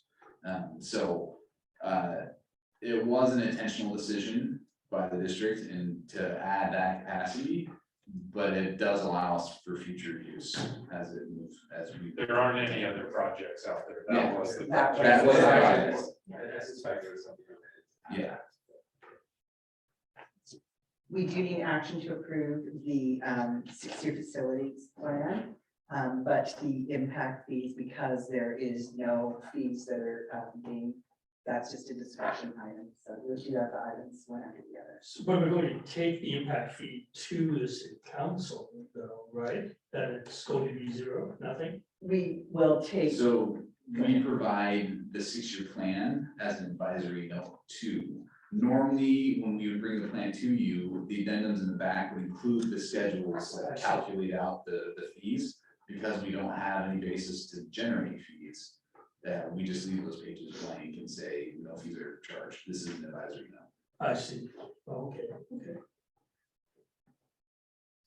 So, yeah, I move we approve board policy 1800-11 facilities and capital assets, 6 years facilities plan update.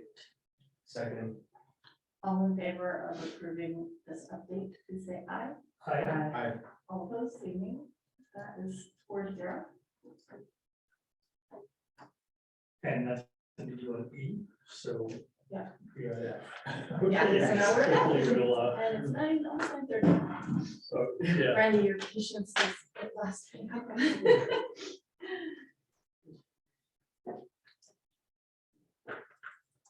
So Brandy here to talk to you about our biggest project over this summer, which we've talked a fair bit to the board about. One being the learning commons in the high school, and then also in the high school, the consumer sciences construction, which we're also calling culinary arts.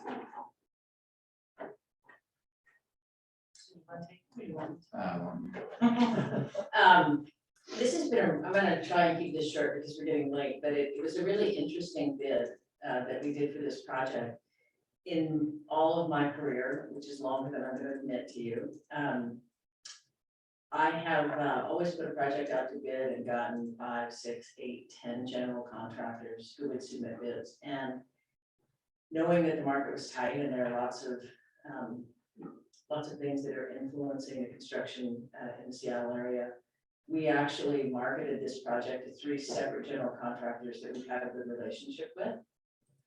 We, and by marketing, I mean, we called months in advance and said, this is coming and we'd really like you to look at it, and when it's available, we'll send it to you. We did the same with an electrician that we've had a good relationship with, and we did it with 5 mechanical subcontractors. In the entire, we advertised it in the Daily Journal of Commerce 2 consecutive weeks. We left it on the street for 4 weeks. And in that time, not one single general contractor, mechanical contractor, or electrical contractor called for plans. And that is a really unique situation. And so, and then we got to bid day and 2 of the generals didn't bid. We just had 1 general bid, and we had mechanical and electrical coverage. If I had to handpick who it was, it would have been this contractor. And so we feel really good about their ability to complete the work. They've worked for the district before successfully. So it is, you know, it's a little bit higher than we would like, but it certainly in this market is a very fair price for what we're tackling. So we feel good about TDK and would recommend approval. Any other questions? Thank you for your due diligence on this. I appreciate the extenuating circumstances around around construction here, and we expected it to come out higher than expected, I suppose. Question would be, is that a confidence level on getting completed on time and budget? Is confidence? Yeah, I think we have a high level of confidence with that, particularly with this contractor. And we had written into the specifications that we had a start date that was the date, the Monday after school was out, and the substantial completion date, later in August. But we also made a note that said, we would be open to discussing early access. And we've been having conversations with the high school about that. I have the contractor, the demolition contractor, and the fire sprinkler contractor up on site today. And they're trying to figure out kind of what that right date is for early access. That would be from 4 to 10 o'clock at night. It would be after hours, but it would give them a little bit of a jump on the demolition of the work, so that ideally we are positioning ourselves a couple of weeks ahead of all the other school projects that are happening. So we need to be thoughtful about that, and we don't want to ask people to box up and move out and then not show up for a week, right? We want to time that well and make it worth people's effort, but I think we have a good strategy for that, so. And completion will be done before school resumes, and you have the library. Yeah, I think there's one component to the project that we gave a later substantial completion date to, and that is the operable wall in the library that will divide kind of the more active area from the quieter area. And we have to go in and we have to pull the ceiling apart and do some steel work. And so there's a long lead to pull it apart, measure it, order the steel, which is 6 to 8 weeks out. And then once the steel is in, we have to do the as-built measurements for that glass wall. So we had, in the contract, said that had to be finished by December 31st. So we can have the whole library done and all the supports in for it, but then we can just come back and install that wall. And I don't think it'll be December. I think, we could close the library for a day and we could get it installed, so, yeah. Is everything that we have to do moved out of the library for this work to get done? Where are all the books and stuff go? I think, not positive, but I think the presentation room is where we're gonna put a lot of those things, and then also some of the back storerooms will house that. So Tony's encouraged us to move it as short a distance as possible. Yes.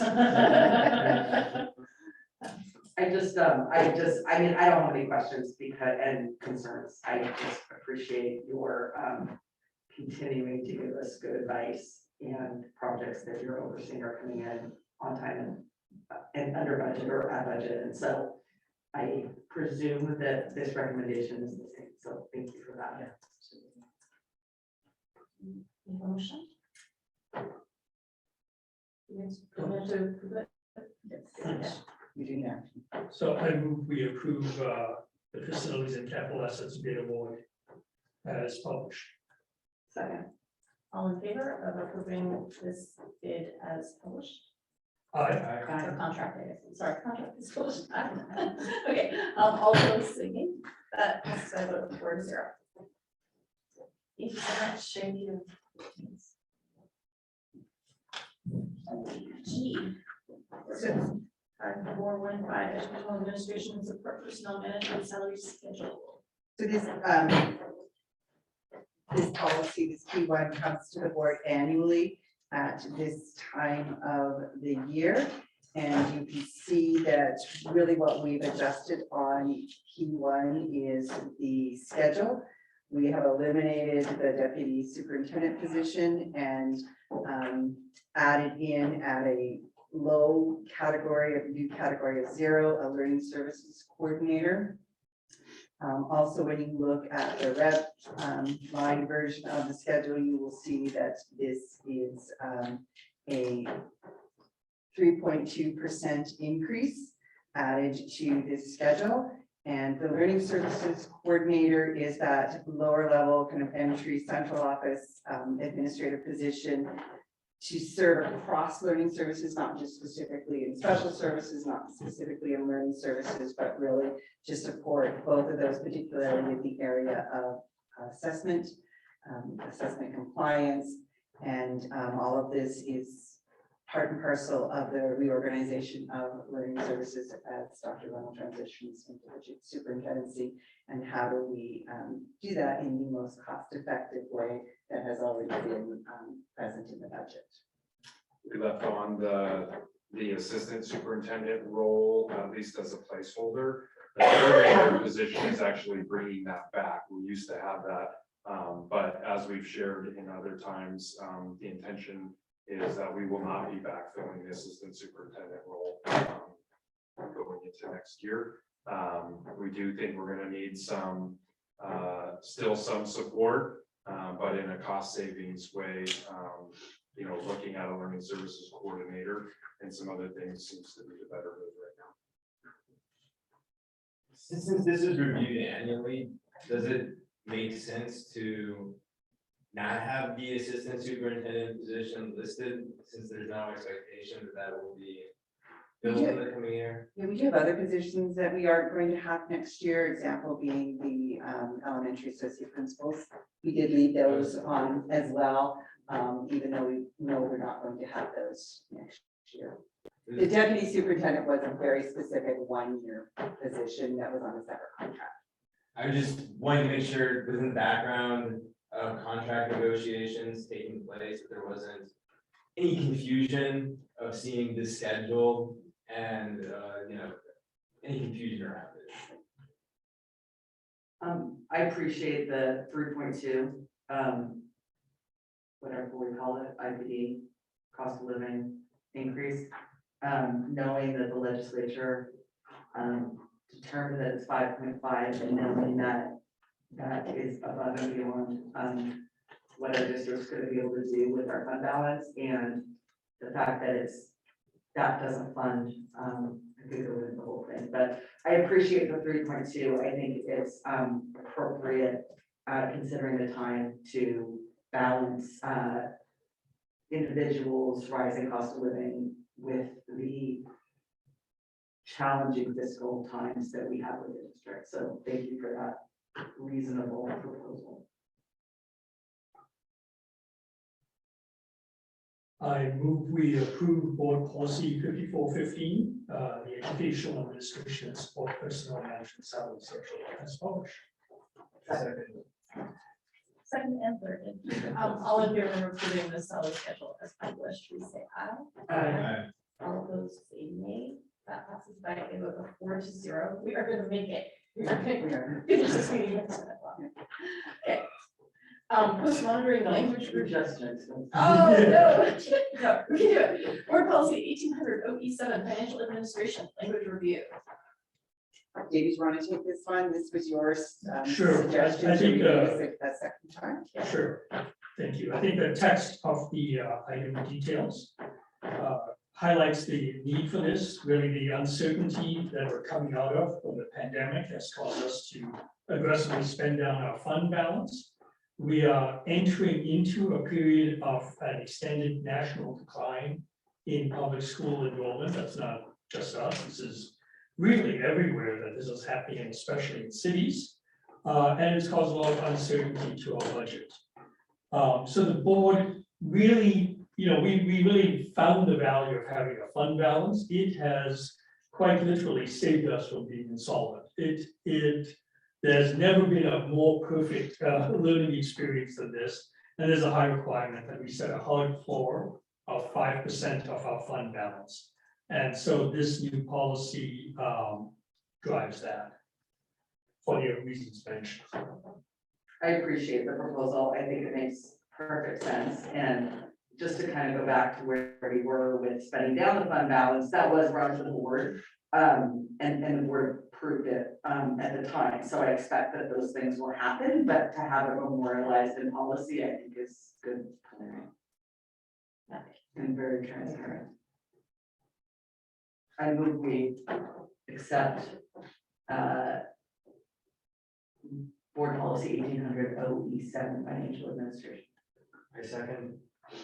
All in favor of adding this language to OE7 as described, please say aye. Aye. All those say nay. That passes by a vote of 4-0.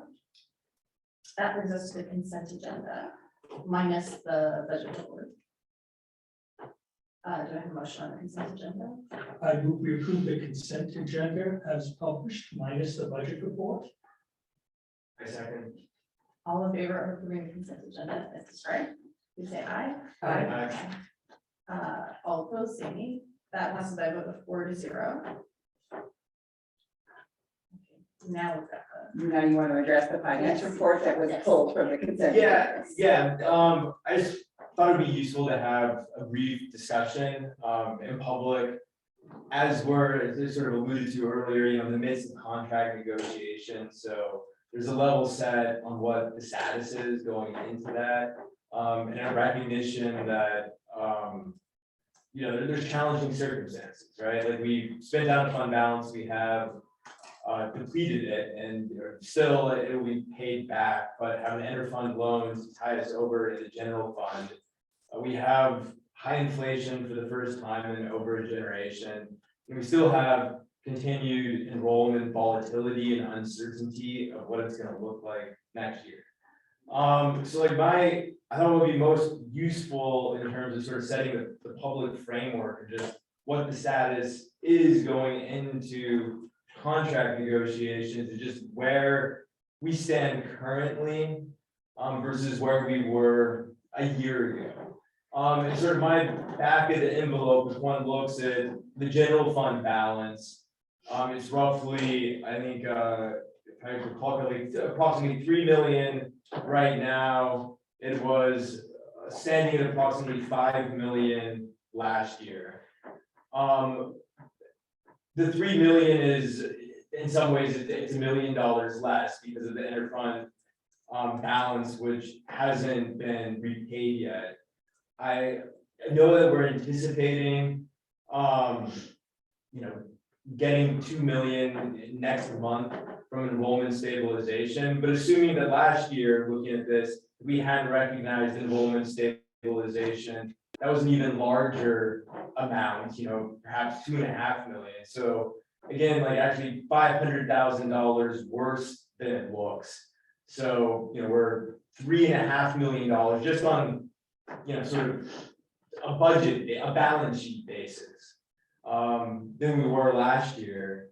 And then also looking, in terms of the proposal that was communicated to the board earlier in the year, looking for the budget going forward next year, there's approximately 4 million in cost savings, 3.5 million, I think, if I remember correctly, approximately in personnel, and then 500,000 in sort of other cost measures. But that 4 million does not rebuild the fund balance at all, because we're going to have a $4 million decline, if not slightly greater, but I think 4 million, right? In terms of on the revenue side. And that's going to be a product of not having enrollment stabilization or levy stabilization. So it was just, I wanted to sort of get out so everyone sort of understands that we're millions of dollars worse than we were last year. And with the budget that has been proposed for next year, we're not yet even on a path for restoring fund balance, and there's still the continued volatility. Do you have a question? Well, the question, I think we do lots of comments, like as the board speaks, but the question is is my sort of back of the envelope calculations correct? And then, and is there something, or is my impression, wrong? No, we are substantially less in terms of where we are this year than we have been in the last couple of years, to the tune of a couple $1 million. It has been less. In terms of when we recognized enrollment stabilization last year, I'd have to go back and look because we had different pockets hitting us in different months after the legislative session ended. Because it wasn't just enrollment stabilization, there was also transportation stabilization. And then there's also the ESSER floor money that came through as well. So there's different pockets that hit at different times. Yeah, we got 4 million for next year, and it hurt the system. It hurt. You know, it was a painful process. And we got to the point where we felt that we really couldn't be doing anything more without significantly impacting what we're looking at. We have revised, when we look at enrollments projections, our elementary enrollments minus kindergarten is at like 97 to 102% in terms of accuracy. Kindergarten, we are revising that down a little bit. We projected 218, we're gonna set it down to 190, so anything over 190 will be free money for us, all right? We are currently like, what, 180, 170, 178, 180. So I fully believe we're gonna hit 190. So anything above that is gonna help us. Personal testament to professional development. I've been going through the WASBO school business officers accounting courses along with my staff. One of the things that was discussed was how do you manage ongoing technology expenses? And so we've learned that we might be able to pay for certain technology expenses in the general fund, but transfer money from capital projects over. So there's a couple $100,000 that we might be able to bring over in terms of additional reimbursements. So we are looking at additional ways of constantly, like, how do we add this to bring more money over? Some of the CTE pieces that were talked earlier about adding, those come from the state with additional dollars attached to them, so that's a wash. We're looking at as many positions, reevaluating a lot of the positions that we have right now that are funded through technology, and can we swap more of that mix? So we are continuing to press that to see if we can create a situation where we are growing slightly. But again, that predicates us on having a balance in terms of staffing costs. But I think Director Glowitz is, it's not inaccurate with what you're saying. When we adopted the budget in August, we knew that this was the year for recovery. We intentionally were gonna spend down fund balance. We were hit in a double way because we also didn't hit our projections. So then the legislature helped us out with stabilization dollars. But that really just overcomes what we didn't hit in our projections. And so you're absolutely correct. That kind of, in a more simplistic way, that double hit puts us at a much lower fund balance than we've been a year ago, or in previous years. And that's now the new floor that we need to start building. What you just passed tonight is, if we're below 5%, we need to continue to report. And that's where we're gonna start next year, rather than in a typical year where we'd be above. That's where we'll start, and then we'll start building from there. I appreciate you bringing this up. I think, just, to summarize, we're okay. We expected to be where we are, and then budget decisions for next year, which we know 80% of is people, are being made with these numbers in mind, or have already even been made with these numbers in mind. So we're okay, but we have to make really good decisions.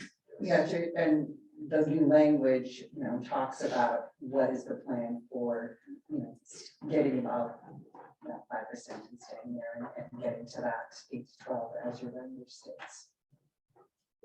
Thank you. Do superintendent announcements? Actually, I move we approve the monthly. Oh, I'm sorry. Thank you. I We're actually approve it, right? Then we said receive it or something? It's a receipt. We receive it. We approve the consent agenda. Yes. Yeah. Wait a second. I second. Okay, all in favor of receiving / approving the finance report as described, please say aye. Aye. All opposed, say nay. Okay, that's 4-0. And superintendent announcements. Nothing major, just notice went out from communications this evening while we're in this meeting, reminding everyone of important dates in the next couple of weeks of school as we wind things up. What are the days that are grading days? What are the half days? What are those times? And so making our family aware of those, that sometimes the schedule gets a little wonky towards the end of the year. So please pay attention to that. Watch social media. Ian will be all over making sure you know what day is what as we go through these next few weeks. Thank you. Legislative. Sort of legislative, but I mean more sort of national political, is that, or not political, but national awareness is gun violence prevention. Week is June the 6th, so it's after, I believe, Michelle Agassi on the PTA Advisory Council has the details about that, but just something to put on the radar. And that's all I have, and try to wrap this up before 10. Thank you. Board reports. Anybody got anything? I just wanna, I don't wanna go through a meeting without acknowledging, that it's been some challenging times. Our students are hurting, our staff is hurting. There's been a lot of discussions.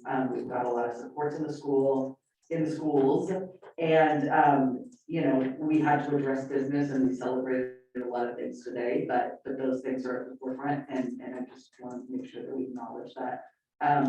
And then just, you know, we're winding down, so congrats to those seniors and everyone else moving up, and hang in there and pass your classes, please. Seniors show up a little bit, and yeah, see your graduation. Yeah. Okay, we should have done this in opposite order, because that would have been a nice, much better note to end on. I just need to report that I attended the audit exit conference, and that the district was found in like very good shape by the auditors with the one issue that came up in the last audit of how we, just some kind of technical aspects of how we deal with bids for sort of like single bid situations for like an individual student services for an individual student. And we were found not in compliance on that before, and we're in the process of correcting that. It's a sort of like multi-step process, so they found that we are working on that, and we are bringing ourselves into compliance, so. And I have a report here if anybody wants to read it for a little bedtime reading. I went to the inclusive practices conference yesterday, that it was supposed to be twice yearly since, but then COVID. I will talk about it at a later date. Great. I attended your WASDA D2 Oh, thank you. Yes. last night, and just a couple things. One, Director D'Souza, you've been asking particularly about whether or not the graduation credit waivers are going to continue for others. So the State Board of Ed did pass for the class of 2023, and the class of 2024 will be able to waive 1 credit. So that was reported last night. Annual conference registration, be looking out for that next week.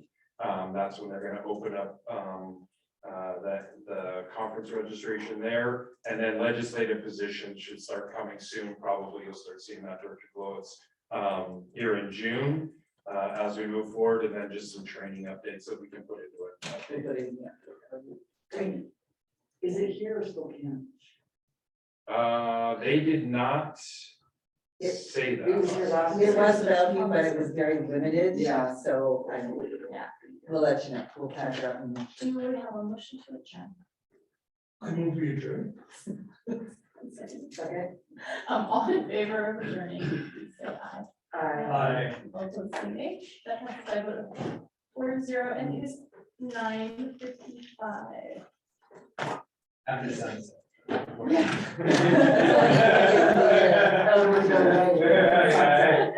didn't think we would. Even though we had more daylight today than last meeting. Yeah.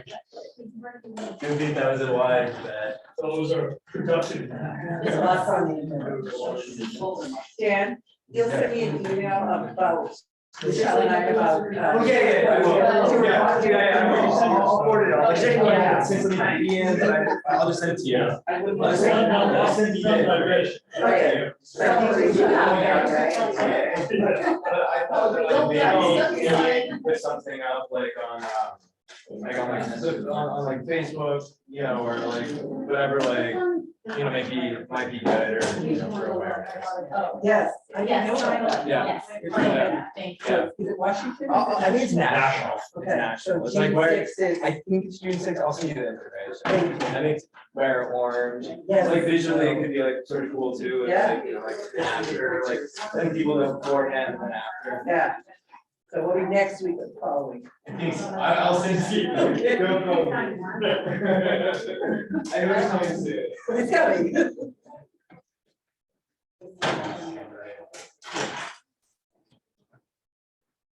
Wax is probably not.